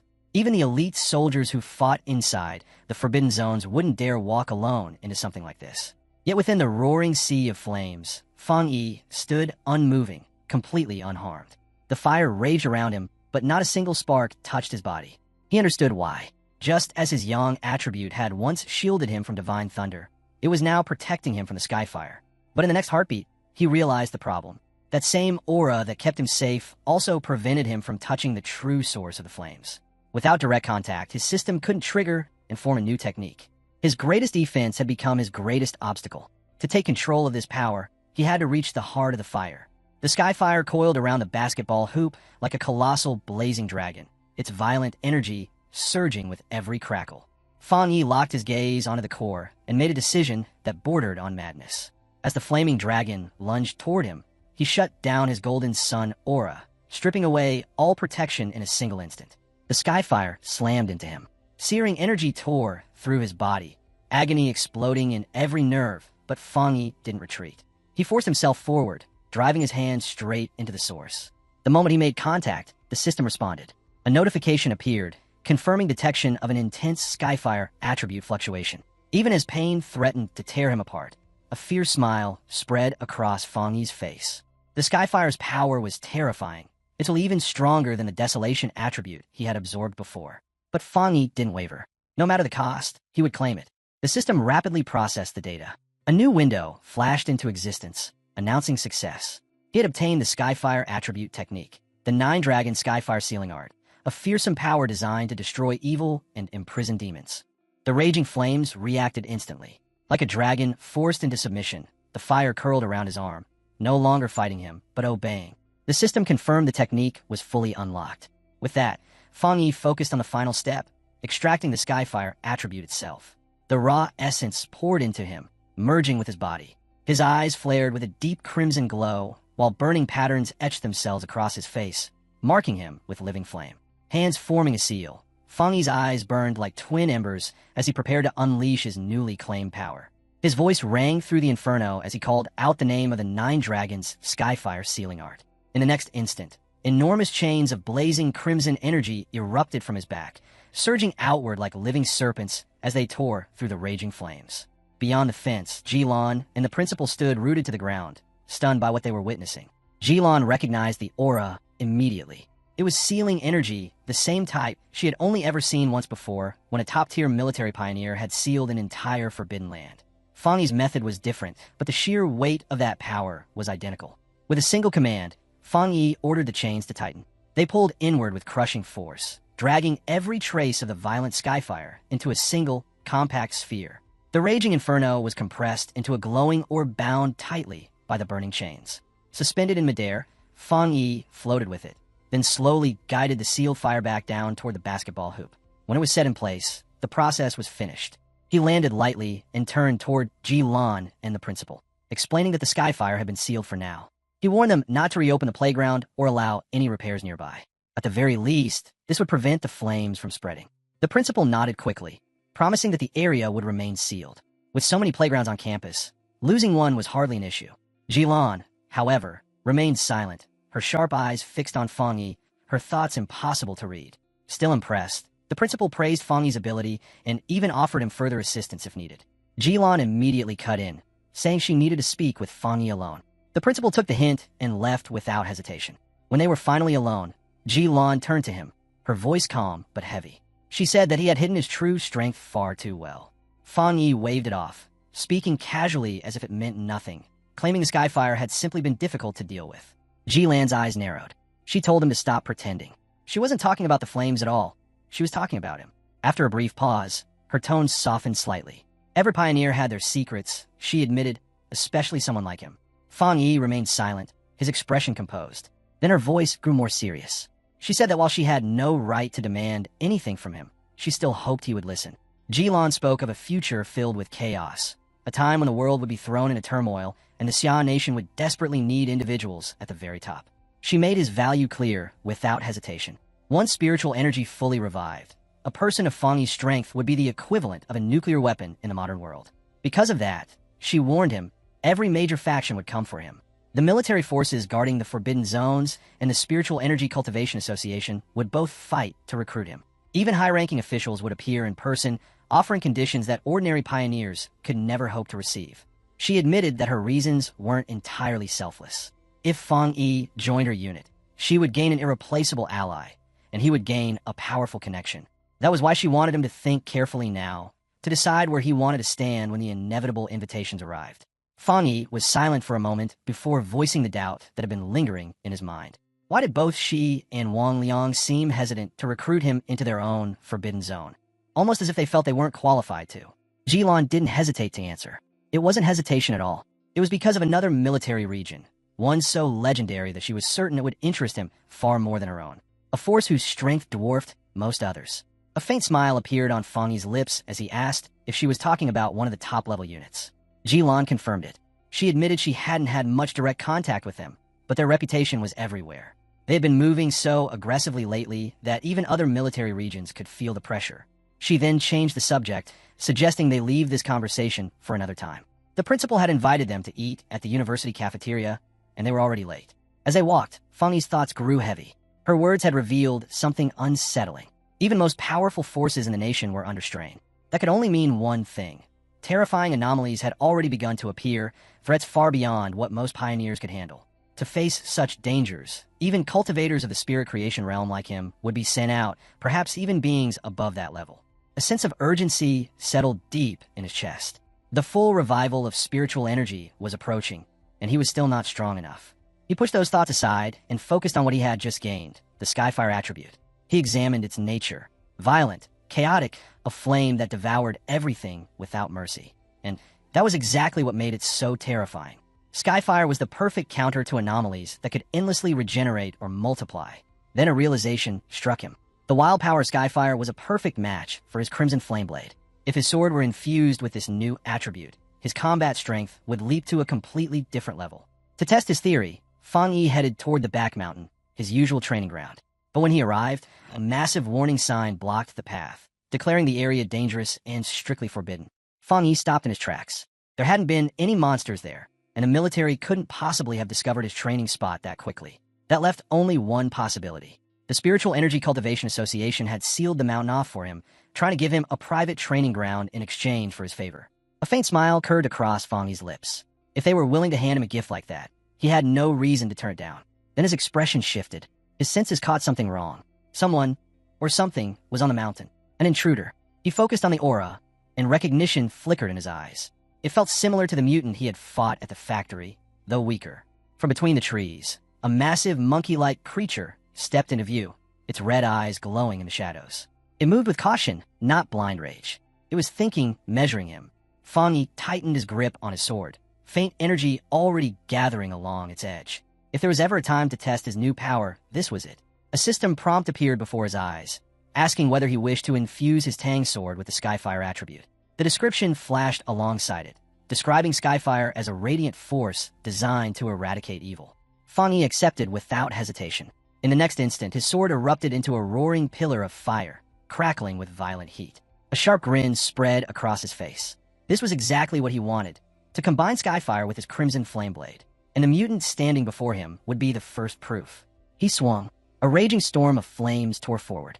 The beast's crimson eyes widened in terror as the fire swallowed it whole, its shrill screeches vanishing beneath the roar of the inferno. When the flames settled, Fongi stood at the center of the scorched ground, calmly gauging the result. The power of that strike was overwhelming, easily twice, maybe even 3 times stronger than before. And despite the fire raging around him, he felt nothing. Even with his blade still burning, his hand was wrapped in cool, steady steel. Then he sensed it. The monster was still alive, wounded, but not destroyed. It was fleeing into the forest. Fongi moved at once, giving chase. He wanted to know just how far Skyfire could push this creature. Deeper in the same woods, a young woman with curly red hair was live streaming with her phone held out on a selfie stick. She spoke confidently to her viewers, insisting she wasn't lying. Luck just had a habit of finding her, delivering unbelievable content straight into her lap.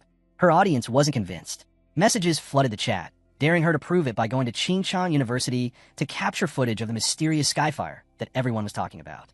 Before she could even reply, her world shattered. Her face twisted in horror as the injured beast burst out of the trees. The massive monkey-like creature crashed into her, knocking the phone from her hand. It hit the ground with a crack, the screen spiderwebbing, but the live stream continued. Through the broken lens, viewers watched as the monster pinned her to the dirt. One massive paw clamped over her mouth, its jaws opening wide above her. To those watching online, it looked like a cheap stunt, some kind of fake special effect. But for her, it was pure terror. She struggled desperately beneath it, muffled screams leaking through its grip as it prepared to tear into her. Then it happened. A roaring surge of flame, shaped like a dragon's head, slammed into the creature and blasted it away in a violent eruption of fire. The young woman's eyes flew open. She had been saved at the very last second. Her viewers went just as wild, though for an entirely different reason. To them, the blazing dragon looked like the most insane, hyper-real special effect they had ever seen. The shock of it sent the live stream into chaos, numbers spiking as viewers flooded in, rocketing past 13,000 in a matter of seconds. Hands still shaking, she scrambled to steady her phone. She swung the camera toward the raging inferno and shouted breathlessly that everything had been captured live. The audience watched as the lens focused on a single figure standing inside the flames. Fongi. His silhouette was sharp against the fire, his body untouched, as if the inferno itself bowed around him. The streamer could only stare. Fear and awe tangled together in her chest until they formed one clear thought. She had just been saved by a real immortal. Within hours, the video spread like a plague across the internet. Views exploded past 13.5 million as it dominated every platform. Headlines screamed his name, hailing him as the mysterious man of Skyfire, the king of flames, an immortal who descended to save the world. In an office, Chooking Lee's friend dragged her over to a computer, practically vibrating with excitement. The viral Skyfire clip was playing on the screen. She gushed that this proved cultivators were real, that the flames at the university had never been fake. Chooking Lee scoffed at first, dismissing it as actors and digital effects. But as her eyes stayed on the screen, her confidence cracked. Her face went pale, her gaze locking onto the figure standing in the fire. Her friend kept rambling, even teasing about how handsome the man looked, until she finally noticed Chooking Lee's silence. Inside, Chooking Lee's thoughts spiraled. She told herself it had to be fake. It only looked like Fongi. If it were truly him, that kind of fire would have burned him to nothing. Yet the more she tried to deny it, the colder her fear became. What if it really was him? What if Fongi had gained power like this? And if he had, would he come for her? Her fingers curled tight. Whatever the truth was, she swore she would never bow her head to him. Elsewhere, the same video was making its rounds. The red-haired captain of Linny's pioneer squad held up her phone, replaying the clip. She asked EE if the man looked familiar, hinting that he resembled the one who had saved them from the monstrous vine. E nodded slowly, then dropped a bombshell. Someone in her neighborhood had recently broken through to the spirit creation realm. A quiet thought crept into her mind. Could her normally unremarkable cousin, and this blazing figure in the flames, be one and the same? At another location, Xiaoya and a fellow pioneer from the lava cave incident were watching as well.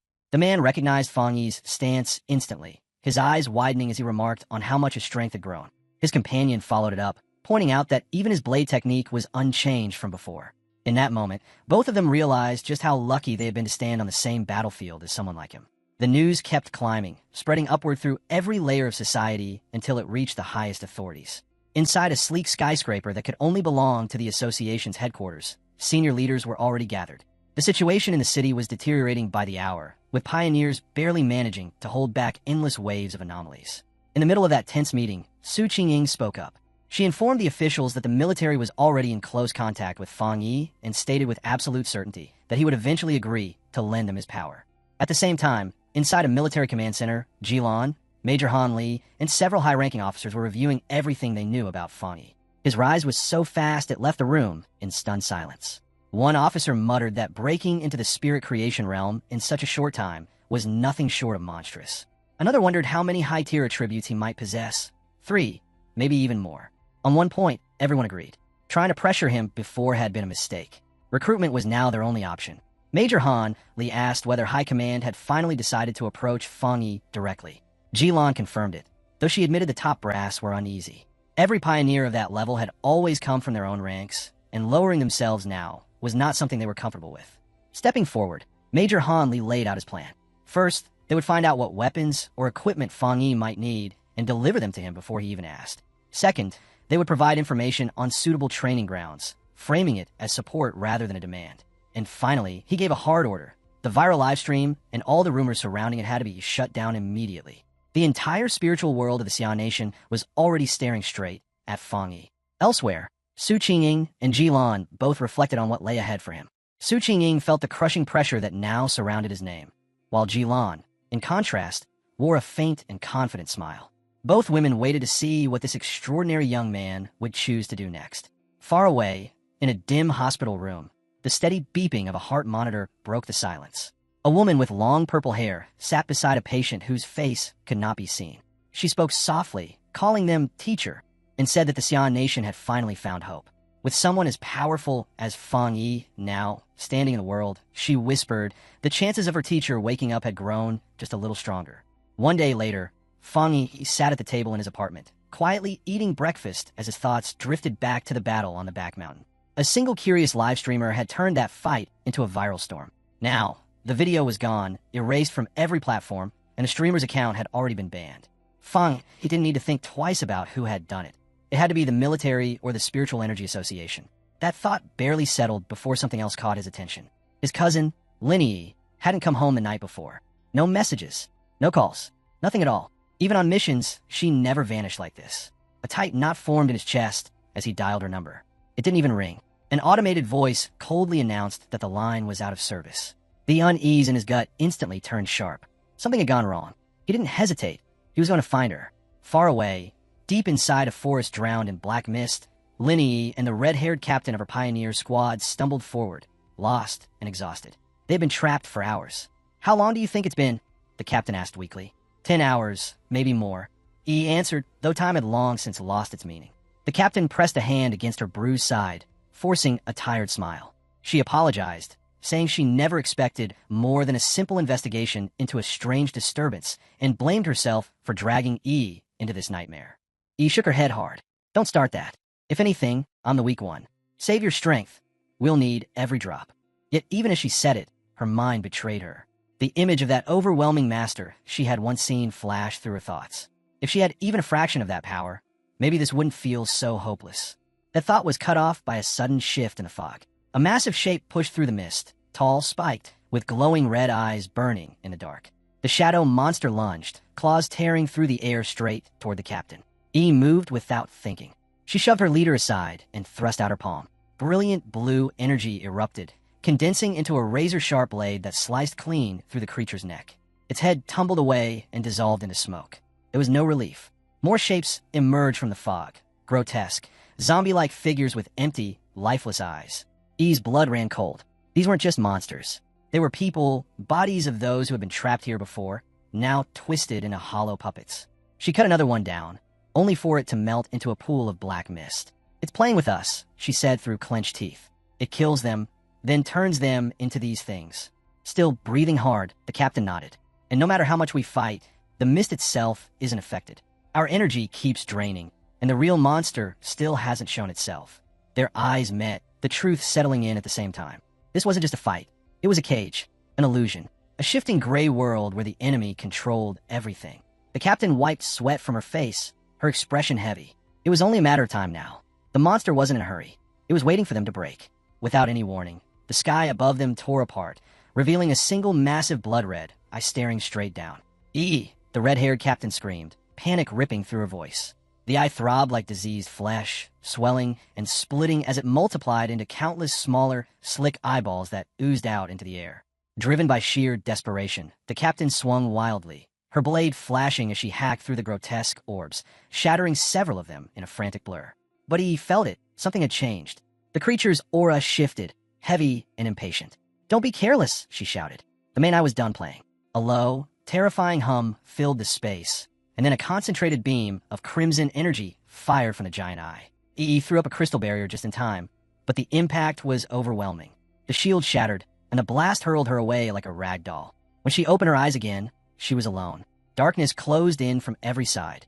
Dozens of glowing red eyes floated around her, circling like hungry predators. Her strength was fading. Her hope was bleeding out. Shadowy tendrils wrapped around her limbs and dragged her downward into the void. The captain's voice vanished, swallowed by the abyss. A hollow ache spread through E's chest as regret crushed her. She had been reckless, foolish to think they could face something like this alone. Her thoughts drifted as despair took hold. She would never see the world after the full spiritual energy revival. She would never witness the magnificent era that was supposed to come. Tears streamed down her face as she reached a trembling hand toward the endless red glow. She closed her eyes and gave in. Then light. A thunderous burst of radiant blue ripped through the darkness. A figure tore through the shadows, lightning exploding around his body. Fongi. His eyes blazed as he muttered under his breath. "I almost didn't make it." E's breath caught. Her tears hadn't even dried when she recognized him. "Cousin." In the next instant, Fongi unleashed a crushing wave of divine thunder. The storm annihilated the monstrous domain, tearing the illusion apart in a single unstoppable blast. The forest snapped back into focus. Fongi landed lightly, arcs of electricity still dancing across his hand. Nearby, the captain lay unconscious, while Linny stood frozen, saved at the very edge of death. She could only stare, her mind collapsing under the truth that her lazy, ordinary cousin was actually a terrifyingly powerful pioneer. But it wasn't over. From the shadows, the anomaly's true body crawled out, a grotesque mass of flesh covered in writhing eyes. E snapped back to herself and shouted, "Cousin, behind you!" Fongi, he didn't even turn. Golden red skyfire flared in his hand, his smile calm and confident. To him, this was the perfect chance to test his new strength against something born of darkness. He charged forward, his blade ignited with the crimson flame technique, now fueled by the undying fury of skyfire. The slash exploded into a storm of divine fire, swallowing the abomination whole. Its shriek tore through the night, a cry of pure agony, before it was swallowed and erased by the raging blaze. When the fire finally died down, the red-haired captain slowly stirred. She blinked, dazed, and found herself and E sitting inside a ring of protective flames. Her face drained of color. Did we die? Is this hell?" E, now steadier, shook her head. "No, look around. We're still alive." The captain repeated her words under her breath, struggling to believe them. "Then who saved us?" Right on cue, Fongi walked toward them as the fire around him faded away. His expression was relaxed, almost amused. "It's taken care of," he said lightly. Then he glanced up at the sky. "You two probably haven't eaten yet, right?" The captain's eyes widened as everything clicked. She shot to her feet, pointing at him, hands trembling with excitement. "It's you. You're the one who saved us in Yonghwa Town. The one who killed the Death Vine." Fongi lifted an eyebrow, clearly surprised she had recognized him so fast. Linny froze, the truth crashing in her all over again. "Wait, are you saying the fire tribute master who fought the vine was also my cousin?" The captain turned to her in shock. "Your cousin? You told me he was completely ordinary. How could a supermaster like him be related to you?" Fongi scratched the back of his head, smiling awkwardly, offering no explanation at all. Still buzzing, the captain grabbed Eve by the shoulders. Do you realize what this means? He's the same man who cut down the desolation vine with a single strike. E's mind spun. Her cousin, the man she had always thought of as ordinary, was that fire user. Yet she had just watched him wield thunder so terrifying it shattered the dark domain itself. Fire and thunder. Two high-tier attributes. That could only mean one thing. A genius beyond measure. Her heart pounded as another memory surfaced. The massive spiritual disturbance near her neighborhood. The one that had shaken the city. The sign of someone breaking into the spirit creation realm. Could that power have belonged to him? Before she could sink deeper into her thoughts, Fongi cut in casually. Yes, it was me. His tone left no room for argument. Then he shifted the focus back to the mission. Tell me about the anomaly. You should have known something with a dark attribute like that wouldn't be simple. Why were only you two here? Where's the rest of your squad? The captain's excitement faded as she explained. One teammate was sick at home. Another had been sent out on a more dangerous assignment. Their squad wasn't always at full strength. E lowered her head, guilt creeping into her voice. This is on me. After I broke through, I got reckless. I thought I could handle it alone. I was wrong. Fongi listened in silence, his gaze thoughtful as memories of the tension he had noticed within their squad drifted back to him. Yet now, that same leader who had once been so openly critical of her team was defending them in front of him, an outsider. That wasn't hypocrisy. That was loyalty. And Fongi knew E was sharp enough to have already noticed the cracks forming inside her squad. With his secret now exposed to two people he trusted, Fongi made a choice. He looked at his cousin and the red-haired captain. Then let's do this. What if the three of us form a team? For a heartbeat, there was silence. Then the captain nearly exploded with joy. She clasped her hands together, laughing in disbelief. Teaming up with someone like you? I must be insanely lucky. Thank you, E. E didn't cheer. Her thoughts turned inward. The truth finally became clear. Someone as powerful as her cousin must have known about her secret from the very beginning. Yet he never exposed her, never interfered. He had simply stayed close, quietly watching over her. The weight of that hit her all at once.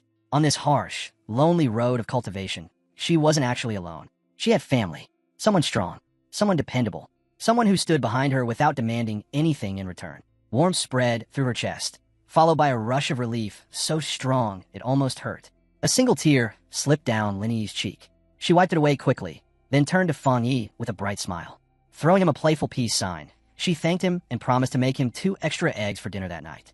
Just then, her phone vibrated. She glanced at the screen and announced that Sister Jelon, the mysterious, elusive member of their pioneer group, had posted a new mission alert. Her eyes widened as she read it aloud. It was marked high risk, a collection mission inside the extreme dark zone. The notice made it clear the region was deeply tied to the dark attribute, and Jelon ended her message with a blunt warning. Think carefully before signing up. Fongi leaned closer. You know this place? E nodded, her voice serious. The extreme dark zone was a forbidden border region of the Xian nation, where dark attribute energy was so dense that even pioneers avoided it. Many of the anomalies attacking their city were nothing more than leaks spilling out from that place. Even the government had failed to explore it. Every expedition had ended in disaster. Fongi's interest sharpened. He said they should look into it themselves and told E to message Jelon for more details. E sighed. It won't help. Jelon never explains anything. She barely speaks a few words at a time. But Fongi was already thinking ahead. For Jelon to post a mission inside such a tightly restricted zone, she had to be either a reckless rogue who ignored authority or someone with high-level backing from the military or the Spiritual Energy Association. The second option felt far more likely. Despite her doubts, E logged in under her online handle, Fonghaju, and sent Jelon a short message saying she wanted to join and asking for more details. What came back stunned both her and the red-haired captain. Jelon actually replied, and not with her usual cryptic one-liners, but with real information.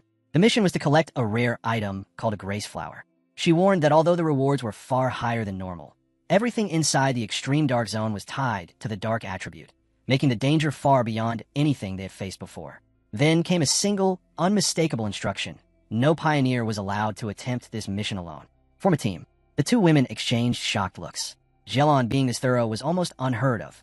Something about this mission was clearly different. Another message arrived, even more direct. Jelon warned that an S-level anomaly could be involved, where the death rate was horrifyingly high. She told them to think carefully before committing. Her final line felt less like a warning and more like a signal. If you have a strong and reliable pioneer with you, it's not too late to sign up. Elsewhere, in a guarded hospital corridor, the purple-haired woman from before, Jelon herself, walked calmly while checking her phone. She knew she had already done everything she could. The choice now belonged to him. Back in the park, Fongi read the message and let out a quiet smirk. He saw straight through it. This wasn't just a caution, it was a challenge. A A message that said, I know who you are. I know you'll be tempted. I'm inviting you to step forward. The entire mission had been designed with him in mind. He looked toward the imagined outline of the bleak, forbidden extreme dark zone and felt a flicker of excitement. He would go. Using the name Fongi, Linyi sent the official reply to Jelon. Their team would participate, and it consisted of 3 people. The scene shifted to a hospital waiting area. Jelon walked forward with 2 female aides beside her. One of them voiced concern about the tiny team that had just signed up. Jelon didn't slow. If he is truly the kind of pioneer the Xian nation can rely on, he will come. Her aide hesitated, then asked what would happen to the others if he didn't. Jelon's answer was ice cold. If he doesn't come, then their fates were never meant to be saved. As they continued down the corridor, a faint smile curved her lips. She glanced at her aides. Do you really think sending people to collect the grace flower is meant to throw powerful pioneers away? Her eyes darkened. It's the opposite. A chilling image unfolded in her mind. The grace flower blooming inside a pool of corrupted darkness, fed by the bodies and souls of fallen pioneers. To harvest this flower, Jelon said softly, is to strengthen the nation. It's the only way to make sure more pioneers survive in the future. Her voice hardened. This mission exists not just to protect the rising generation, pioneers like Fongi and his team who are already on their way, but also to restore the top-tier fighting power we've already lost. The vision shifted, replaced by Fongi, Linyi, and their captain riding a subway, the route to the extreme dark zone already pulling them forward. They soon arrived at the hospital room of Jelon's teacher. The elderly man lay motionless, trapped in a deep coma. Jelon took his frail hand and spoke softly, yet with unshakable resolve. No matter the cost, they had to obtain more grace flowers. Then she revealed the truth. This man was the only pioneer in the entire Xian nation who had ever reached the legendary Diamond Realm, and the grace flower was the only thing that could bring him back. Her tone turned cold as she explained what that meant. After the full revival of spiritual energy, a Diamond Realm powerhouse would be the equivalent of a nuclear weapon in the modern world, an irreplaceable force in negotiations and in war. In her eyes, even the lives of entire pioneer squads were a small price to pay to restore him. One of her aides, worried, gently reminded her that her own health mattered too. The word struck something raw. Jelon's face darkened, her voice trembling. My health matters. In the next instant, her composure shattered. Rage and grief poured out of her. Yes, my life is important, but only because it was bought with the lives of my comrades. They died so I could stand here. She clutched her head as stabbing pain surged through her, the old trauma ripping back to the surface. After a long, shaky breath, she forced herself to calm down. Forgive me, she whispered. Her aide asked quietly if her headache had returned. Jelon waved it away, saying it wasn't time for her medicine yet. Turning aside, she murmured, it's all in the past. But the past refused to stay buried. A vision surged back, an empty, shattered battlefield deep inside the extreme dark zone. Screams echoed through the darkness as voices shouted for the sword-wielding squad to retreat. A younger Jelon knelt among the corpses of her comrades. Her captain lay beside her, bleeding out, pressing the mission into her hands. The grace flower, it's up to you now. She shook, broken by despair, torn between her teacher, her nation, and the unbearable loss before her. No, she cried, refusing to leave him behind. The captain reached out, his blood-soaked hand closing over hers. With his last strength, he poured his remaining spiritual energy into her. I hope this power helps you. Please alive. Make it back alive. Her scream tore through the void as he went still, leaving her alone in the merciless zone. Back in the present, Jelon stood quietly in the hospital room, the weight of that memory pressing down on her chest. She whispered the cruel truth, the bitter irony behind their sacrifice. They had poured their power into her, so she could finish the mission, but they never knew. A grace flower was useless if it was stained by blood, or if it wasn't harvested perfectly intact. No matter how many lives had been given to protect her, the mission had already failed. After a long journey, Fongi's newly formed team finally reached the desolate outskirts of the extreme dark zone. The red-haired captain groaned, rubbing her legs. All this walking, why don't we just fly? We're pioneers, aren't we? Yi shook her head. Flight drains massive amounts of spiritual energy. Until you reach a much higher realm, you can't sustain it for long. Fongi didn't respond. His glowing red eyes stayed locked on the land ahead. Soon, the terrain opened up to reveal a massive fortified checkpoint. Endless rows of fencing, tank traps, and barricades spread outward, all surrounding a colossal wall of shimmering blue energy. That's it, Fongi said quietly. The extreme dark zone. Even through all the defenses, he could feel it. The suffocating pressure of the dark attribute seeped through the air, cold and hostile, pressing down on his senses. E and the captain both shuddered. The captain swallowed hard. This feels 1,000 times worse than that monster we fought. Stay calm, Fongi replied evenly. He nodded toward the main gates, where a crowd had already gathered. Dozens of pioneers stood there, each armed in their own way, waiting for the mission to begin. "We're not the only ones who answer the call," he said. He studied the scene and quickly understood. It's not just the reward. The dark attribute is naturally hostile to humans and extremely hard to deal with. With dark monsters appearing more and more in the cities, pioneers know they can't keep pretending it's not their problem. They have to attack the source. The captain nodded, but Fongi only gave a faint smile, impressed once again by his cousin's insight. The scene widened to show the other pioneers, some wild, some strange, all with unique weapons and fighting styles, standing in tense silence before the sealed gate. As the pressure in the air thickened, Fongi finally spoke about why he had chosen this mission. "I've fought dark attribute creatures twice already. First was that mutated rabbit, more like a twisted rat beast. Then there was that serpent and its partner, Candle Knight. They were intelligent, coordinated, almost like tacticians. That encounter nearly wiped out an entire squad from the Spiritual Energy Association." He paused, his tone growing heavier. "The key point, like E said, is that they aren't just wandering around. They're deliberately slipping past the military's border defenses. Somehow, they're getting into the cities again and again." His gaze turned toward the barrier. "If we don't hit the source, the cities will fall." In his mind, the conclusion was clear. The extreme dark zone could no longer be ignored. At the checkpoint, a stern military officer took charge of the assembled pioneers as Su Qingying stepped forward to deliver the briefing before the towering energy wall. Her expression was cold and steady as she spoke, every word underlining just how dangerous the mission ahead would be. Then she saw them. Fongi, walking casually with Lin Yi and a red-haired captain. Su Qingying's composure cracked. Her eyes widened in shock. Beside her, the green-haired Xiaoyan noticed it too. "Captain," she gasped. Su Qingying froze, her hand flying to her mouth as panic surged through her. "Please don't see me," she begged in her heart. It was pointless. Fongi's gaze found her instantly, his eyes narrowing slightly. "Captain Su." With no way out, Su Qingying stepped forward with her squad, their cloaks shifting as they moved. She already knew Fongi's team was coming. The military had told her, but seeing him here in person still made her pulse race. The red-haired captain looked her over with a teasing grin. "So this is Yi's sister-in-law," she said, deliberately letting the implication hang.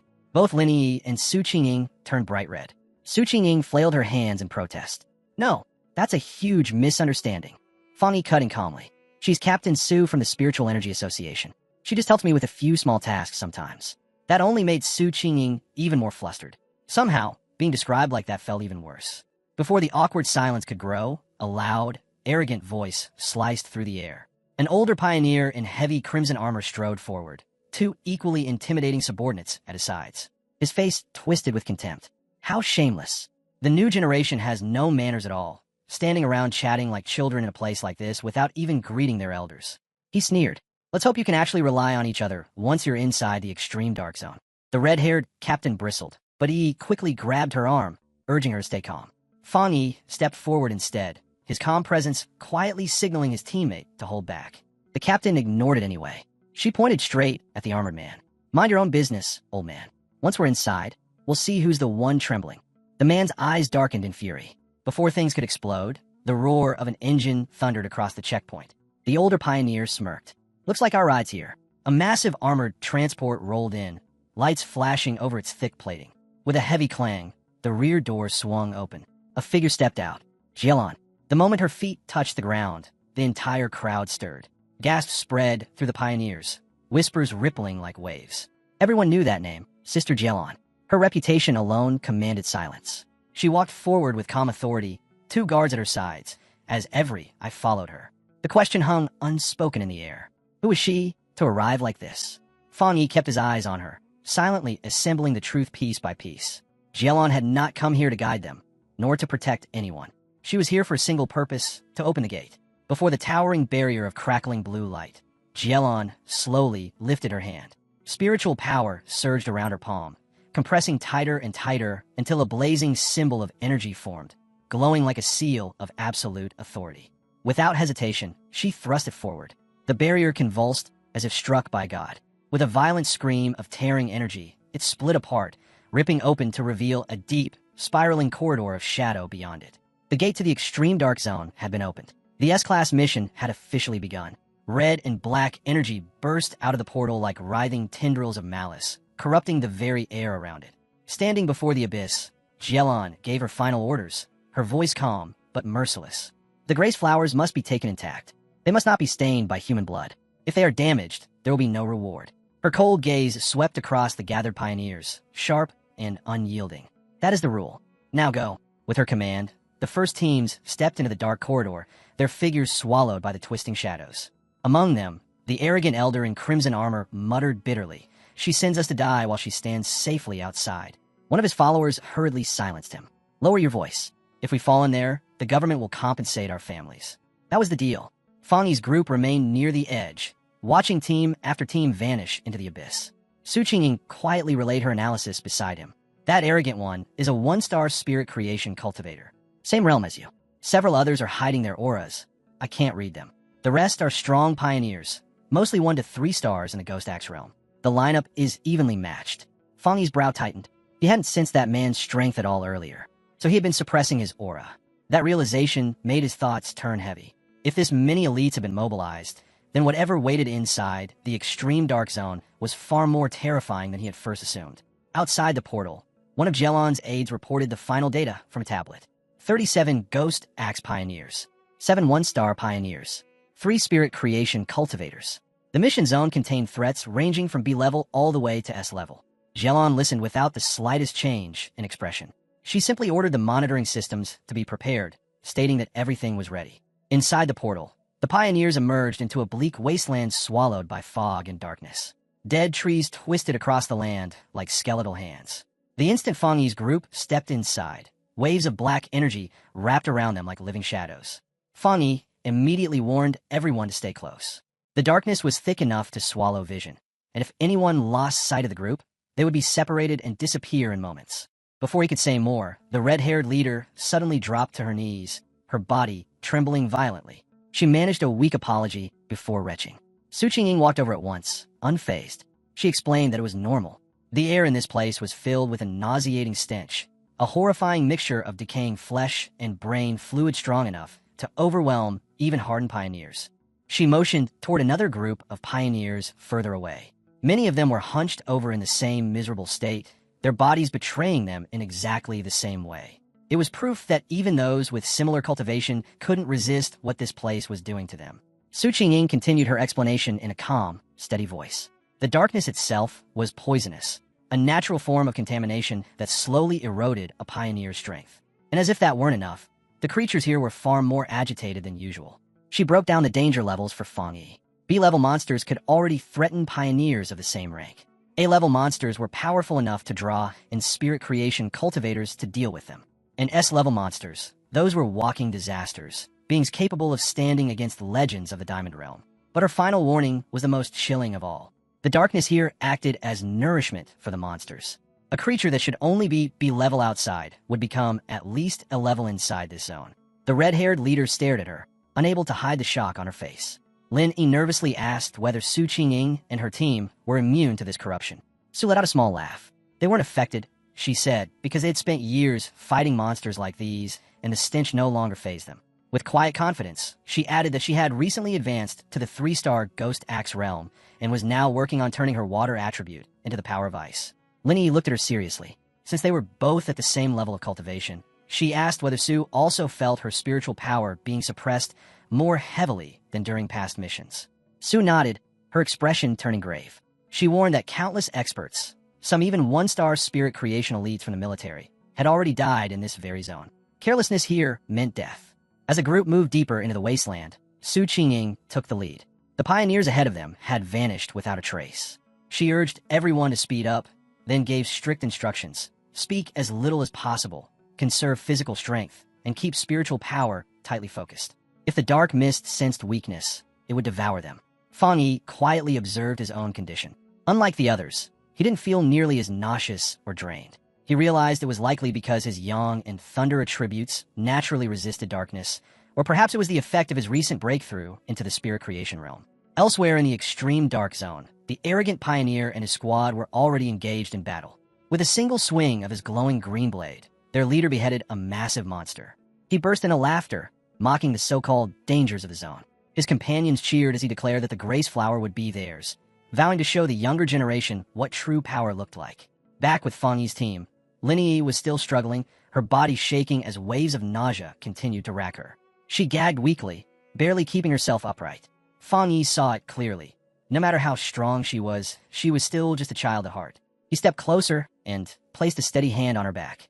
Warm spiritual energy flowed from his palm, spreading through her like gentle sunlight. The nausea and biting cold vanished, replaced by a deep, soothing warmth that felt like winter finally giving way to spring. Linny froze in shock. The sensation was nothing like anything she had ever experienced. It was pure, powerful, and comforting. She instinctively thought it must be some rare, high-grade fire attribute. Her own wood attribute absorbed energy far too slowly to create something like this, and she remembered Su Qingying mentioning her attempt to evolve her water into ice. Fongi corrected her quietly. It wasn't fire. It was yang. He admitted he had kept it from her before, then casually dropped a revelation that made her breath catch. He had been the one behind both the Northgate incident and the fire at Qingxing University's playground. The red-haired leader stiffened, staring at him in disbelief. Did that mean he truly possessed 3 high-grade attributes? Fongi explained calmly that the 2 incidents were not the same. One was the yang attribute. The other had been skyfire. They appeared similar, but they were fundamentally different. What he did not say was that there was a 4th power as well, the desolation attribute. Some things were better kept hidden. A concealed trump card was always worth more than one openly displayed. Outwardly, he only gave enough to satisfy their stunned curiosity. Still shivering, the red-haired leader stepped closer. She admitted she hadn't yet reached the 3-star Ghost Axe realm, so her perception of attributes was weak, but she could tell his yang energy could help her resist the cold. Swallowing her pride, she promised to behave and nervously asked if he could share some of that warmth. Fongi agreed immediately. He said he would keep her warm today. His hand rested on her shoulder, and yang energy surged into her. She gasped, a cloud of warm breath escaping her lips before her body finally relaxed. Xiaoya and another member of Su Qingying's squad exchanged baffled glances at the scene. Seeing how effective it was, Fongi offered the same help to Su Qingying's team. After a brief pause, she admitted the warmth felt good, and her 2 subordinates quickly accepted. One by one, he extended his energy to them. All 3 thanked him, clearly surprised by how much it eased their condition. The moment of relief was short-lived. Sharp, scraping footsteps suddenly echoed across the barren ground. Fongi's eyes hardened. Something dangerous was approaching. He barely had time to warn them before a massive wolf-like beast exploded out of the mist. Su Qingying reacted instantly, rushing forward and forming a long blade of blue energy to intercept it. The creature crashed down, skidding across the ground and stopping just behind the red-haired leader. Fongi shouted for her to move as the beast slowly rose, its body wrapped in a sinister swirl of purple and black energy. With a savage roar, it lunged straight at them. Su Qingying recognized it instantly, an A-level threat. She didn't hesitate, declaring she would handle it. She released a storm of razor-sharp ice energy that slammed into the beast. In a blink, the monster shattered and dissolved into nothing, as if it had never existed.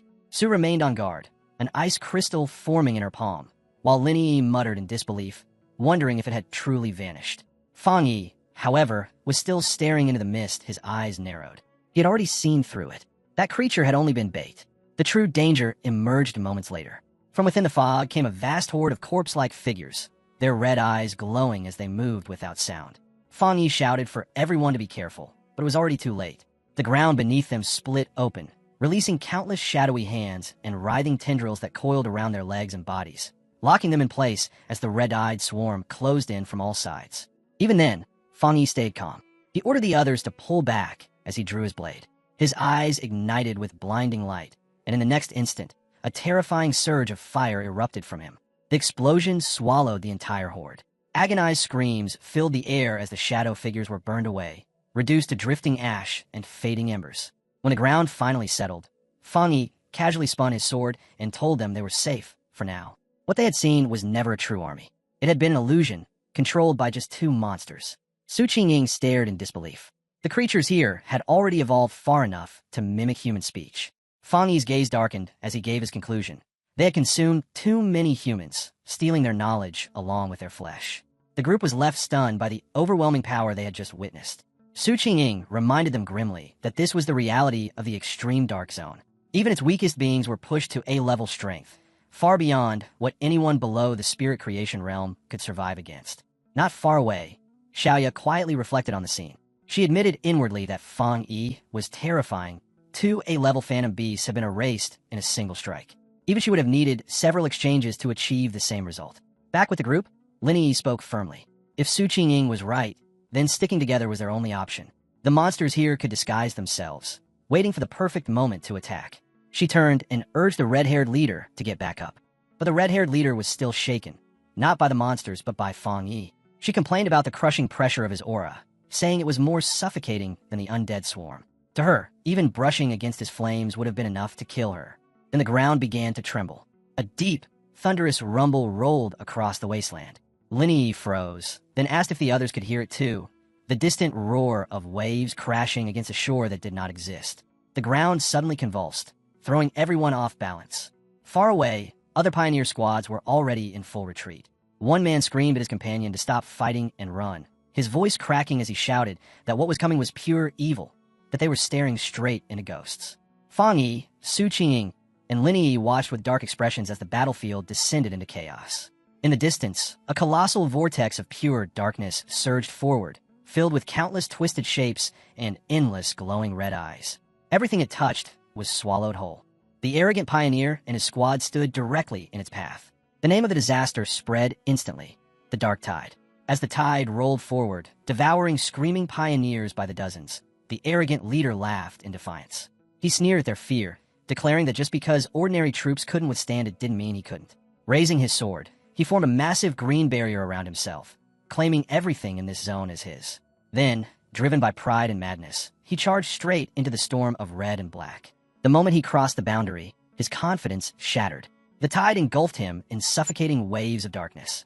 Inside, he finally realized the truth. The monsters within were beyond anything he had ever known. Far stronger than A level, far beyond even S level.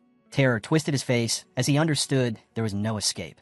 His struggles were meaningless. He, his squad, and countless others were dragged into the darkness, their screams swallowed as they vanished. From afar, Fongi's group watched in stunned silence. The red-haired leader trembled, whispering whether everyone had already died and whether they themselves had any chance of surviving. Linny turned sharply to Su Qing, demanding to know what the Dark Tide truly was. Su Qing's voice was heavy as she explained. It was the ultimate manifestation of the dark attribute, a wave of corruption that devoured all existence, even other monsters. But unease crept into her expression. The mission had been planned carefully to avoid this very phenomenon. It was here. She feared that every pioneer who had gone ahead was already lost. Linny remembered what she had read on the pioneer forums. The Dark Tide was said to be powerful enough to erase entire cities. Cold dread settled into her chest. She turned to Fongi, urging him desperately to retreat while they still could. Fongi alone remained steady. He told everyone to hold their ground as he summoned a massive shield of golden light threaded with blue lightning, enclosing the entire group. He explained that the barrier naturally countered the dark element and reminded them that if it came to it, they still had a way to endure. They could pool their strength to hold the barrier and withstand the wave. Su Qing was stunned by the idea. She immediately challenged it, warning that the Dark Tide was not ordinary darkness, but an extreme concentration of the dark attribute itself. Even their combined power would be meaningless against it. She reminded him that a spirit creation pioneer had just been erased in seconds. Fongi did not waver. Golden flames erupted along his sword while blue lightning crackled around his other hand. With unwavering resolve, he declared that he would destroy the tide himself. Before anyone could stop him, he launched forward, his body turning into a streak of fire and thunder that shot straight toward the towering wall of darkness. The others stood frozen in shock. Su Qing could only stare, unable to believe he was truly charging into the tide. The moment Fongi entered the storm, radiant light tore through the blackness. Deep within the Dark Tide, he hovered calmly inside a golden aura, completely untouched as violent currents of dark energy churn around him. His eyes locked on a faint, ember-like red glows hidden inside the storm. Seeing them, he gave a cold smile. His suspicion had been right. From every direction, grotesque abominations crawled out of the shadows, twisted, many-eyed monsters stitched together from countless bodies. Fongi understood at once. These were not ordinary A-level beasts being controlled by the tide. They were composite creatures, formed from endless lesser monsters that had been forcibly merged and evolved. The Dark Tide itself was a breeding ground, endlessly pushing B-level creatures into A-level, then into terrifying S-level existences. This was no mere catastrophe. It was an SSS-level disaster, something capable of devouring spirit creation pioneers as if they were nothing. One of the abominations lunged at him. Fongi's eyes blazed with golden fire. His blade flashed, releasing a wave of crimson flame that cleaved the creature apart in an instant. He felt the difference immediately. With his spirit creation realm power and skyfire reinforcing his sword, A monster that once would have been a deadly threat had been erased with a single strike. As he surveyed the depths of the storm, another presence caught his attention. The arrogant pioneer was still alive. Wrapped in the tide's corrupting darkness, the man struggled desperately as black energy gnawed at his body. Fongi saw that he was still conscious. His spiritual energy had not yet been completely drained. His foundation was weaker than Fongi's. But as a true spirit creation cultivator, he still had a narrow chance to survive. Fongi did not hesitate. He summoned the full might of his divine thunder. A surge of purifying lightning erupted from his hand and tore into the dark mass binding the man. The explosion ripped him free and hurled his body out of the tide. He slammed into the ground, unconscious but alive. Barely, standing over him, Fongi noted calmly that survival inside the dark tide was possible, but only by the thinnest of margins. The brief sense of relief shattered almost immediately. All around Fongi, the torn darkness began to writhe and knit itself back together. The monsters he had just destroyed reformed inside the tide, their grotesque bodies regenerating as if death meant nothing. A massive, many-eyed abomination rose once more from the shadows, its presence crushing. Fongi understood then with chilling clarity. The tide could endlessly recreate its minions. This had to be the true terror of creatures that had surpassed S-level. Surrounded by an army that refused to stay dead, Fongi made a dangerous decision. A faint, defiant smile touched his lips as he deliberately let his protective aura fade, exposing himself to the crushing darkness. His system reacted instantly, detecting the overwhelming dark attribute, but the result was immediate failure. The power was too strange, too complex. It could not be absorbed. Fongi was not surprised. Even after stepping into the spirit creation realm, the dark attribute remained something fundamentally different from everything else. It could not be taken, nor destroyed in the usual way. If that was the case, then he would simply have to change his approach. His sword burned at his side as the endless monsters closed in, his smile steady. For a fleeting moment, he regretted not bringing the Desolation Flower. Its life-draining power would have been the perfect counter to this nightmare. But that thought sparked something else. His eyes suddenly lit up, clarity cutting through the chaos. The answer was already right in front of him. Outside the tide, his companions watched from behind the golden barrier, their gazes fixed on his lone figure inside the storm. The red-haired leader, still shaken, turned to Su Qingying and asked if she had ever seen anything like this. Su could only shake her head. This was beyond anything she knew. Then, without warning, the raging tide fell eerily silent, its pressure pressing harder against their shield. The stillness was far more terrifying than the noise. Linny's hands trembled. She admitted that even when they fought the monstrous Desolation Vine, she had never felt fear like this. Worry for her cousin dragged her toward despair. Su Qingying grabbed her hands firmly, forcing her to focus. The shield was still holding, even if it was flickering. They needed to pour their strength into it together. Her words were harsh but real. If Fongi fell, none of it would matter anyway. She continued, reminding them that Fongi was not an ordinary cultivator. He had reached the spirit creation realm and wielded multiple attributes. His true power was far beyond what they had seen so far. It wasn't their role to save him. They had to believe in him. Her blunt sincerity, laced with unexpected humor, pulled Yi back from the edge. Yi managed a weak smile and thanked her. Su Qingying returned it, saying her teammates always complained she was too serious, then asked if she felt a little better. The moment didn't last. The dark tide exploded. A colossal pillar of flame suddenly roared upward, ripping through the suffocating blackness. From the heart of the raging inferno, Fongi released his ultimate art, the Nine Dragons Skyfire Seal. His figure rose through the flames, wrapped in swirling gold and blue light. Outside, his teammates were frozen in shock. The red-haired leader shouted his name, pointing him out to Lin Yi, while Su Qingying could only stare, stunned by the terrifying power unfolding before her. 9 enormous fire dragons burst into existence, each blazing with searing radiance. They spiraled together, their light overwhelming the darkness of the tide itself. Far away, Jelan, who had been monitoring the mission, was caught completely off guard. She recognized it instantly, the legendary Skyfire tribute, shaped into a sealing art. Her eyes widened as the dragons closed in, crushing the city-destroying dark tide into a single, unstable sphere of blazing energy. Had he really sealed the entire tide? Fongi was not finished. Calling upon his divine thunder, crackling blue lightning erupted and coiled around the fiery sphere, forming a roaring vortex. His power surged to its absolute limit. With a deafening roar, Fongi released the full might of his combined technique, the Nine Dragons Edict. Fire and lightning collided, detonating with earth-shaking force that rippled through the entire extreme dark zone. At his command, the raging storm obeyed. Bringing his hands together, He forced the chaos to collapse inward, compressing again and again until it became a small, radiant orb, stable, contained, yet packed with terrifying energy. When the light finally faded, the battlefield was silent. The arrogant pioneer lay unconscious on the ground, saved by Fongi's earlier strike. Fongi glanced at him, noting that at least they were safe for now. He hadn't planned to save the man, but now he had to consider what to do with him. Linyi rushed to her cousin, relief flooding her as she checked his condition. Su Qingying stepped closer and offered to have her team take care of the fallen pioneer. Later, she approached Fongi, asking why he didn't look satisfied after sealing something so catastrophic. In her heart, though, she was in awe. He had truly done the impossible. He had destroyed the dark tide. Fongi answered calmly. The seal would not last. The dark attribute was still there, pressing against it, and time was running out. They had to move immediately and secure the grace flower before it broke. Su Qingying nodded and agreed to handle the unconscious pioneer. Her subordinates lifted him onto their shoulders as they prepared to move out. The group paused on a cliff overlooking the desolate land. Su Qingying's expression darkened as she realized the truth. None of the pioneers who had gone ahead had survived. The dark attribute had consumed them all without leaving a trace. The red-haired leader spoke softly, mourning how easily so many lives had been erased. Fongi felt a different kind of heaviness. Perhaps it was cold, but he was quietly relieved he hadn't been forced to watch their deaths with his own eyes. Their advance soon led them to a sinister pool of darkness, its surface rippling with hidden danger. Fongi stepped forward at once and took command. He told Linyi and the others to move ahead with Su Qingying's team, saying the pool was far too dangerous and that he would stay behind to deal with it alone. Though reluctant, they had no choice but to comply, leaving him standing by himself on a jagged ledge above the black waters. At that instant, a system window flashed before his eyes. A powerful dark attribute fluctuation had been detected.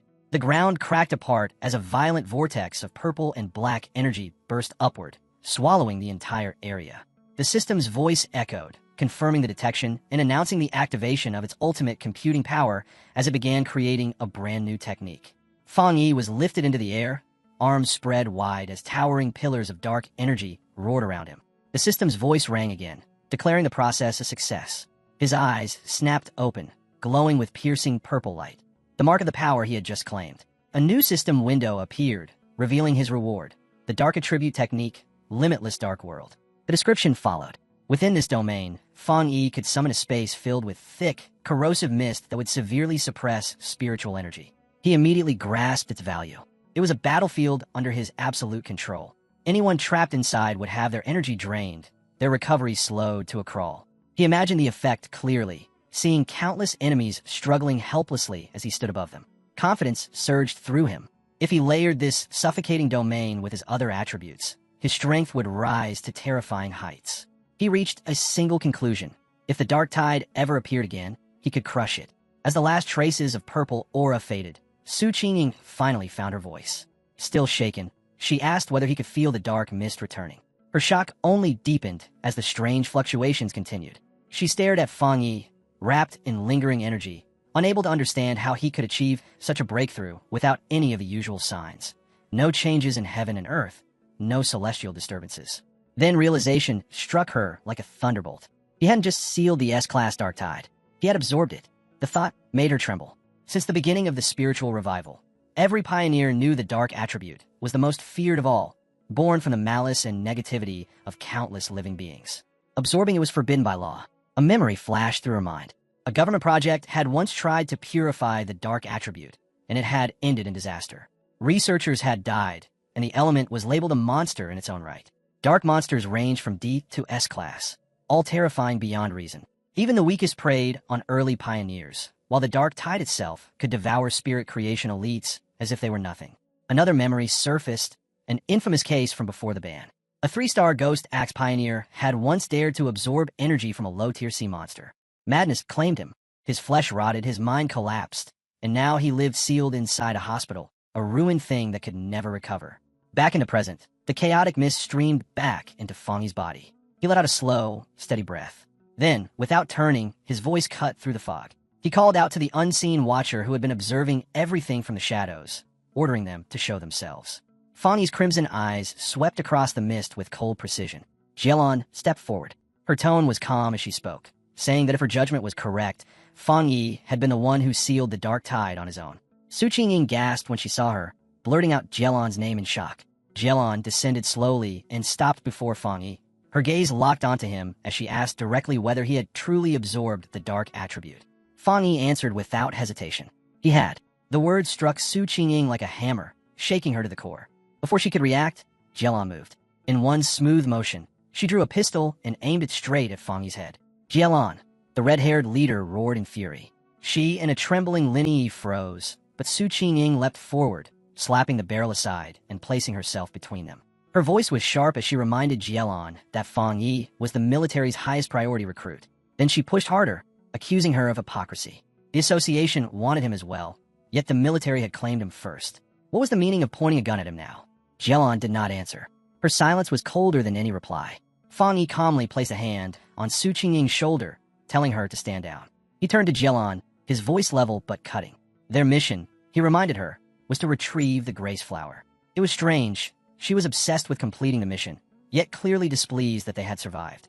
Jelon kept the gun raised, the metal glinting faintly in the mist, her expression unreadable. The red-haired leader finally exploded. She accused Jelon of betraying their trust, demanding to know why she had done nothing when the dark tide was about to wipe them out.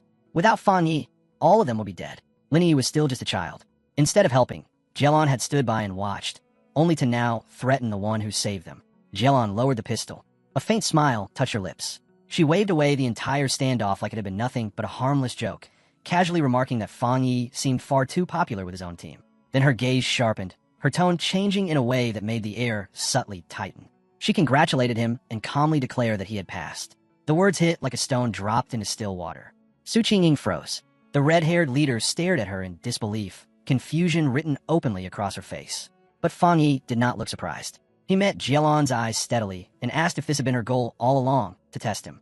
Jelon did not deny it. She said that with someone of his talent and strength, she could not trust neat reports or hollow numbers. She needed to see his true character with her own eyes. Then she turned to the red-haired leader and addressed the accusations head-on. She admitted she had not intervened because pioneers lived by the ruthless laws of this new world. Here, fortune and death changed places in a single heartbeat. That was the reality they had to accept. Yet she pointed out something that made everyone pause. They were lucky to have Fongi with them. Since the dark tide descended, not a single monster had dared to draw near. The creatures, she explained, were terrified of the power he had unleashed. Fongi listened, his expression dark and thoughtful, and then nodded. Even the dark tide followed the same cruel rule, he said. It preyed on the weak and bowed before the strong. With the matter settled, Jelon shifted gears and said she would lead them to the grace flower, reminding them that no one knew this land better than she did. As they moved, Su Qingying quietly leaned closer to Fongi. In a low voice, she told him something about Jelon felt wrong. She revealed the truth she had uncovered. Jelon's former squad had once faced the dark tide, and she was the only one who had survived. The pieces slid into place for Fongi. Her rigid obedience to missions and rules, the cold shell she wore, it all came from that loss. Her team's deaths had carved a wound so deep that it left her half-broken, pushing her towards self-destruction. Yet within that emptiness was a fierce conviction, the only thing still driving her forward. When he sealed the dark tide, that inner resolve had cracked for just a moment, letting something human slip through. Understanding dawned, and a faint smile touched Fongi's lips. He told the others they should be kinder to Jelon, because beneath everything, she was badly hurt. The red-haired leader blinked in confusion and asked if Jelon was physically injured. Fongi said she was. He explained that her spiritual barrier was severely damaged. Though her cultivation stood at the level of a 2-star spirit creation realm, her protective aura had collapsed by at least 2 full tiers. A brief glimpse of her energy made it undeniable. Her aura wavered and splintered, fragments breaking away as if her very core had been shaken. Even her footsteps were slightly unsteady, betraying the strain her body was under. Jelon sensed their gazes and glanced back at them. Her voice was soft when she thanked them, yet she immediately brushed it off, insisting the injury was nothing worth mentioning. With Jelon in front, the group moved deeper into the lifeless fog. Dead trees rose around them like twisted bones, and the ground was scattered with the skeletal remains of beasts. They had entered the chaotic burial mounds. As they advanced, Fongi's instincts tightened. Something was wrong. His gaze swept the terrain, then locked onto a chilling sight, a half-buried skeleton of a fallen pioneer, its remains jutting from the earth as if trying to crawl back out. Finally, Jelon stopped. She announced they had arrived. In the center of a barren clearing, a single grace flower stood alone, glowing with a soft, dreamlike purple light. As Jelon stepped forward, Fongi kept his eyes fixed on her. The unease in his chest only grew heavier. Then his fear became reality. Shadowy figures tore their way out of the ground. Crimson eyes flared inside the mist as the creatures rose one by one, forming a tight circle around the flower like silent guardians that would not allow anyone to approach. Yet Jelon did not slow down. Her composure shattered instead. Her expression twisted into something disturbing. Her eyes locked onto the grace flower with a desperate, feverish obsession. She stretched out her hand, her voice falling to a trembling whisper. "I can finally see it again." Her body shook as if caught in a trance, her entire being pulled toward the flower's glow. Fongi's eyes turned cold. He could see it clearly now. She had lost control. Her mind was slipping into something dangerous. There was no time to hesitate. Golden red flames erupted in his palm, blazing with violent intensity. His voice thundered through the clearing as he called out to her spirit. In the same instant, he hurled the burning sphere straight at Jelon, determined to shatter the trance before it swallowed her whole. At the very last moment, she snapped back to her senses and realized what was coming. The attack carried an extremely rare and terrifying yang attribute, pure, violent, and overwhelming. Her eyes hardened. With a sudden burst of speed, she swung her arm and knocked the blast aside. The impact detonated in a roaring explosion, a shockwave ripping across the clearing. When the dust finally settled, she and Fongi stood facing each other in silence. Golden energy crackled wildly around his hand, flashing like restrained lightning.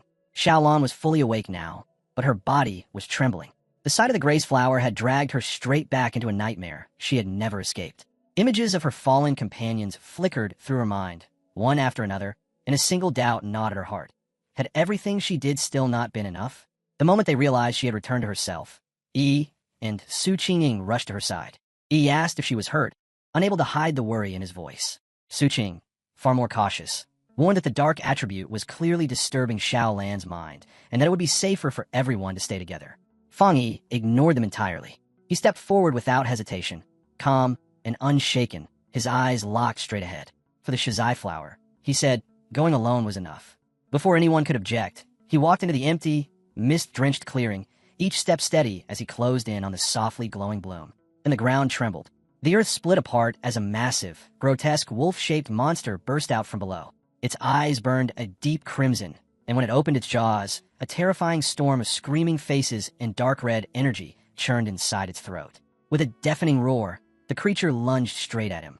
Fongi didn't even blink. Blue lightning crawled across his fingers as he spoke a single word. Divine thunder. Several violent bolts ripped through the monster's body in an instant. The beast shrieked as electricity tore through its flesh, yet it still refused to fall. Fongi watched closely and understood immediately. This fox demon had devoured countless monsters, evolving into something far more dangerous. An S-class anomaly. The seal on the dark tide was only temporary, and time was already running thin. This battle had to end quickly. A faint, confident smile touched Fongi's lips. If it would not die easily, then it would serve another use. Dense, terrifying purple energy began to gather in his palm, heavy with pure darkness. Without hesitation, Fongi released his newly obtained power. Limitless Dark World. A violent storm of swirling purple energy exploded outward, swallowing the stunned S-class fox monster whole and sealing it inside an absolute prison of darkness. The power condensed in an instant, hardening into a massive dark purple sphere that engulfed both Fongi and the creature. The outside world disappeared. Within this isolated reality, countless shadowy purple tendrils lashed out from every direction, wrapping around the S-class beast like living chains. The monster thrashed wildly, its roars breaking down into pitiful cries as crushing pressure bore down on it. Its massive body was forced smaller and weaker, shrinking under Fongi's overwhelming domain. A cold system window flickered into existence. Under the effect of the limitless dark world, the S-class anomaly had been forcibly suppressed, its rank reduced by 2 full levels, falling all the way to a mere B-class threat. Fongi stood calmly before the now diminished creature, his eyes unreadable. He remarked that any S-class anomaly that collapsed so easily must have had a terribly fragile foundation from the start. With the danger fully contained, his sword flared to life, bursting into blazing golden red flames. "It's over," he said quietly. One clean slash cut through the darkness. Fire roared through the space, and the weakened monster was wiped out completely, reduced to nothing but drifting embers. Outside the sphere, Su Qingying and Yi stared at the massive orb of dark energy in stunned silence. Su Qingying frowned. It was clearly a dark attribute, yet it felt strange, different. Yi nodded slowly. There was none of the usual suffocating chill, none of the nauseating weight that normally came with dark power. Xiaolan spoke quietly, her tone steady even as tension still lingered in the air. This was Fongi's personal domain, a space he had created on his own after mastering the dark attribute without any guidance. The realization struck her deeply. Forming a domain was an ability of terrifying difficulty. Until now, the only person she had ever known who could create a spatial domain purely through spiritual power was her teacher. Beyond him, she believed there were no more than 3 others in the entire world capable of such a feat. A painful memory surfaced. A vast city drowned in chaos and ruin. She remembered her teacher, standing alone, forcing his domain to its absolute limit in a desperate attempt to stop the catastrophe, and still failing. That haunting image shattered as the dark purple sphere suddenly dissolved. Fongi stood alone in the clearing, completely unharmed. Xiaolan and Su Qingying could only stare, stunned by how quickly everything had ended. Fongi simply lifted a hand and gave them a relaxed, reassuring smile, saying that the chaotic burial mounds should be free of trouble now. With the threat gone, he turned and walked calmly toward the glowing shizai flower. He knelt, gently cupped the plant in his hands, and carefully pulled it from the earth with its roots intact, preserving it with meticulous care. Holding the softly glowing flower, Fongi studied it for a brief moment before nodding to himself.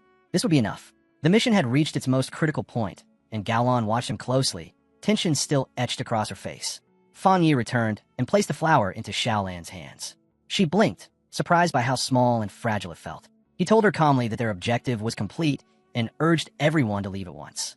The sealed dark tide, he explained, was nothing like ordinary monsters. It could break free at any moment. On top of that, they still had to deal with the unconscious, overly arrogant pioneer and his team. Xiaolan's rigid posture finally eased. The strain drained from her expression, replaced by real relief. Holding the glowing flower close, she thanked Fongi sincerely, admitting that without his overwhelming strength, their mission would have failed. She then turned to thank the others before announcing that it was time to withdraw. Just as they began to move, Xiaolan suddenly stopped. She turned back and looked directly at Fongi. Her voice grew serious as she revealed the truth behind their mission. Elder Wu, the Sea Nation's only realm pioneer, was dying. The flower was the only medicine that could save him. With a faint but heartfelt smile, she told Fongi that it had just saved the life of the nation's strongest guardian. Fongi listened in silence, his expression thoughtful as the weight of her words settled over him. He softly repeated the name of the legendary Qingong realm to himself. When the group finally stepped through the dark portal of the extreme dark zone, a sky filled with swirling crimson clouds greeted them. The red-haired leader threw her fists into the air, shouting in pure relief that they could finally see the light again, and that they had survived. Yi felt the same, grateful just to stand beneath the open sky after everything they had endured. Their return instantly sparked a wave of cheers. Officials who had been waiting in tense anticipation rushed forward, celebrating the successful retrieval of the shizai flower. Many of them openly admitted they had never truly believed it was possible when Xiaolan first reported the mission. As the team walked through the path, cleared by the crowd, the red-haired leader stared around in disbelief at how many people had gathered. Somewhere among the voices, someone whispered, wondering who it was that had actually brought the flower back. That was when he slowed to a stop. Her eyes widened as she noticed something blocking their way. A massive, heavily armored military vehicle sat squarely in front of them. Dark steel plating covered its body, and elite soldiers stood on both sides in perfect formation. The red-haired leader froze. Her gaze locked onto the emblem stamped on the vehicle, the unmistakable symbol of the Star God War Zone, the most powerful and prestigious military force in all of the Xia Nation. The realization hit her instantly. Heat rushed to her face as embarrassment followed. So Gaolan was one of them. The memory of how she had shouted earlier made her wince. The Star God War Zone was not an ordinary unit. It ranked #1 in the nation, and ever since spiritual energy had revived, its overwhelming advantages had allowed it to seize the most resource-rich forbidden zones and turn them into supreme cultivation grounds. As the group approached, an official stepped forward carefully, holding the shizai flower sealed inside a glowing blue container. He respectfully handed it to a high-ranking officer who introduced himself as Major Han Li. Taking the container, Han Li allowed himself a faint smile of satisfaction. Then, without any warning, Major Han Li snapped to attention. Every soldier behind him did the same. In one flawless motion, they raised their hands in a sharp military salute, directed straight at Fongi. The sudden show of respect left him momentarily stunned. After lowering his hand, Han Li turned to Xiaolan and assured her that the shizai flower would be delivered to the hospital immediately. She could finally rest easy. Xiaolan nodded, saying she would follow soon. With its precious cargo secured, the armored vehicle roared to life and sped away down the cleared path. With the urgency gone, Xiaolan turned back toward Fongi. She asked him directly whether he was connected to the Star God War Zone. When he answered, she revealed her own identity just as calmly. She added in an even tone that news of his overwhelming strength had already spread through the entire military district. With a confident, knowing look, she told him it was only a matter of time before his name became widely known and carried real weight. Then she spoke plainly. His individual combat power, she admitted, was already enough to suppress even the most elite squads within her own war zone. With that, she made her offer, formally and without hesitation. She acknowledged his terrifying potential and invited him to join the Star God War Zone, promising him access to the finest cultivation resources available. She also assured him that the rewards from this mission, for both his team and Su Qingying's squad, would be delivered soon. Fongi listened in silence, a faint smile resting on his lips as he considered her words. But her tone soon changed. The confidence faded, replaced by something heavier and more solemn. And as she continued, it became clear that the danger they faced was far from over. She told him that as the world changed at an unprecedented pace, the nation's greatest and most terrifying threat was the rise of dark attribute anomalies. As she spoke, a vision took shape in his mind. An entire city swallowed by a vast, ominous cloud of purple-black energy, buildings vanishing as if they had never existed. That image alone made everything clear. She warned him that the number of these anomalies was increasing at a frightening rate. The dark zones they created would keep spreading, growing like a malignant tumor, capable of triggering catastrophic disasters without warning. That was why forbidden zones had to be established, and why organizations like the Spiritual Energy Association were forced to guard them with absolute severity. After a brief pause, she clarified herself. She was not saying this to pressure him into joining the Star God War Zone. She was telling him because she believed a pioneer of his caliber, someone truly exceptional, had earned the right to know the truth about the world's condition. Fongi felt the sincerity in her words. A faint smile returned as he gave her his answer. He told her he understood, and that if he ever encountered dark attribute anomalies in the future, he would not look away. On that matter, she could rest easy. At those words, the stern exhaustion in Xiaolan's expression finally eased. Genuine relief appeared on her face. She introduced herself properly at last, saying it was a pleasure to meet him, and then handed him a small, dark token. Fongi took it, revealing a black tablet engraved with a dragon and the characters of the Star God War Zone.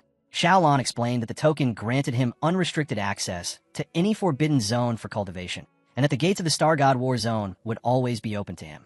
Then she hesitated slightly before making one last request. She asked if he would be willing to go and see Elder Wu. Fongi raised a brow and asked if she meant the Qingong Realm Pioneer. She nodded and said that Elder Wu was her teacher. Fongi should meet him, she explained, though she did not hide that it was also a personal wish. She wanted to be his friend. Fongi accepted both the token and her invitation, slipping it casually into his pocket. He agreed to go with her, saying it was always good to have more friends. Then, as if to seal that new bond, he extended his hand. Blue lightning crackled across his palm as he told her he had something to give her. Xiaolan looked at him in confusion. Fongi smiled and calmly explained that he believed he could completely cleanse the remaining dark attribute poison from her body. Before she could even respond, he released it. A surge of pure blue lightning burst forth, engulfing her in an instant. The shock locked her in place, breath caught in her throat as the thunder attribute surged through her body. Yet instead of pain, she felt something impossible. Healing. The cold, deep ache that had haunted her bones dissolved, replaced by a warm, tingling numbness. The discomfort she had carried for so long simply vanished. Inside her, the wounds left by the dark attribute began to close as the corrupt energy was torn apart and washed away, cleansed by the thunder from the inside out. It felt like being reborn. The rare, powerful lightning scoured her body clean, purging toxins she did not even realize were still there. When the glow finally faded, faint sparks still danced around her. Fongi looked at her and asked how she felt. Xiaolan exhaled slowly and nodded. She felt incredible, better than she had in years. The lingering dark energy was gone. Nearby, Su Qingying watched as paramedics rushed to the unconscious, once arrogant pioneer. She couldn't help wondering if someone that badly injured could even survive. When she turned back, she was startled to see Fongi and Xiaolan still standing there. Yet something was different. Xiaolan's aura had changed. Her injuries were gone. Xiaolan explained simply that Fongi had used his rare, pure thunder attribute to completely cleanse the dark poison from her system. Su Qingying froze, staring at him in disbelief. So this was the true nature of his power. Not just destruction, but salvation. Without realizing it, she pointed at Fongi, eyes wide. He noticed and asked flatly what she was staring at. That was when inspiration struck her. She spun around and urgently waved the paramedics over, excitement flooding her voice. She turned back to Fongi and proposed a partnership. If his spiritual power could be combined with their advanced medical technology, they could save countless pioneers suffering from dark attribute corruption. To show her sincerity, she bowed deeply, lowering herself without hesitation, asking him to demonstrate his power just once more. Fongi did not answer right away. He fell silent, weighing her words. Then he raised his hand. A controlled burst of blue lightning flickered from his palm. Calm, precise. He asked if that was enough of a demonstration. One of the paramedics gasped as he examined the energy, his eyes shining. It was working. There was no doubt about it. Such a high-level thunder attribute could directly counter the dark attribute. Xiaolon added that when Feng Yi had treated her, the power had been sent straight into her body, destroying the corruption at its very source. Su Qingying nodded quickly, already piecing everything together. All they would need, she said, was for Feng Yi and the patient to hold hands. But one of the paramedics spoke up, his excitement tempered by caution. Not every cultivator, even those at the spirit creation realm, could endure energy this pure. He explained this calmly to Su Qingying, adding that while Xiaolan's injuries had been serious, they were nothing compared to the condition of the other patient. Healing that arrogant pioneer, he estimated, would require at least 10 times more spiritual energy.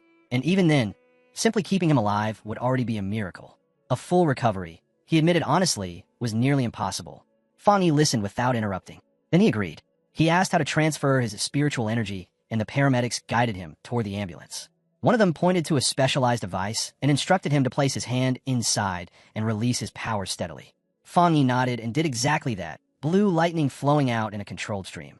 From a distance, Yi watched in silence. She had never imagined Xiaolon was a high-ranking member of the elite Star God War Zone. Even more shocking was the fact that her cousin was so powerful that this legendary military force was actively trying to build a relationship with him. Her thoughts drifted back to Xiaolon, usually cold and distant, personally asking to be Fongi's friend and even giving him her own token. When the energy transfer finally ended, Fongi turned toward Yi and the red-haired leader to check on them. Yi smiled and said they were fine. Then she explained that she and the red-haired leader had decided to head out on their own for more training and missions. They couldn't keep relying on him forever. If they wanted to survive, they needed to grow stronger on their own. Fongi agreed immediately. He only told them to be careful. As they left, he watched their backs with a small, proud smile. Somewhere along the way, his cousin really had grown up. Su Qingying and her team prepared to depart as well. She waved goodbye, telling Feng Yi and Xiaolon that they would meet again on the next mission. Once they were alone, Xiaolon turned to Feng Yi and reminded him that it was time to visit Elder Wu. As the ambulance pulled away, Su Qingying couldn't hide her frustration. She complained loudly that the Star God War Zone had just snatched someone this powerful right out from under them. Her teammates hurried to calm her, but the irritation did not fade. Deep down, everyone knew the truth. The Spiritual Energy Association was a mess, too many internal struggles, too much chaos, and its strongest squads refused to truly work together. By the time Feng Yi and Xiaolon arrived, they were standing before a massive, modern hospital, the highest security ward of the Star God War Zone's medical base. Feng Yi asked quietly if this was where Elder Wu was being treated. Inside the room, they stopped beside a bed buried in medical equipment. Tubes, monitors, and softly humming machines surrounded the unconscious figure lying there. Feng Yi took in the sight and couldn't help commenting on how strange it felt. The ultimate powerhouse of the Qingong realm, reduced to a withered old man. He stepped closer to examine him. Dark red veins spread across Elder Wu's face and neck, swollen and unnatural. A respirator rose and fell with each strained breath. Xiaolon told him it had been far worse before. Back then, her teacher had looked more like a corpse than a living person. Even after using the precious shizai flower, he still had not woken up. Feng Yi frowned. What kind of catastrophe could leave someone this powerful in such a state? Xiaolon slowly let out a breath and began to explain. It had happened during the battle for the capital. A massive dark attribute anomaly had suddenly formed above the city, swallowing the sky itself. To stop it from descending and devouring everything below, Elder Wu had stepped forward alone. In her memory, the rest of the squad stood behind him, desperately pouring their own spiritual energy into his body to support him. But the anomaly was no ordinary enemy. It was far beyond S-level. Above the shattered city had hovered a monstrous, dragon-shaped mass of pure dark energy, its presence crushing the land beneath it. Xiaolan's voice tightened as she spoke. If that thing had fully descended, it would not have stopped with the capital. The surrounding cities would have fallen next. The entire nation would have been plunged into absolute chaos. In one final, desperate move, Elder Wu unleashed his personal domain and sealed the anomaly by force. But they had miscalculated. The dark attribute was even stronger than anyone had predicted. The backlash tore through him, corrupting his body from the inside. Gaolon finished the story in a cold voice, saying that if Elder Wu had not been a master of the Qingong realm, he would have been turned to ashes on the spot. The room fell into silence. Back in the present, Fongi looked down at the unconscious hero with new eyes. To give up everything just to save a city, this man truly was a great pioneer.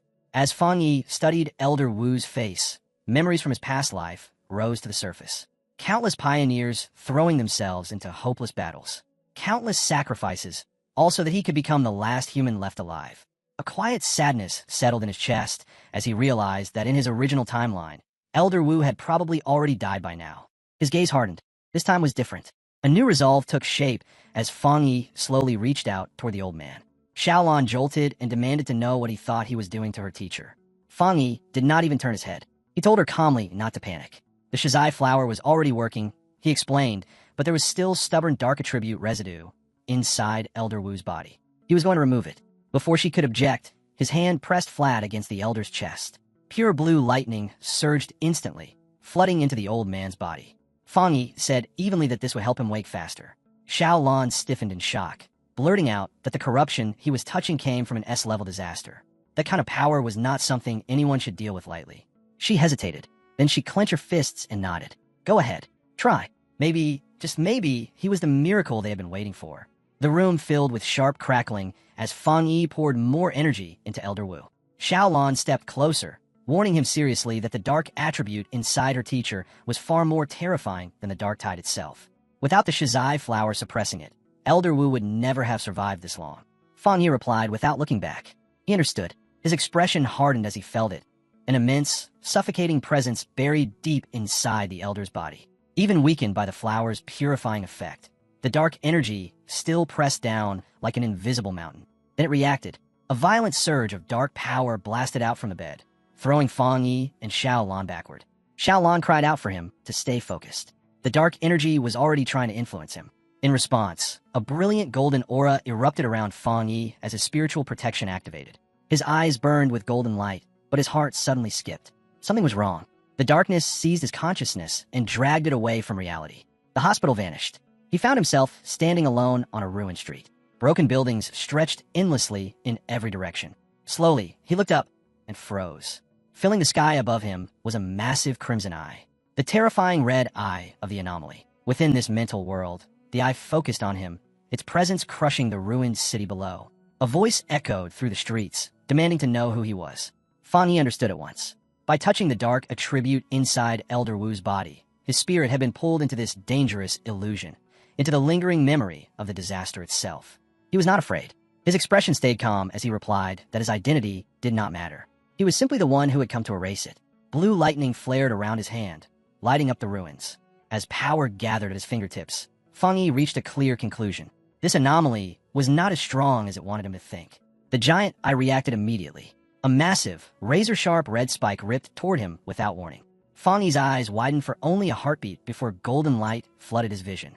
Golden sun breathing ignited, power surging through every vein as he twisted aside and barely slipped past the first strike.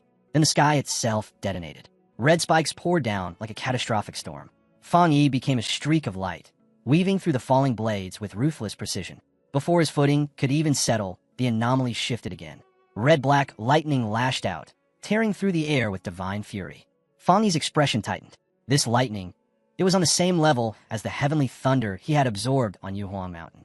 Then the illusion stopped pretending. The single crimson eye shattered into motion, multiplying into a vast swarm. Countless insect-shaped entities formed from pure dark attribute energy, all revolving around a blazing red core. Fongi's pupils shrank. Each of them carried the strength of a dark tide monster, and there were tens of millions. The swarm collapsed inward like a living vortex, devouring the sky as it rushed straight for him. Fongi did not step back.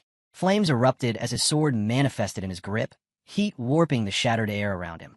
Facing the advancing nightmare, his voice carried nothing but cold resolve. There was only one choice left: exterminate the pests. He lunged forward and swung. A massive arc of fire carved through the swarm, ripping a burning corridor straight through its center. The strike split the crimson core in two. Fongi's eyes sharpened as he studied the reaction. An S-level collective anomaly, but crippled. Whether because this was only an illusion, or because the Shizai flower had already cleansed part of the corruption inside Elder Wu, its power was nowhere near its true peak. Both halves of the swarm slammed into the ruined city below, erupting in violent explosions. Fongi landed on a shattered rooftop and surveyed the devastation. From what remained, its strength had probably fallen to a level. Even so, a chill passed through him. This was the disaster that had nearly destroyed the city when Elder Wu faced it alone. The weight of that truth hardened his expression. Dark energy coiled around his hand, thick and ferocious. Without hesitation, Fongi released his own dark attribute technique. Limitless Dark World. A colossal vortex of absolute darkness burst from his body, twisting space as it began devouring the remaining insect-like anomaly. Terror rippled through the creature's fading consciousness. Only now did it realize the truth. This opponent was not human. Fongi let out a faint smirk. Guess so. He lifted his hand and spoke a single word. Open. The dark vortex expanded violently, swallowing the rest of the S-level anomaly whole. As its final fragments were erased, a cold, echoing voice rang out from the void. We will be back soon. Fongi hovered calmly inside his sphere of dark energy, unshaken. He knew exactly what that had been. A remnant of the anomaly's will. And next time, he would be ready. His gaze lingered on that final word. We. Not one. We. The warning kept echoing through Fongi's mind, and for the first time, a chilling thought took root. What if this disaster had never been meant to exist alone? If one anomaly could emerge, then how many more were already waiting in the dark, ready to surface? Before the question could settle, the illusionary world began to roar. The sky split apart. Space folded inward, cracking like fragile glass. Fongi did not fight it. This was not the place to chase answers. Those would come later. The next instant, his consciousness was violently pulled back. His eyes snapped open in the real world. Without even a moment of hesitation, Fongi drove his hand into Elder Wu's body, his spiritual sense locking onto the core of the corruption. A violent mass of dark purple energy was ripped from the Elder's chest, shrieking as it collided with Fongi's own blue lightning. The two forces ground against each other, unstable and ferocious. To suppress it, Fongi activated the Nine Dragons Skyfire sealing art. Blazing red chains erupted into existence, wrapping around the dark mass and crushing it into a tightly sealed sphere. The air trembled as the orb struggled, its power raging wildly, but trapped. Holding the burning seal in his hand, Fongi turned to the stunned Gaolon and calmly explained that this was the dark attribute remnant left behind in Elder Wu's body. His conclusion was absolute. This was the final fragment of the anomaly that had nearly destroyed the city. Even sealed, the orb still radiated frightening power, but its influence had been drastically reduced, first by the Shizai flower, then by Elder Wu's own seal. Fongi looked at the unconscious old man with genuine respect and called him the nation's true number one pioneer. Anyone else would have died countless times over trying to endure such corruption. Xiaolon followed his gaze. The terrifying red veins on her teacher's face had vanished, and his breathing was calm and steady. Her voice trembled as she told Fongi that he had truly saved her teacher's life. Fongi shook his head lightly. It was not his strength alone. Without the Shizai flower weakening the corruption beforehand, he admitted even he would not have been able to extract such a stubborn dark attribute. Xiaolon nodded. The flower had saved her teacher from immediate death, but Fongi's power had given him the chance to truly recover. Then, Fongi clenched his fist. The blazing chains tightened violently, and the sealed orb collapsed inward with a sharp crack before shattering completely. The dark energy turned to ash and scattered into nothingness. He stated simply that the remnant was now useless, but he did not relax. Instead, he looked back at Xiaolon and told her there was one more truth she had to hear. Inside the mental illusion, the remnant of the dark attribute anomaly had issued a warning. It claimed it would return. Fongi's expression hardened. They had to be ready at all times. They could not, must not, allow an old man who had only just escaped death to ever stand on the front lines again. Xiaolon nodded slowly, saying she already knew. She had heard the rumor long before this. When Fongi asked what she meant, she explained that both the military and the association had monitoring departments devoted to tracking fluctuations in spiritual energy. Data was gathered non-stop, mapping every change across the land. And from that data, a terrifying rumor had begun to circulate, one no one dared to speak aloud. With the CIA nation's current strength, they might not even survive the first year after the full spiritual energy revival. Of course, she added quickly, no one truly believed it. Most people dismissed it as fear born from cold numbers, exaggerations without real context. Fongi replied quietly, noting that monitoring spiritual energy changes sounded unusually formal and systematic. Then Xiaolon looked straight at him and asked if he thought the rumor could actually be true. A shadow crossed Fongi's face. For a fleeting moment, his thoughts drifted far away. He wondered if his rebirth had already altered the future in ways no one could calculate. In his original timeline, he had survived only 3 years after the spiritual energy revival, and by then, The world itself had been pushed to the edge of ruin. The memory slipped away. Returning to the present, Fongi placed a steady hand on Xiaolan's shoulder and told her not to dwell on it. Elder would wake up soon. His voice was calm and reassuring, meant to ease her heart. Then his gaze sharpened. If the disaster returned, he said he would stand with them and fight. The final battle against the great calamity would come sooner or later, but this time, burning resolve shone in his eyes. He would change the outcome. Later that night, Fongi returned to his apartment. He sat cross-legged on the couch, meditating as streams of energy flowed quietly around him. His newly gained dark attribute moved smoothly through his body, perfectly under his control. Reviewing his recent battles, he realized that after facing 2 S-level anomalies, he was only a step away from breaking into the 2-star spirit creation realm. Yet the sense of urgency remained. The full spiritual energy revival was approaching far too fast.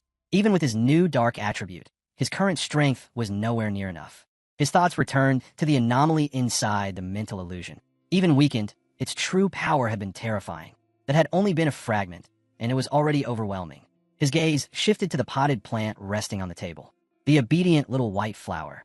He spoke to it quietly, admitting that it was not easy to carry around, and that leaving it behind on his last mission had been his own mistake. A faint smile touched his lips as he picked it up. The small flower seemed to glow a little brighter, almost as if responding to his voice. He told it he regretted not giving it a chance to level up. Decision made, Fongi said he would take it out for a walk. He headed toward the back mountain, his private training ground. As he followed the quiet path beneath the moonlight, his thoughts drifted to the association's plant research department. To cultivate something like this, their skill had to be extraordinary. He noticed it almost immediately. In a short time since this place had last been devastated, the forest was already recovering. Fresh growth crept over shattered ground, roots stitching the soil back together. Nature's self-healing had clearly become far stronger in this new era. Going deeper into the woods, Fongi found a suitable clearing and knelt down. He carefully lifted the flower from its pot, feeling the rich earth between his fingers, and silently reminded himself to thank Su Qing and her team for securing this place for him. Before planting it, he paused. Holding the flower gently, he gave his new companion a calm warning. Take it slow. Absorb only a little at a time. If it became too greedy, not even every forest on the planet would be enough to satisfy it. The moment the flower touched the soil, it answered. Roots exploded outward, plunging deep into the earth. A massive vortex of green, life-draining energy erupted from the plant and swept through the forest. Trees withered in seconds. Leaves crumbled. Life was stripped away as the energy was devoured without mercy. Moments later, Fongi stood with his arms crossed, surrounded by a dead, hollowed stretch of woodland. He decided the flower had taken enough for now. With a satisfied smile, he gently pulled the brightly glowing plant from the ground, roots and all, and told it that it was time to find a new place to feed. The flower shone even brighter in his hand, overflowing with newly absorbed energy. As he walked, Fongi considered where it might rank among evolved plant-type spirits. With its terrifying desolation attribute, it had to be at least an A-level threat. Moving along a dark ridge, he sensed the forest's unnatural silence. No insects, no birds, no movement. The animals that once lived here had clearly fled in terror from the flower's presence. Then a savage howl tore through the night. Fongi's expression hardened at once. He recognized the sound. A wolf. On a nearby cliff, silhouetted against a blood-red moon, a pack of monstrous wolves gathered. Their glowing red eyes burned as their bodies twisted, expanded, and warped in grotesque ways. Fongi's heart sank as he realized what he was seeing. They were evolving. His gaze locked onto the massive figure standing at the highest point of the cliff, the Wolf King. Its transformation was almost complete. With a thunderous howl that shook the mountains, the Wolf King finished evolving. Its enormous body surged with power, now wrapped in a menacing green glow as even the night seemed to recoil. Still holding the potted flower, Fongi felt at the instant the beast stabilized. An overwhelming wave of spiritual power blasted outward, heavy enough to make the very air tremble. His eyes sharpened as realization struck. This thing was about to cross the threshold and become an A-level anomaly. Before he could even shift position, the newly evolved wolfpack moved. They spread out with terrifying coordination, encircling him from every direction and sealing off every possible escape. Fongi's gaze swept across them once, instantly understanding what had happened. The Wolf King had not only grown stronger, it had changed. Its original wood attribute had mutated, giving birth to a deadly poison attribute, most likely from absorbing the residual dark energy saturating the area. A dangerous evolution. Yet Fongi remained completely calm. In the end, it was still only a difference in level. He reached down and lifted the obedient little white flower from its pot, speaking to it softly, like a trusted companion. It was time to resolve this. Kneeling, he planted it firmly into the ground. In his mind, he weighed the situation. The anomaly itself was not the greatest threat. It was the number of wolves. And more importantly, the city lay just beyond a mountain. If even one of them broke through, the consequences would be catastrophic. As the Wolf King suddenly lunged forward, Fongi issued a single command. Begin. Brilliant green energy poured from the flower in response. Fongi watched carefully, deliberately testing its strength. He wanted to see just how much destruction it could unleash on its own. The answer came immediately. A colossal beam of green, life-draining energy erupted into the sky, tearing through the darkness and lighting up the entire mountain range. It was so intense that it could be seen far below, where another group of pioneers had frozen in place, staring upward in shock. Within that squad, one man swallowed hard and muttered that the Wolf King had successfully evolved, and that its power was horrifying. He urgently asked for the contamination level. A cloaked figure checked the readings and answered in a low voice. 90%. The number struck like a hammer. Faces turned pale. That level was far beyond their expectations. The blonde-haired leader clenched his fists, tension pouring from him as he realized the danger was still rising. The Wolf King's would attribute alone was at least at the 3-star Ghost Axe realm, possibly even brushing the Spirit Creation realm. And the rest of the pack, none of them were weak. His voice tightened as he admitted the truth. They did not have enough manpower. Even himself had only just broken through to the 3-star Ghost Axe realm. Then his eyes widened. He finally noticed the massive green beam and the unmistakable presence woven within it. Dark attribute energy. Everything fell into place. Now he understood why the contamination level was so absurdly high. His heart dropped as he shouted a warning to the team, telling them the Wolf King had evolved dual attributes. And he knew exactly how terrifying that was. Dual attribute anomalies were extremely rare, and when they appeared, they never brought anything but catastrophe. The contamination reading on the squad leader's watch slammed straight to 100. His jaw tightened at once. If they failed to stop the wolf pack's evolution now, everything below the mountain would be wiped out. These beasts were already savage. Once their new power fully stabilized, they would become something far worse. Without hesitation, he reached to contact the Spiritual Energy Association for immediate backup. But before the signal could even complete, the ground lurched violently. One of his men staggered and shouted, asking if it was an earthquake. The leader's eyes darkened. No, a normal evolution could never cause tremors like this. A chill crept up his spine. Another anomaly. His watch confirmed it a second later. The contamination reading exploded upward to 1,000. Impossible. The pioneers froze in horror as a massive eruption of green desolation energy blasted from the mountaintop, tearing through the night like a living disaster. The green-haired pioneer's breath caught. He recognized that power instantly. Desolation, but why here? As the life-draining wave rushed toward them, panic spread through the squad. One man screamed, asking if this was the giant vine from the sky, the one that had vanished without a trace. There had been no warning, no signal, nothing at all. The squad leader didn't hesitate. Retreat. Evacuate everyone below the mountain. Immediately, but just as suddenly as it appeared, the wave stopped. A stunned voice called out, saying the energy was no longer advancing. The entire squad watched in disbelief as the massive vortex of green power folded inward, reversing direction and sinking back into the mountain like a restrained beast. Silence fell. Did it end? One man asked if they should still submit the report. Another wondered if they should go up the mountain to investigate. None of them knew that at the mountaintop, the ground had become something else entirely. Where Fongi had planted the flower, thick green roots now covered the earth, weaving together into a living network. From those roots, dozens of glowing white flowers bloomed at once. Then in the next instant, they erupted. A colossal surge of green energy burst outward, forming a massive, radiant flower-shaped structure. The power shifted midair, dissolving into a vast sea of white petals that flooded the entire area. The Wolf King let out a furious howl. But these petals were not gentle. They twisted violently, compressing into razor-sharp blades that cut through the air with terrifying precision. Fongi stood calmly at the center of the storm, untouched, as the petals moved around him like loyal soldiers. He stated it simply. This was the flower's true power. The sea of spiritual blossoms would regenerate endlessly. They would multiply without limit, absorbing, eroding, and purifying the enemy again and again, until nothing remained. Fongi stood atop the massive root network as the wolf pack collapsed one by one beneath the overwhelming force. His gaze fixed on the Wolf King, cold and sharp. Then he asked quietly how its pack could survive, without the same spiritual protection he possessed. The smaller wolves never even had time to struggle. Vines wrapped in white flowers snapped around them, and their bodies withered away in seconds. Their life energy was stripped away so completely that only pale skeletons were left behind, collapsing into dust as if they had never existed. As the final traces of vitality were absorbed, the flower began to change. Its petals darkened, shifting into a deep, ominous red, heavy with terrifying power. Driven into a corner, the Wolf King let out a desperate roar and gathered everything it had left. A violent blast of green energy erupted from its jaws, ripping through the air toward the sea of flowers. But the crimson bloom barely reacted. A barrier formed effortlessly, swallowing the attack whole without leaving even a ripple.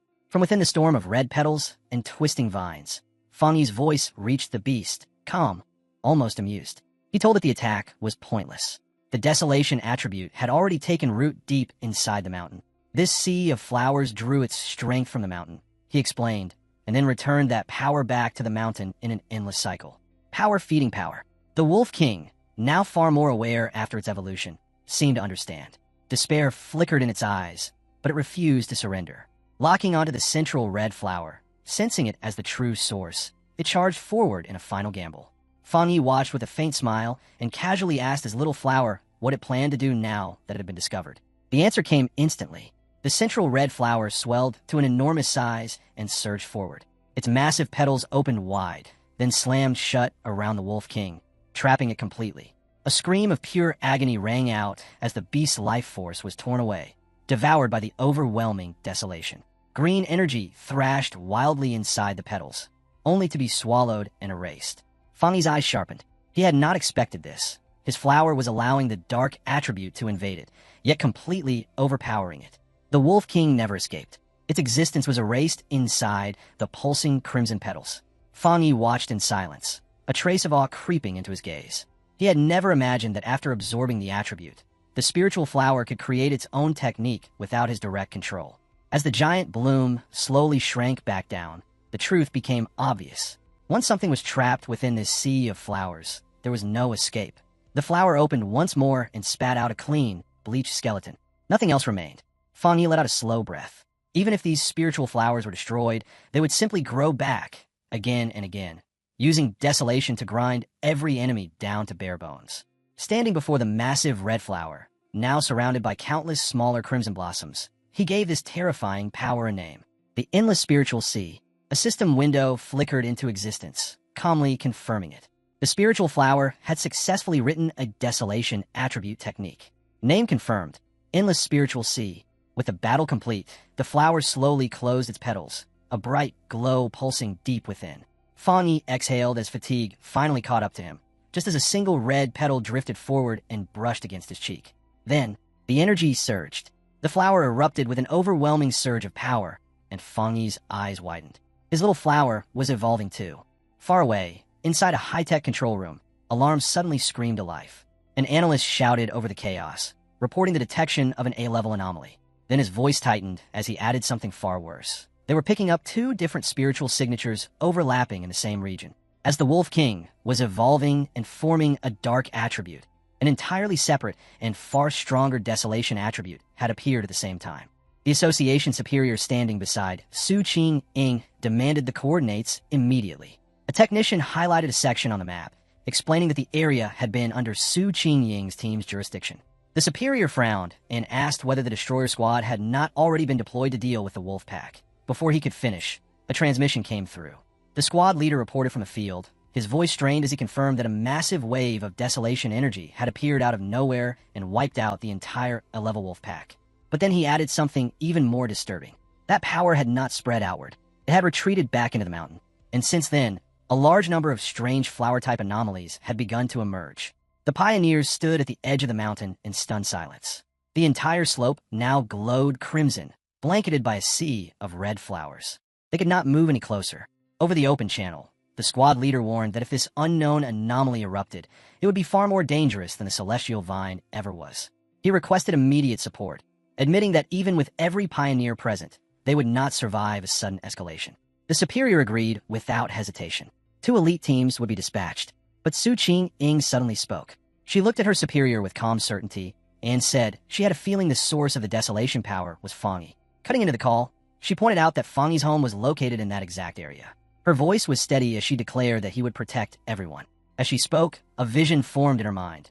Fongi floating above the city, wrapped in blazing flames. Back on the mountain, the transformation continued. The land was now completely consumed by a sea of red flowers. Fongi stood quietly before his obedient little white flower, now grown to a massive size. His eyes narrowed slightly as he observed its changes, confirming what he had suspected ever since it devoured the Wolf King. The flower trembled, and then shifted again. The enormous crimson bloom opened wide, its core igniting with a brilliant golden light. Fongi's eyes tightened in surprise. Fire, a second attribute. He placed a hand against the massive plant, feeling scorching heat pulsing inside it, and let out a quiet breath of disbelief. Its evolution method was absurdly simple. Devour enemies. Consume energy. Become stronger. Too simple. As the evolution stabilized, the giant flower rapidly shrank, returning to its familiar handheld size. Its petals settled into a deep, blood-red hue, heavy with condensed power. A system window materialized before Fongi, confirming the result. The spiritual flower had completed its evolution. Classification: a level anomaly. Name: Desolate Fire Spirit Flower. Attributes confirmed: Desolation and Fire. Another line followed. The flower possessed an intense desire to devour spiritual energy and could be placed within the limitless dark world for nurturing. Fongi frowned. Limitless dark world? The words lingered for only a heartbeat before realization struck. His gaze sharpened as a new thought formed. His personal dark domain was filled with dark attribute anomalies. Unstable, plentiful, and perfect for growth. If the flower fed there, it might not stop at 2 attributes. A third dark attribute was not impossible. Just as he closed his hand around the orb linked to his domain, the sky above began to churn. Clouds spiraled violently as a massive storm gathered overhead. Fongi looked up, golden light igniting in his eyes. He knew immediately what this meant. Another breakthrough. This time, to the 2-star spirit creation realm. He sat down without hesitation. The heavens answered. A towering pillar of golden divine energy crashed from the sky, completely engulfing him. As he cultivated, everything became clearer, smoother. Power flowed without resistance. The world's spiritual energy merged with him so naturally, it felt like an extension of his own body. Far away in the mountains, a muscular man with wild, spiky hair froze mid-step. His head snapped upward as he sensed the eruption of power. Excitement flared across his face as he followed the glow, racing toward its source. When he arrived, his breath caught. Legendary aura. Heavenly flames. A 2-star spirit creation cultivator. Watching footage of Fongi's earlier battle, fire coiled around the man's body as his grin widened. A fire attribute pioneer. Perfect. He declared aloud that he would crush this newcomer and prove that he stood at the very top. Back at the cultivation site, Fongi's eyes snapped open. His senses flared as he detected a foreign presence rapidly closing in. He rose and called out sharply, demanding to know who was there. The reply came as a blazing sphere of fire hurled straight toward him. The stranger's voice followed, taunting him, asking if Fongi truly dared to call himself a fire attribute pioneer. Fongi did not even blink. Dark energy surged as he raised his hand, forming a swirling vortex that swallowed the fireball whole. The attack vanished without a trace, leaving the air eerily calm as Fongi stood there, unmoved, unthreatened, and fully ready. A faint smile curved his lips. The bait had worked exactly as he expected. He had sensed the man lurking nearby for some time, his spiritual energy barely concealed, almost arrogantly exposed. A wild pioneer, one of the unaffiliated challengers who roamed freely after breaking into the spirit creation realm, living only for battle. The man finally stepped into view. Muscular, broad-shouldered, flames rolling over his body like living armor. He landed heavily in front of Fongi. His fiery aura surged as he sized Fongi up, interest flashing through his eyes. He remarked that Fongi was intriguing, that the spiritual pressure radiating from him felt far heavier than expected. Then, with a sharp grin, he introduced himself, Zhang Lu, and demanded to know how Fongi had blocked his earlier fire attack. Fongi did not answer. He only watched. Zhang Lu clicked his tongue, then laughed, claiming he had nearly forgotten proper introductions. His grin widened as he repeated his name, promising Fongi would remember it soon enough. The moment the words left his mouth, he exploded forward, flames roaring as his body turned into a blazing meteor aimed straight at Fongi. Fongi raised one hand. 2 fingers pointed calmly toward the sky. Divine thunder. The heavens responded instantly. A massive bolt of brilliant blue lightning tore downward, locking onto Zhang Lu mid-charge. His eyes widened in pure shock as the thunder struck him head-on. The impact was devastating. He coughed violently, smoke pouring from his mouth as his body was blasted into the ground. Crackling blue electricity crawled over his scorched skin as he struggled to move. His limbs trembled uncontrollably. Confusion flooded his face. Thunder? How could this be thunder? He had come to fight a fire attribute pioneer. His teeth clenched as the lingering shock racked his body, leaving him barely able to rise. Fongi stepped forward. Jiang Lu collapsed onto his hands and knees, completely helpless. Fongi grabbed him by the hair without hesitation and smashed his head into the ground. The rock shattered on impact, fragments exploding outward as blue lightning continued to dance around Fongi's body. Looking down at the broken man, Fongi tilted his head slightly and asked him to repeat his name. He said he had not heard it clearly the first time.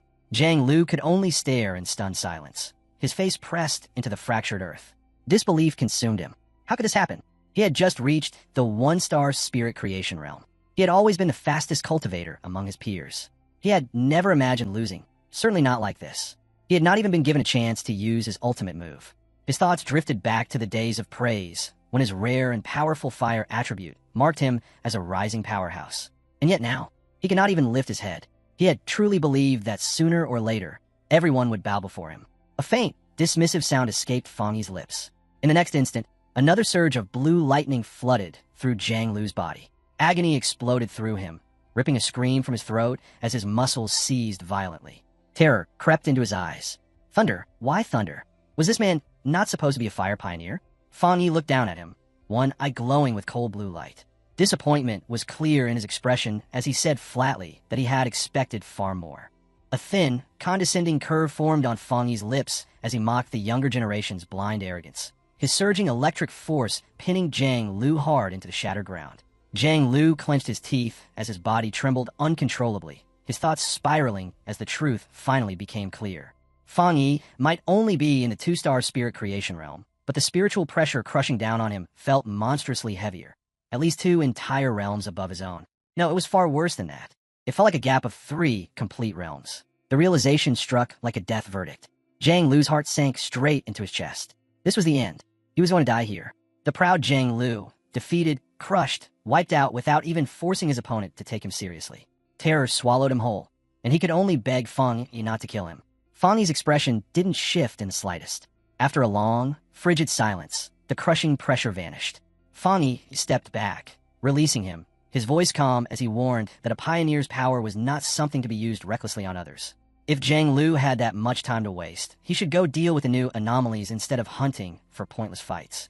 With one last indifferent glance, Fongi turned and walked away. Jiang Lu stayed sprawled on the broken ground, stunned, watching Fongi's figure fade into the distance. His mind churned in confusion.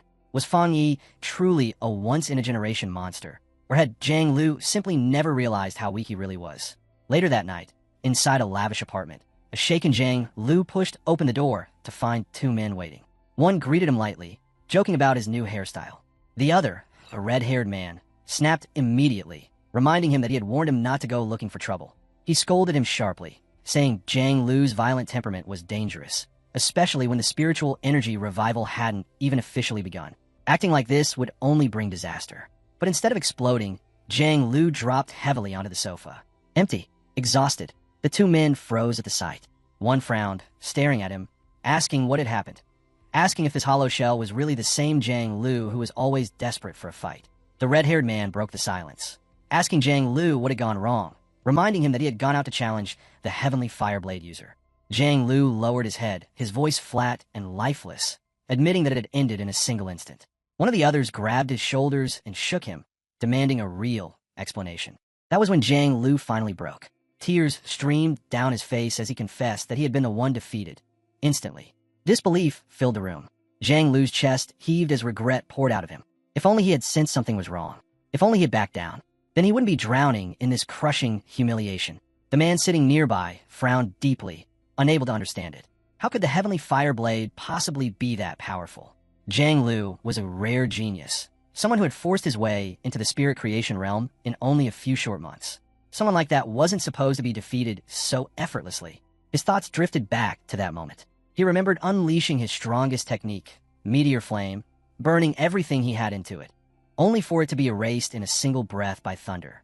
Pure, overwhelming thunder that wiped out his attack as if it had never existed. His friends tried to make sense of it, but none of it added up. The man sitting nearby muttered that maybe Jiang Lu had simply challenged the wrong person. With his firepower and his spirit creation realm cultivation, being crushed that badly should have been impossible. The red-haired man offered another theory. Maybe that person wasn't even a pioneer. Maybe their original judgment of his strength had been completely wrong. Jiang Lu snapped back at them, his emotions finally boiling over. He shouted that he couldn't have been mistaken, that the location alone proved it was the man's territory. They didn't understand, he said, because they hadn't felt it. To him, that man was a monster. Even now, he could still feel that thunder, violent, oppressive, like it was trying to split his skull apart. Silence fell. Jiang Lu steadied his breathing and spoke again, his voice shaking but resolute. His instincts told him he hadn't misjudged it. The truth was terrifying. That man was a top-tier pioneer who controlled both fire and thunder, and his thunder was several times stronger than Jiang Lu's own flames. He had been hiding his true power.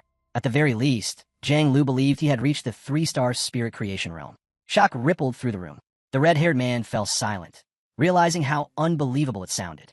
A wild pioneer at that level shouldn't even exist. If Jiang Lu was right, then that man would become a nightmare for every other pioneer.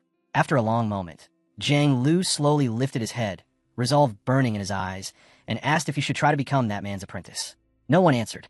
Far away, inside a quiet apartment, Fongi sat in meditation as a swirling golden aura wrapped itself around his body.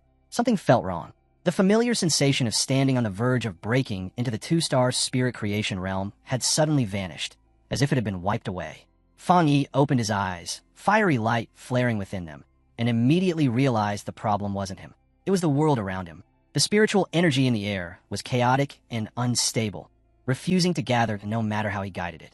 Under these conditions, advancing was impossible. His heart sank. The unease he'd been feeling was now confirmed. He thought of the government's secret monitoring of spiritual energy, the rumors of an approaching disaster, and a chilling conclusion took shape. What if those whispers were true? He turned his gaze toward the city. High above it, a massive electrical storm was forming, thunderclouds rolling at an unnatural speed. In that instant, his suspicion became certainty. The full spiritual energy revival was beginning early, and it was starting right here, in his city. Without a moment's hesitation, Fongi tried calling Xiaolan to learn what the military knew. The call failed. His grip tightened around the phone. If they had gone silent, then things had already reached the worst-case scenario. Just then, his phone rang. Su Qingying's name flashed across the screen. He answered, only to be met by heavy static in her panicked voice. She said the situation had changed and begged for his help. As Fongi asked whether the interference meant monsters had already appeared in the city, something slammed into his window with a deafening crash, spiderweb cracks racing across the glass. Through the static, Su Qingying confirmed it was bad, far worse than expected, and that she was already inside the city. Before another word could pass between them, a bat-like creature outside, red eyes blazing and dark energy twisting around its body, smashed through the window and lunged straight at him. Fongi didn't even rise from his seat. He simply remarked that the creature was overestimating its own strength. In the next instant, blue lightning gathered in his palm, condensing into a blade of pure electrical power. He flicked his arm and hurled it forward. The lightning blade pierced the monster cleanly, erasing it in a blinding flash. The explosion shook the apartment. Yi rushed out of her room, shouting a warning about the bat-like monster, only to freeze in place. The window was shattered, lightning crackled through the air, and her cousin stood there calmly, completely unharmed. She demanded to know what was happening. Fongi looked out through the broken window and told her that while monsters usually appeared randomly, it was deeply alarming that they were now materializing directly inside their home, and more than one at that. For now, he said, things are still under control. Together, they stared at the massive electrical storm swallowing the skyline. In a low voice, Fongi said this might be the beginning of a major catastrophe. He could feel just how abnormal it all was. A 2-star ghost axe realm monster should have been lurking in the shadows, not charging straight into a pioneer's apartment in the middle of the city. Something was forcing them out, knowing a brutal fight was coming. He turned to E and told her to contact every pioneer she knew and have them gather here. She nodded without hesitation. Fongi stepped onto the ledge of the shattered window, rain and lightning pouring over him. He told his cousin that since she was on the verge of her own breakthrough, he was entrusting her with protecting their home. Guard the window, he said. He would handle everything else. Before she could respond, he was already gone. Elsewhere in the city, chaos spread beneath the storm. On a rooftop, Su Qingying and her squad fought to keep their communications stable as interference hissed through their devices. Zhang Xiaoya frowned and asked if their equipment was failing. Su Qingying's expression hardened. If this turned into a real disaster, Su Qingying said they wouldn't be able to rely on any outside support. They would be completely on their own. Everyone lifted their heads. High above, a massive vortex twisted through the sky, swallowing clouds and lightning alike. Su Qing silently prayed it was a false alarm. Acting as captain, she activated her communicator, checking patrol reports and ordering all units to maintain maximum alert. Her voice cut off mid-command. Shock and terror spread across every face as they stared upward. From the core of the vortex, countless dark bat-like monsters poured out, red eyes glowing as they descended like a living flood. Someone screamed in horror. An anomaly group had appeared. The invasion had begun. Across the city, a red alert blared from every screen and speaker, announcing the heaviest rainstorm in 50 years and ordering all citizens to stay indoors. Fear rippled through the streets as people stared at the blackened sky, whispering in panic, wondering if this was the end. Through the drenched roads, Zhang Lu and his red-haired companion tore forward on their motorcycles. Rain lashed against them as the red-haired man shouted that something felt wrong, asking whether they should turn back or keep pushing. Zhang Lu didn't reply. His expression was grim, his jaw clenched tight. Without warning, a massive bat-like creature wrapped in dark red energy plunged straight down from the sky. Zhang Lu roared, shouting that the thing was courting death. Flames erupted as he formed a blazing fireball and hurled it upward. The explosion swallowed the monster whole, fire ripping through the rain. His friends stared in disbelief, muttering that these creatures usually avoided pioneers as strong as Zhang Lu. Then the flames split apart. With a shrill screech, the monster burst out, its body unharmed, its eyes burning even brighter. Zhang Lu's blood ran cold. In that instant, he understood. It wasn't that the creature had resisted the attack. It had revived instantly. Crushed by the sheer strength of the monsters flooding the city, Zhang Lu finally made the decision. They couldn't stay out here any longer. They had to get home now. Time seemed to roll backward. Several hours earlier, inside the cold blue light of a high-tech control room at the Spiritual Energy Association, Su Qing stood in a tense meeting with her superior. An official spoke cautiously, suggesting that if the situation escalated, they would need their strongest operatives to make contact with Fongi. The superior had just turned toward Su Qing to respond when a piercing alarm sliced through the room. Every screen flared to life. A crimson warning filled the main display. An A-level anomaly was predicted to reach the city center within 24 hours, while large numbers of bat-type anomalies were already converging on the surrounding suburbs. The room fell silent. The superior frowned deeply, questioning whether the assessment could really be accurate.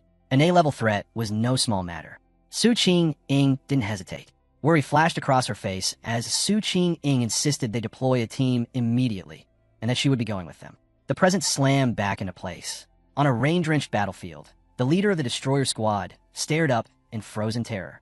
A colossal version of the bat-like monster descended from storm clouds, its massive form dwarfing everything beneath it. He screamed into his communicator, his voice cracking as he corrected the report. This wasn't A-level. It was S-level. The creature's shadow swallowed the ground, its enormous red eyes glowing with merciless intent as it prepared to erase everything below.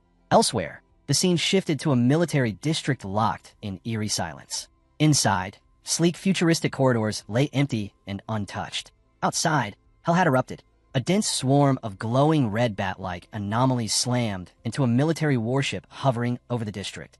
The vessel fired back, unleashing a devastating energy beam that ripped straight through the swarm. At the center of the chaos, Xiaolan fought like a living storm. Her body moved in ruthless rhythm as purple energy whips snapped from her hands, shredding wave after wave of dark creatures. Bat bodies burst apart midair, yet still they kept coming. She paused for a single breath, eyes following the endless tide pouring from the sky. Her unique ability allowed her to reshape and reinforce her spiritual power at will. Yet even she could feel the strain mounting. The number of dark attribute bats wasn't just huge, it was growing.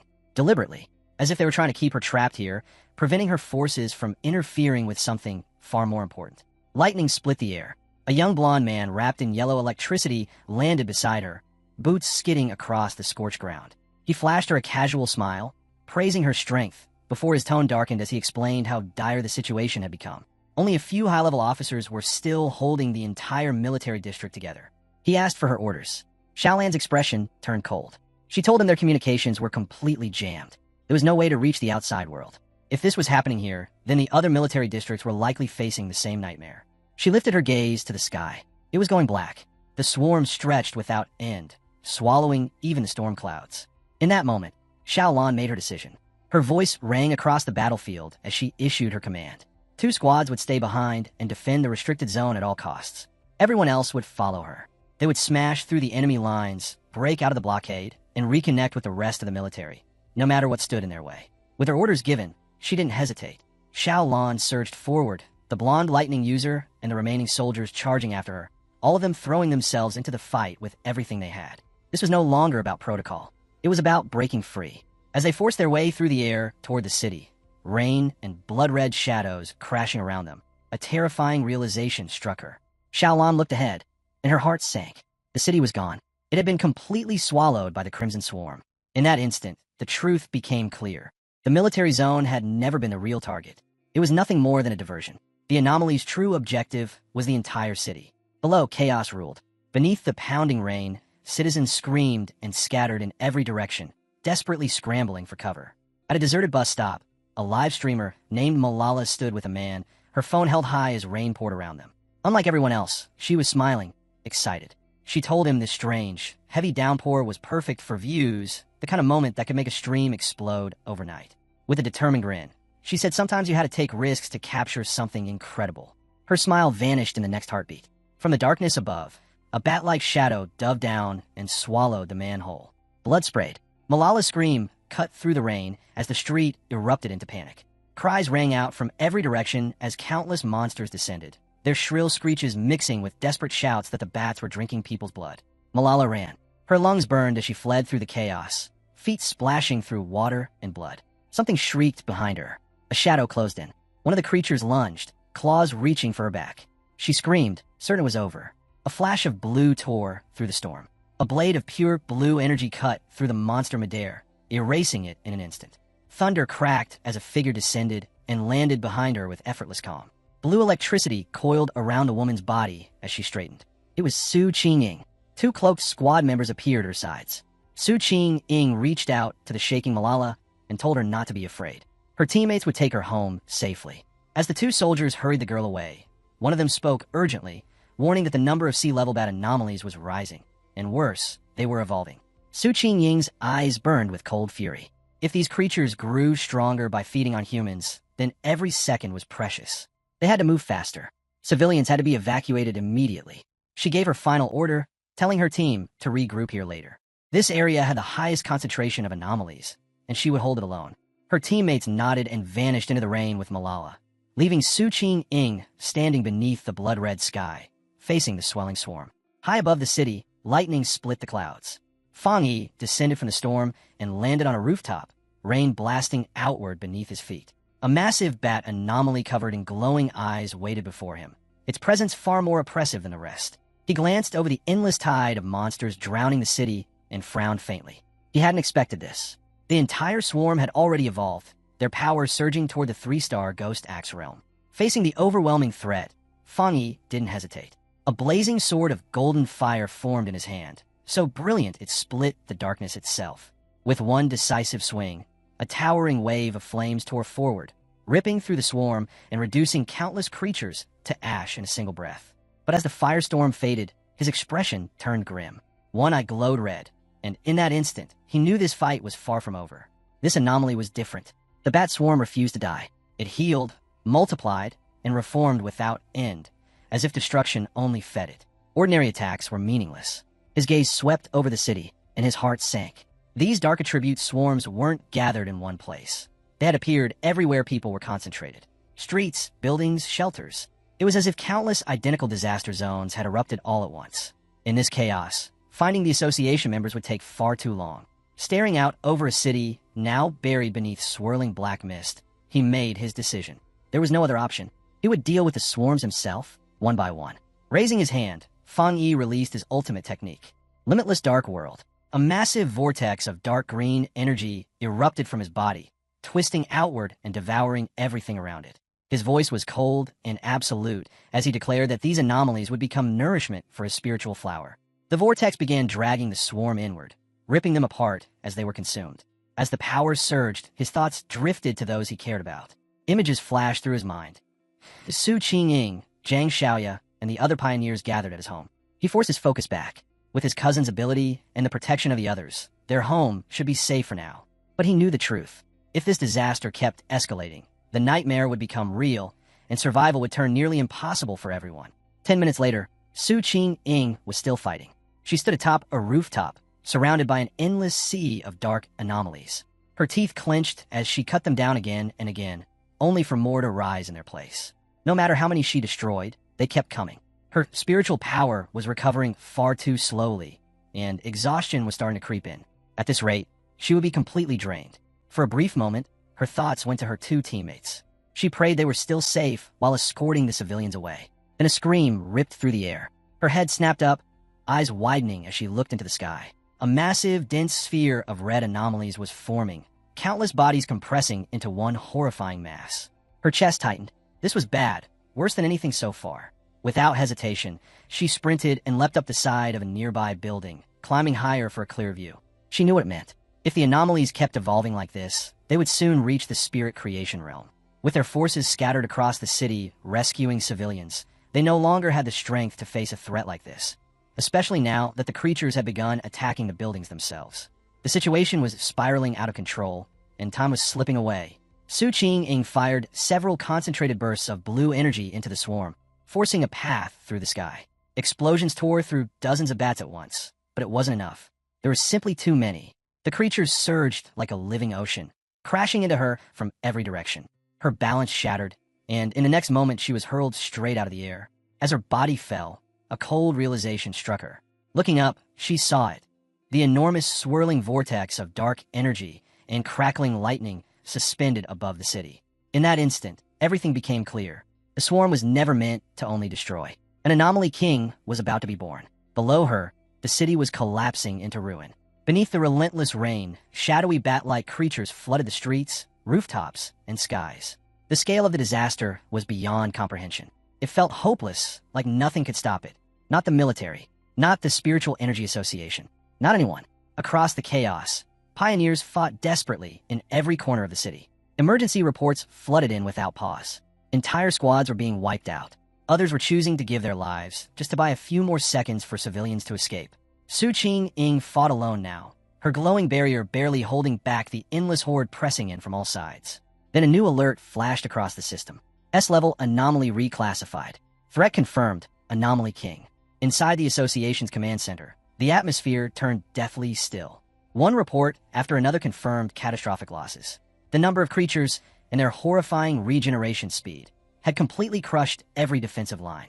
Reinforcements from other regions were no longer possible. A subordinate delivered the final blow. The entire city was now surrounded by massive black fog. All routes were sealed.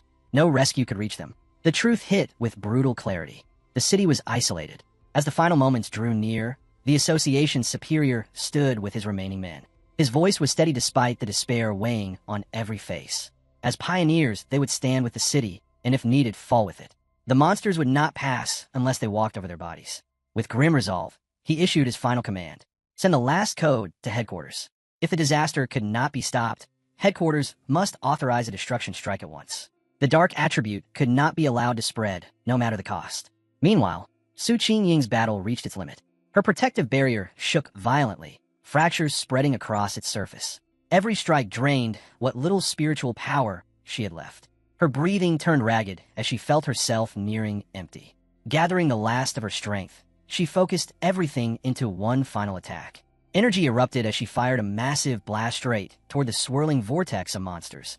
It didn't even slow them down. The attack was brushed aside without effort. From inside the vortex, the evolved creature finally revealed itself, its shape becoming clearer as a piercing, soul-rending shriek tore through the storm. The pressure alone made Su Qingying's blood run cold. In that instant, she understood its true level, and her heart sank.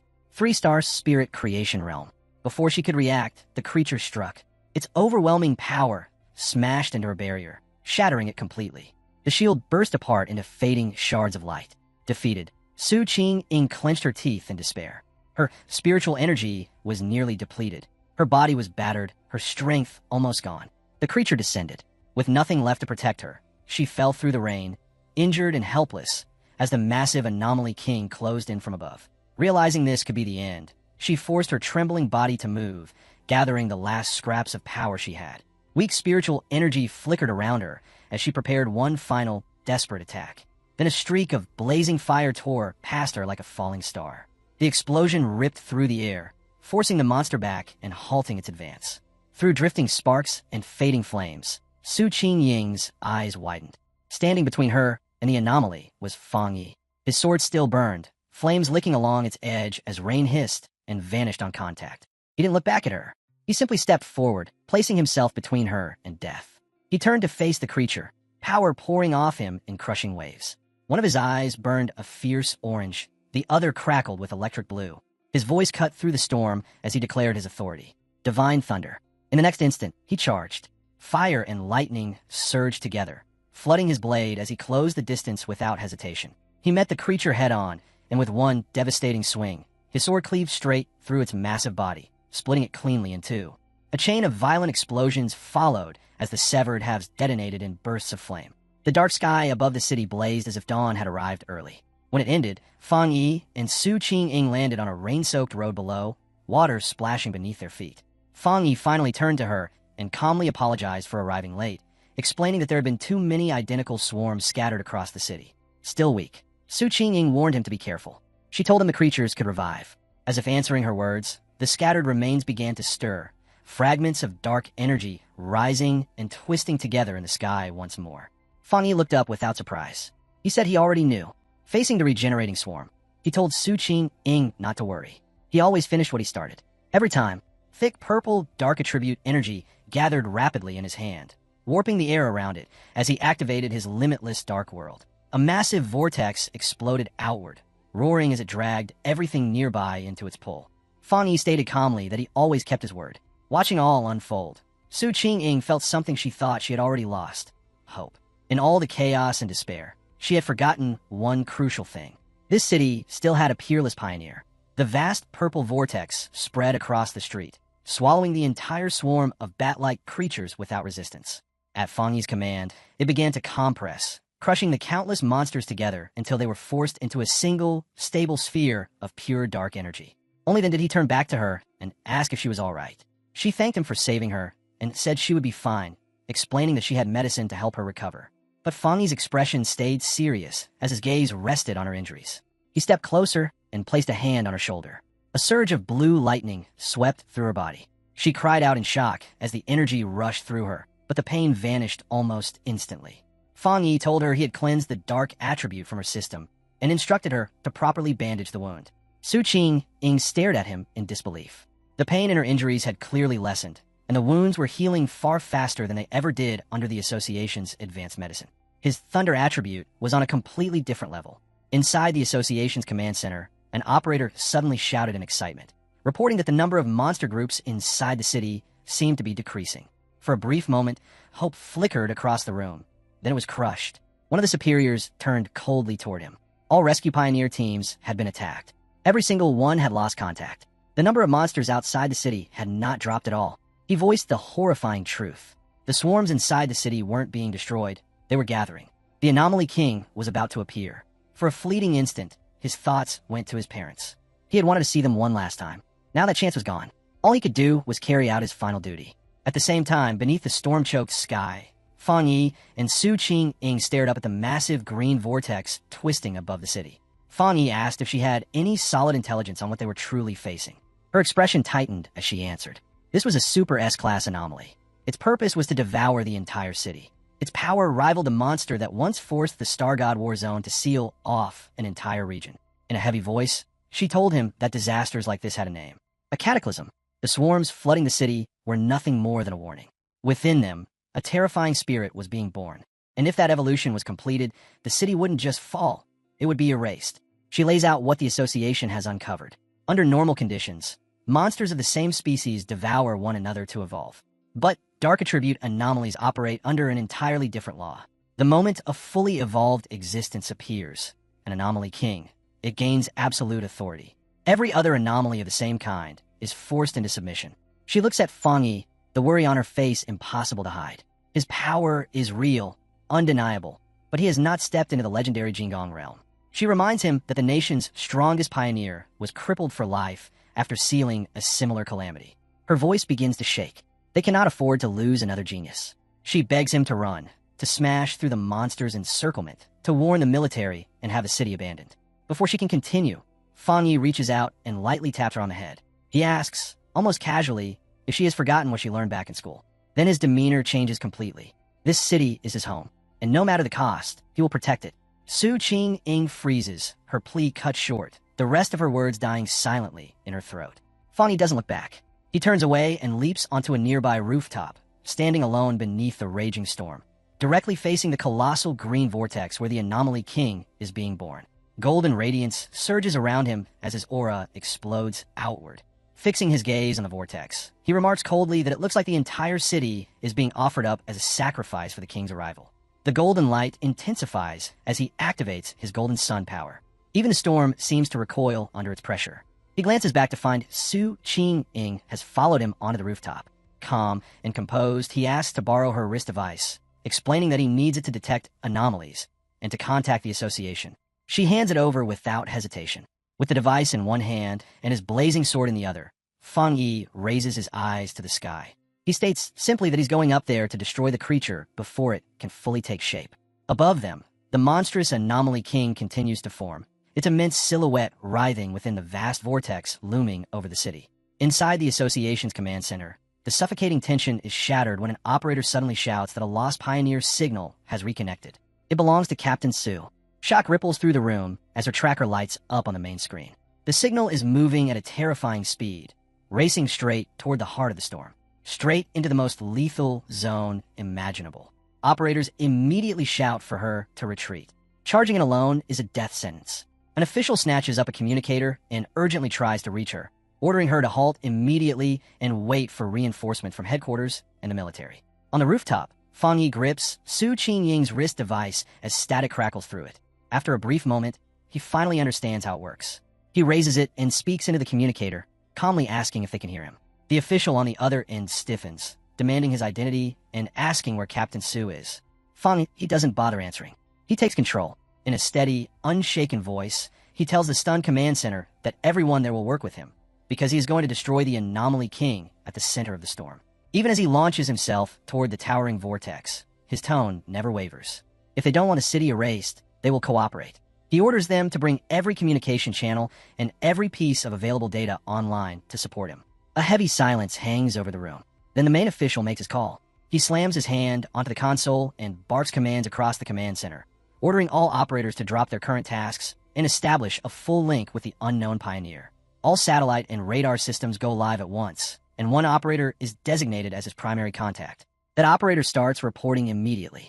Satellite feeds show a massive concentration of anomalies spiraling around the king like a violent typhoon. He points out that the northern sector has slightly fewer targets, marking it as a possible breach point, and advises Fongi to approach from the southeast to avoid the densest clusters.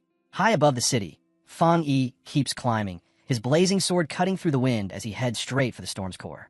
Data continues pouring in, but Fongi never slows. Suddenly, an operator's voice breaks in, shouting a warning.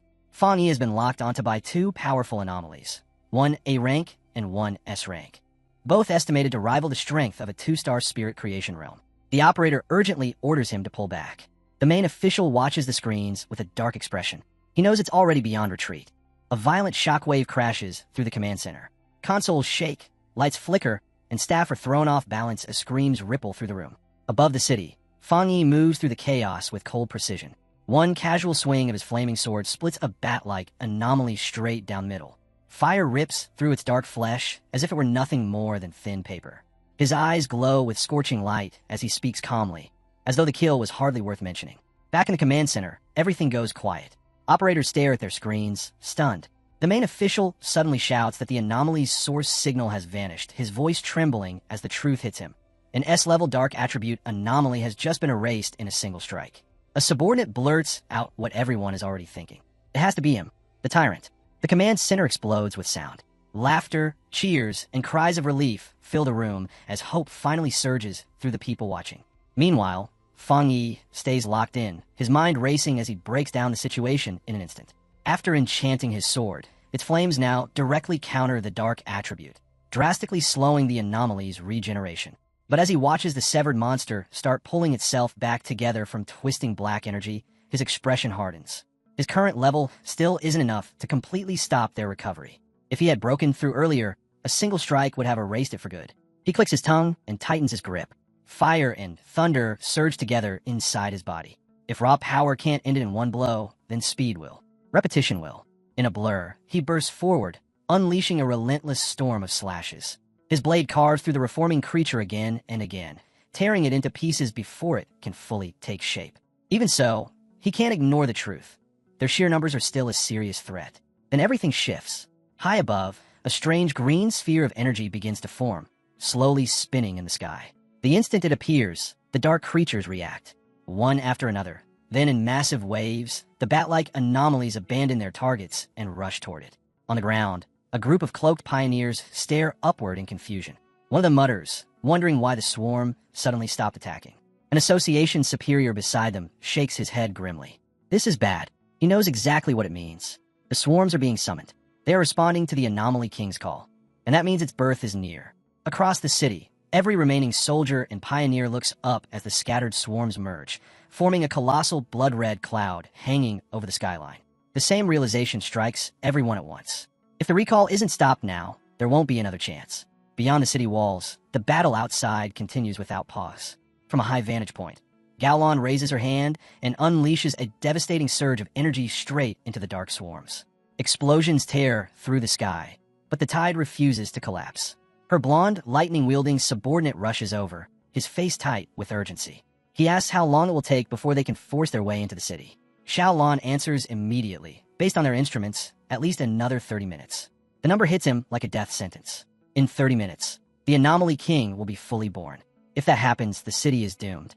Xiaolon keeps her eyes fixed on a massive blood-red cloud over the skyline as she lays out the brutal truth. The dark creatures far exceed their estimates. More than 10 times what they predicted, an overall threat on par with 10 S-class anomalies. Even with the military's heaviest weapons, enemies that regenerate endlessly can't be wiped out completely. Her voice tightens as she adds that if they fail here, the surrounding cities will fall next. She demands to know if they truly still lack the manpower to break through the blockade. Her subordinate clenches his fists, his answer dripping with bitterness. They are completely outnumbered. Even worse, some pioneers are hanging back, watching from a distance as if this disaster won't reach them, too blind to understand that once this city falls, nowhere will remain safe. Then Xiaolan's expression changes. She lifts her gaze to the sky. Her subordinate notices at once and asks what she sees. They both watch as the bat-like swarms inside the city suddenly begin moving as one, abandoning their scattered assaults and converging toward a single point, the very place where the Anomaly King is being born.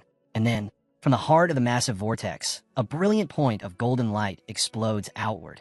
Her subordinate sucks in a sharp breath. He recognizes that aura instantly. Staring in disbelief, he asks if that blazing flame could really be Fongi, calling Xiaolan's name as if he needs to hear it from her.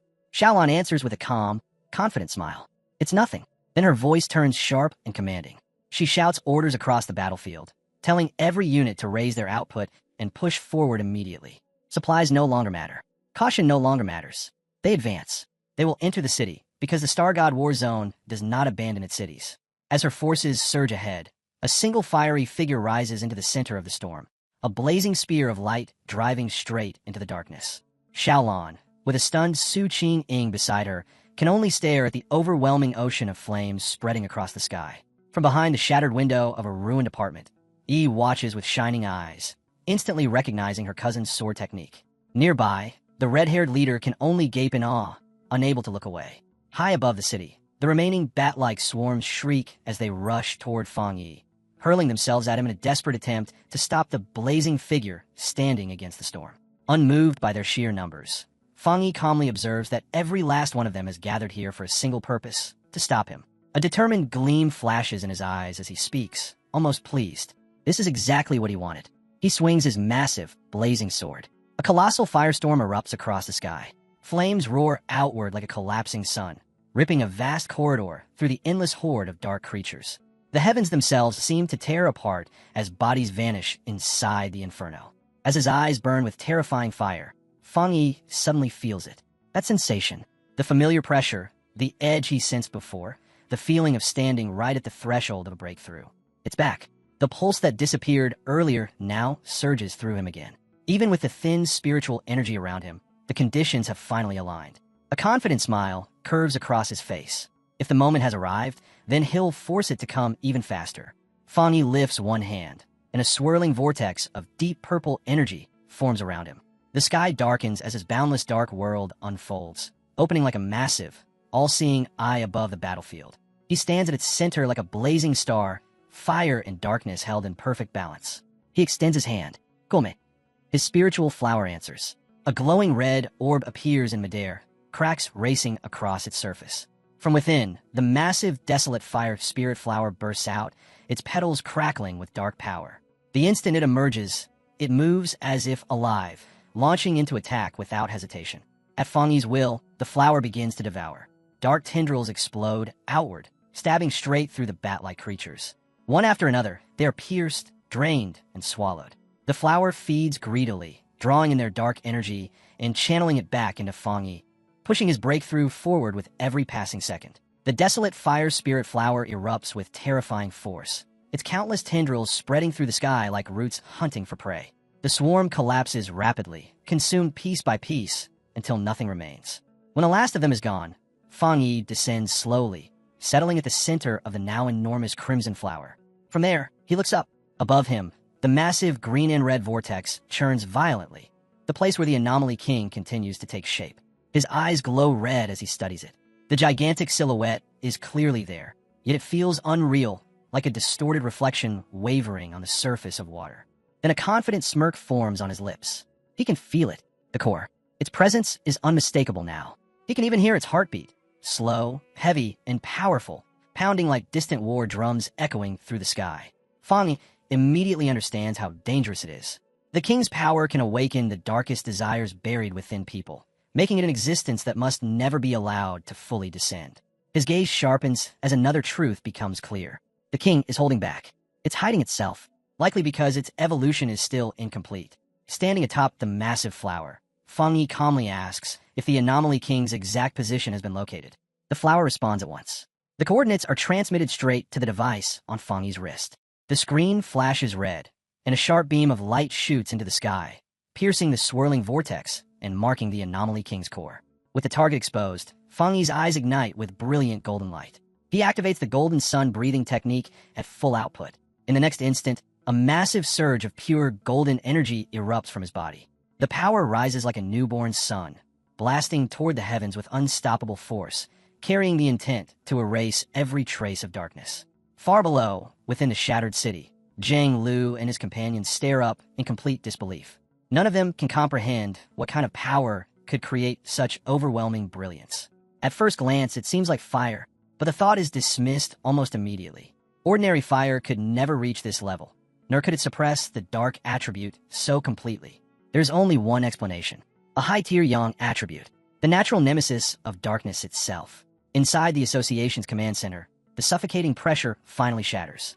Cheers erupt as an operator reports that monster numbers are dropping sharply and the containment field is rapidly shrinking. Officials stare at the screens in stunned silence, barely processing how a situation on the brink of collapse has reversed so violently, so suddenly. Outside the sealed city, a military convoy screeches to a halt. A subordinate rushes to Shaolon and reports that the swarms blocking their advance are retreating, all of them pulling back toward the city as if responding to a new command. Shaolon lifts her head. The massive golden light pouring down over the city reflects in her eyes, and understanding strikes instantly. Fongi is attacking the anomaly king's core. Her blonde subordinate steps beside her, awe thick in his voice as he confirms it. There's no doubt about it. That power belongs to the tyrant. And not just any yang attribute.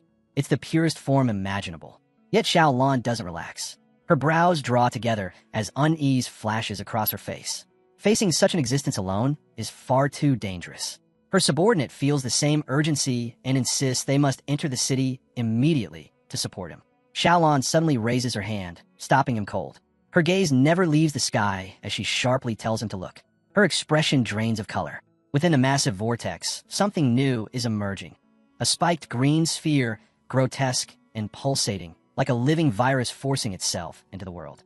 Shaolan's heart sinks. The anomaly king is hatching early. Down in the ruined streets, other pioneers witness the same horrifying sight. One man stares at the throbbing green mass and recognizes it instantly, the source of all evil. Rage and grief surge through him as memories of fallen comrades crash into his mind. He clenches his fists. So do the others. No matter the cost, they will wipe out every last monster. Inside a damaged building, E watches the crisis unfold beside the red-haired leader and another pioneer. Smoke drifts through shattered windows as the distant roar of battle shakes the air. E tightens her fists, refusing to stay silent. They can't just sit here and wait to be erased. If they do nothing, the city will become the sacrifice for the Anomaly King's birth. They have to act, if not for themselves, then for her cousin. Elsewhere in the ruins, Su Qing kneels beside a fallen pioneer, her power flowing steadily as she struggles to heal his shattered body. Across the city, desperate battles ignite one after another, each clash more brutal than the last. Back inside the building, E turns to the other pioneers and raises her voice, pulling them together. She reminds them that the creatures filling the sky are the same ones that slaughtered their friends, burned their homes, and ripped their families apart. As she speaks, a sudden realization slams into her. Her thoughts jump to the massive flower her cousin summoned, the one devouring the bat-like swarms without mercy. That power feels familiar. Too familiar. Her mind flashes back to the ghost vine they faced before, the horrifying plant infused with the desolation attribute. Her eyes widen. That flower, it's the same. Which means her cousin also controls the power of desolation. The shock hits her like a lightning strike, and a bold plan forms in an instant. E doesn't hesitate. She tells everyone to pour every ounce of their spiritual power into the network of vines created by her cousin's flower. If the flower feeds on energy, then they will give it everything they have. They will make it strong enough to confront the Anomaly King. No one argues. Without a second thought, the pioneers raise their hands. Streams of spiritual energy burst from their bodies, shooting straight up into the sky. On the ground, the Association's superior notices the blue streaks of light rising above the city. At first he frowns, thinking they might be launching a direct assault. He quickly dismisses it. They aren't strong enough to strike something that far away. Then he realizes the truth. They aren't attacking the monster. They're empowering Fongi's summon plant. A fierce light flashes in his eyes. Moved by their resolve, he straightens his back and declares that he won't stand aside either. A powerful wave of blue energy erupts from him, surging toward the heavens. Across the city, the remaining pioneers follow his lead. One by one, they focus their will and unleash their strength. Countless streams of energy merge together, forming a massive tide that races upward to join the battle in the sky. Su Qing feels it while tending to the wounded pioneer.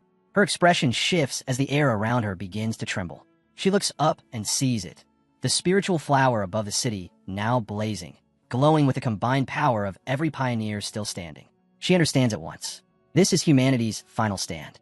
Gritting her teeth, Su Qing gathers what little strength she has left. Without hesitation, she releases it, sending her remaining power into the flow. The energy surges upward, fusing with the others and supercharging the flower, readying it for one final, decisive strike against the Anomaly King's core. The monster releases a final, agonized scream as the attack lands. Fongi moves without hesitation. A clean, ruthless slash follows, cutting straight through its body and ending it completely. When the dust clears, he floats in midair, calmly wiping the blood from his face as if the battle had been nothing more than a minor nuisance. Suddenly, his communicator crackles to life. An urgent voice breaks through, warning that every bat swarm outside the city is now converging on his position. The numbers are staggering. Tens of thousands of B and A-level monsters, mixed with even S-class threats, a red and black tide flooding in without end. Fongi doesn't flinch. He lifts his eyes to the pulsating green cocoon hanging in the sky and states coldly that it doesn't matter how many servants it sends. He will destroy them all. Then he taunts it, asking if it hatched early because it's afraid of him. That is enough. The Anomaly King finally answers. A massive shadow green claw tears through the cocoon, ripping it apart as its true form begins to emerge. Golden flames coat Fongi's hand as his expression turns sharp.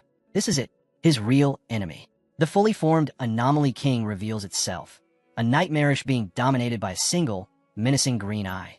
A horrific scream rips across the heavens, announcing the beginning of the final battle. Dark green energy and shadow spiral wildly around its colossal body, forming a massive vortex with a glowing core at its center. The pressure alone shakes the entire city. The ground below fractures as a violent quake tears through the streets. Buildings groan, roads split, and the remaining pioneers run in panic, cries of despair filling the air as the truth hits them all. This thing could destroy everything simply by existing. Outside the city, Xiaolan and her subordinate watch in grim silence. Their final hope rests on Fongi alone. Deep in the ruins, Su Qing lifts her gaze, worry and hope clashing in her eyes as she prays in silence. From the apartment building, E clenches her fists, her stare fierce and unyielding, holding the same desperate wish. High above, bathed in blazing golden light, Fongi, he faces the monster head-on. He calmly identifies it as the king of the dark anomalies, the source of all the city's suffering. As his spiritual flower roars with flames around him, he declares that he grew up here. This city is his home. His life is here. That is why he will fight. The Anomaly King answers with a furious scream that shakes the heavens. With an unyielding fire burning in his red eyes, Fongi delivers his verdict. For the sake of his home, the monster must die. In the next instant, their powers crash together. Red, green, and golden light explode in a catastrophic collision, the fate of the entire city balanced on that single clash. The impact rips through the sky, a blinding flash that turns night into day. When the light finally fades, Fongi finds himself floating in a strange, endless dark void. Before him hangs a single, enormous green eye, the Anomaly King, staring directly into his soul. Its voice echoes inside his mind, mocking his arrogance, laughing at the idea that a mere one-star spirit creation realm pioneer would dare challenge it. Before Fongi can answer, the Anomaly King opens its massive, shadow-filled maw. A terrifying vortex forms in an instant. He senses the danger the moment it appears, but it's already too late. The pull drags him forward, ripping control from his body as he's hauled straight into the darkness. As he's swallowed whole, a grim truth hits him. This creature is nothing like the others. Even after taking his full power strike, it still has enough strength left to devour him alive. He crashes into its interior, landing inside a grotesque cavern of pulsing pink flesh, surrounded by thick, slick purple digestive fluid. The stench is suffocating. He immediately knows the liquid is brutally corrosive, saturated with dense, dark attribute energy. Any ordinary pioneer would be erased in seconds. But something feels wrong. Fongi narrows his eyes. For an evolved, intelligent existence to swallow him alive, it doesn't make sense. Then the realization hits. The monster has just exposed its greatest weakness. Its interior is its most vulnerable point. Was it really so confident it could withstand an attack from within? A sharp glint flashes in his eyes. To test it, he gathers fire into his fist and smashes it into the fleshy floor beneath him. The walls shriek as they sizzle and burn from the impact. Fongi gauges the result.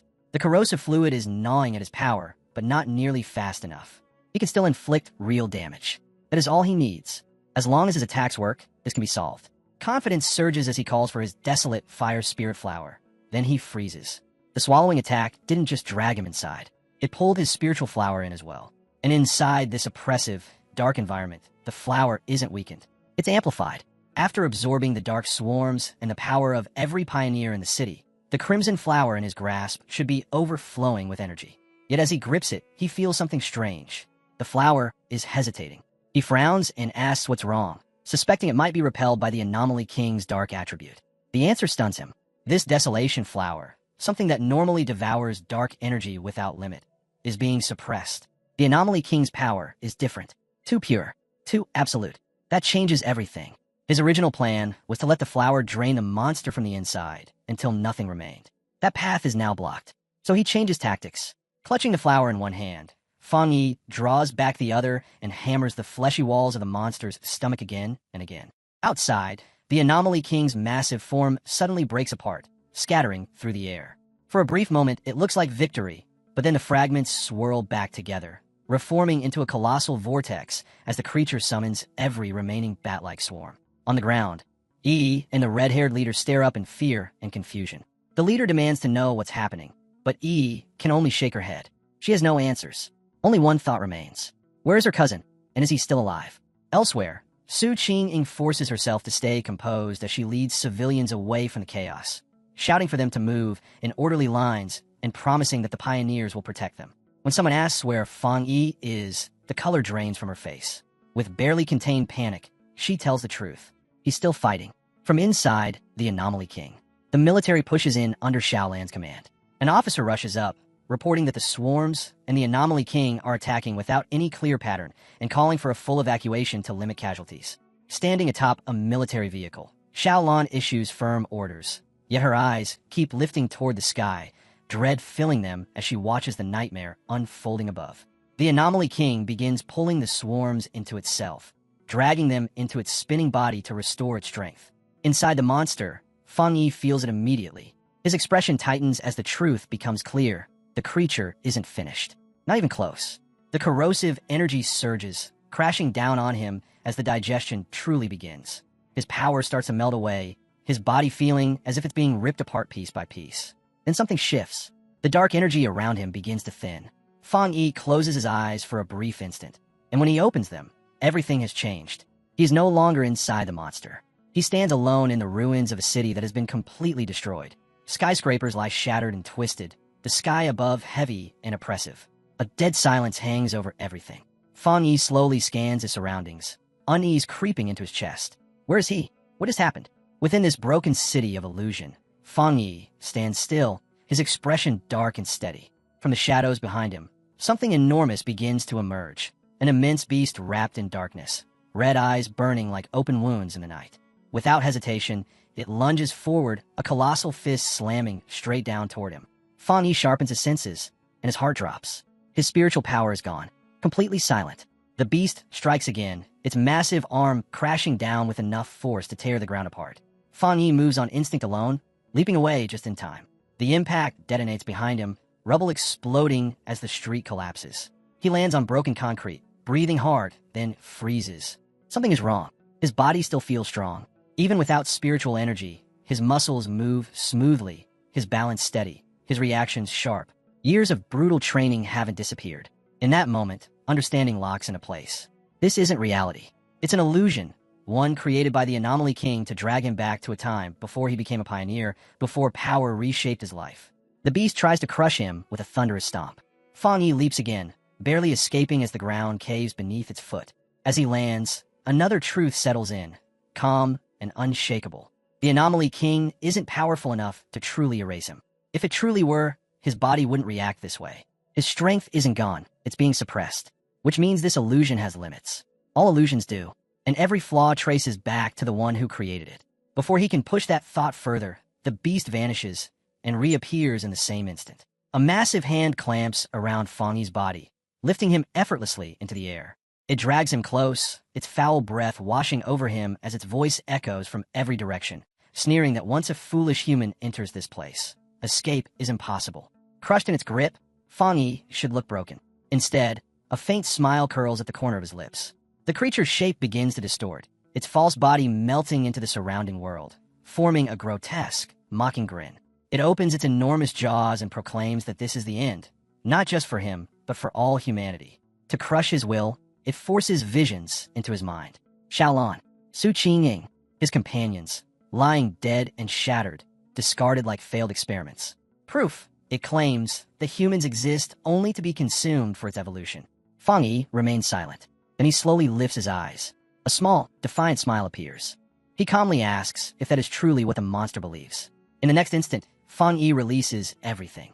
His body erupts in a blinding surge of golden light as he coldly declares that the thing before him is nothing more than a puppet.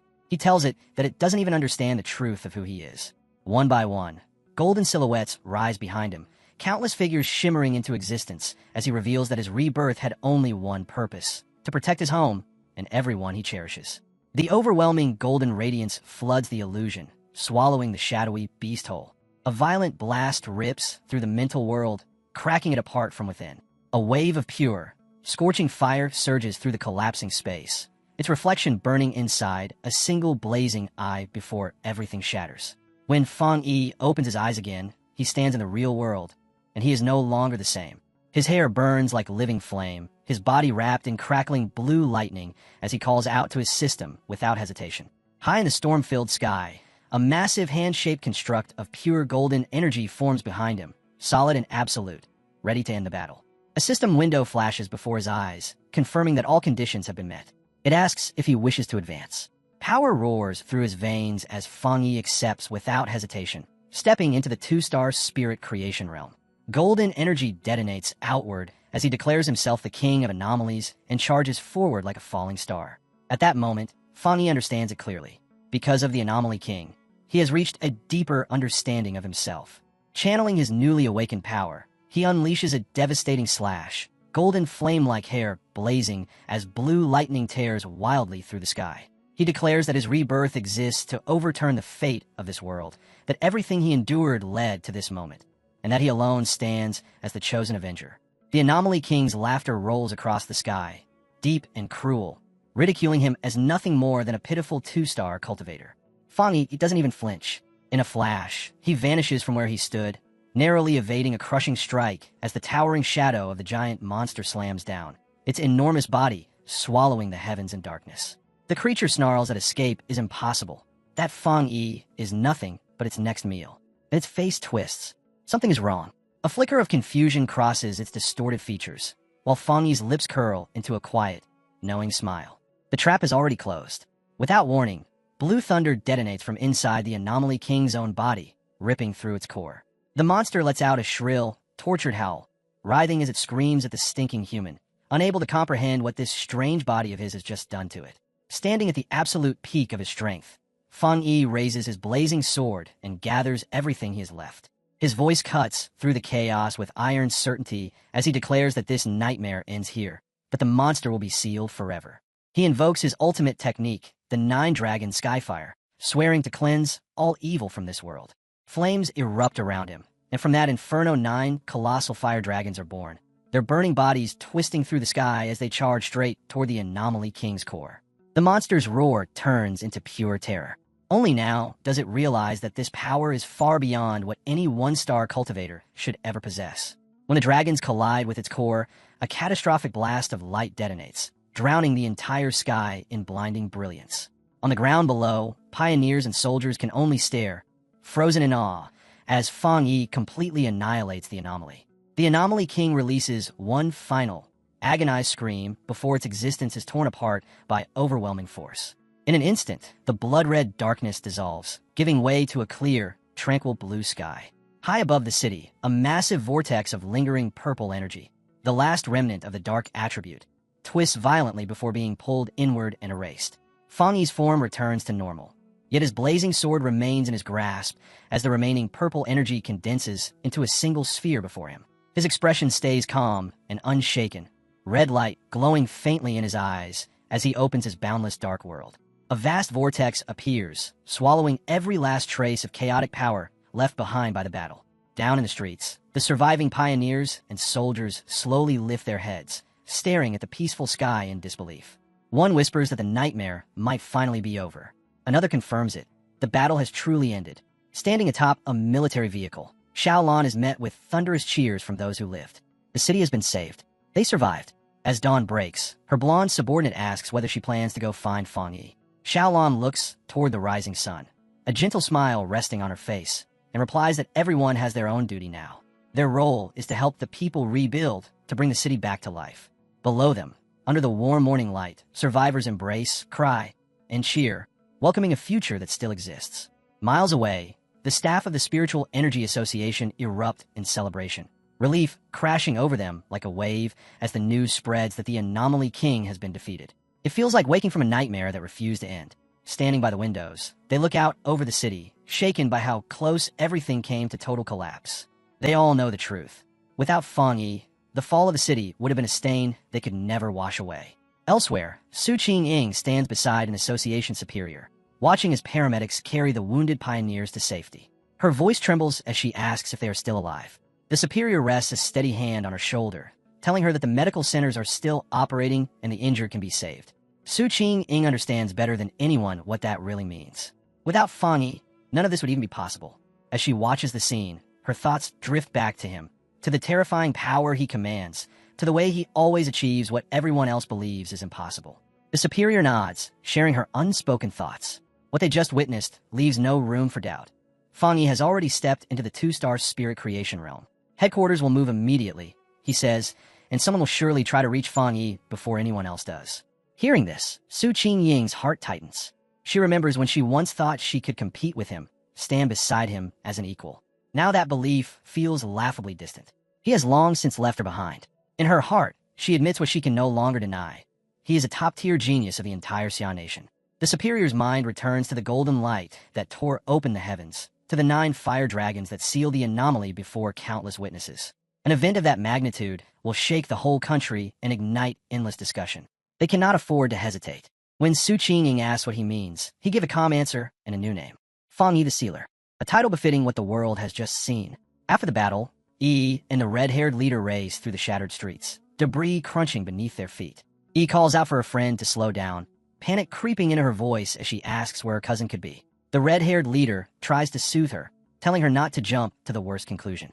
Then E suddenly stops. Her eyes lock onto a familiar figure standing quietly in the distance. Relief washes over her, tears filling her eyes as she calls out her cousin's name, her voice trembling. There he is. Fongi stands calmly amid the ruins, sword still in his hand, as though the devastation around him barely exists. He asks why they came looking for him. E runs straight to him, grabbing him as she asks if he's all right after everything that happened, saying she knew he would need them.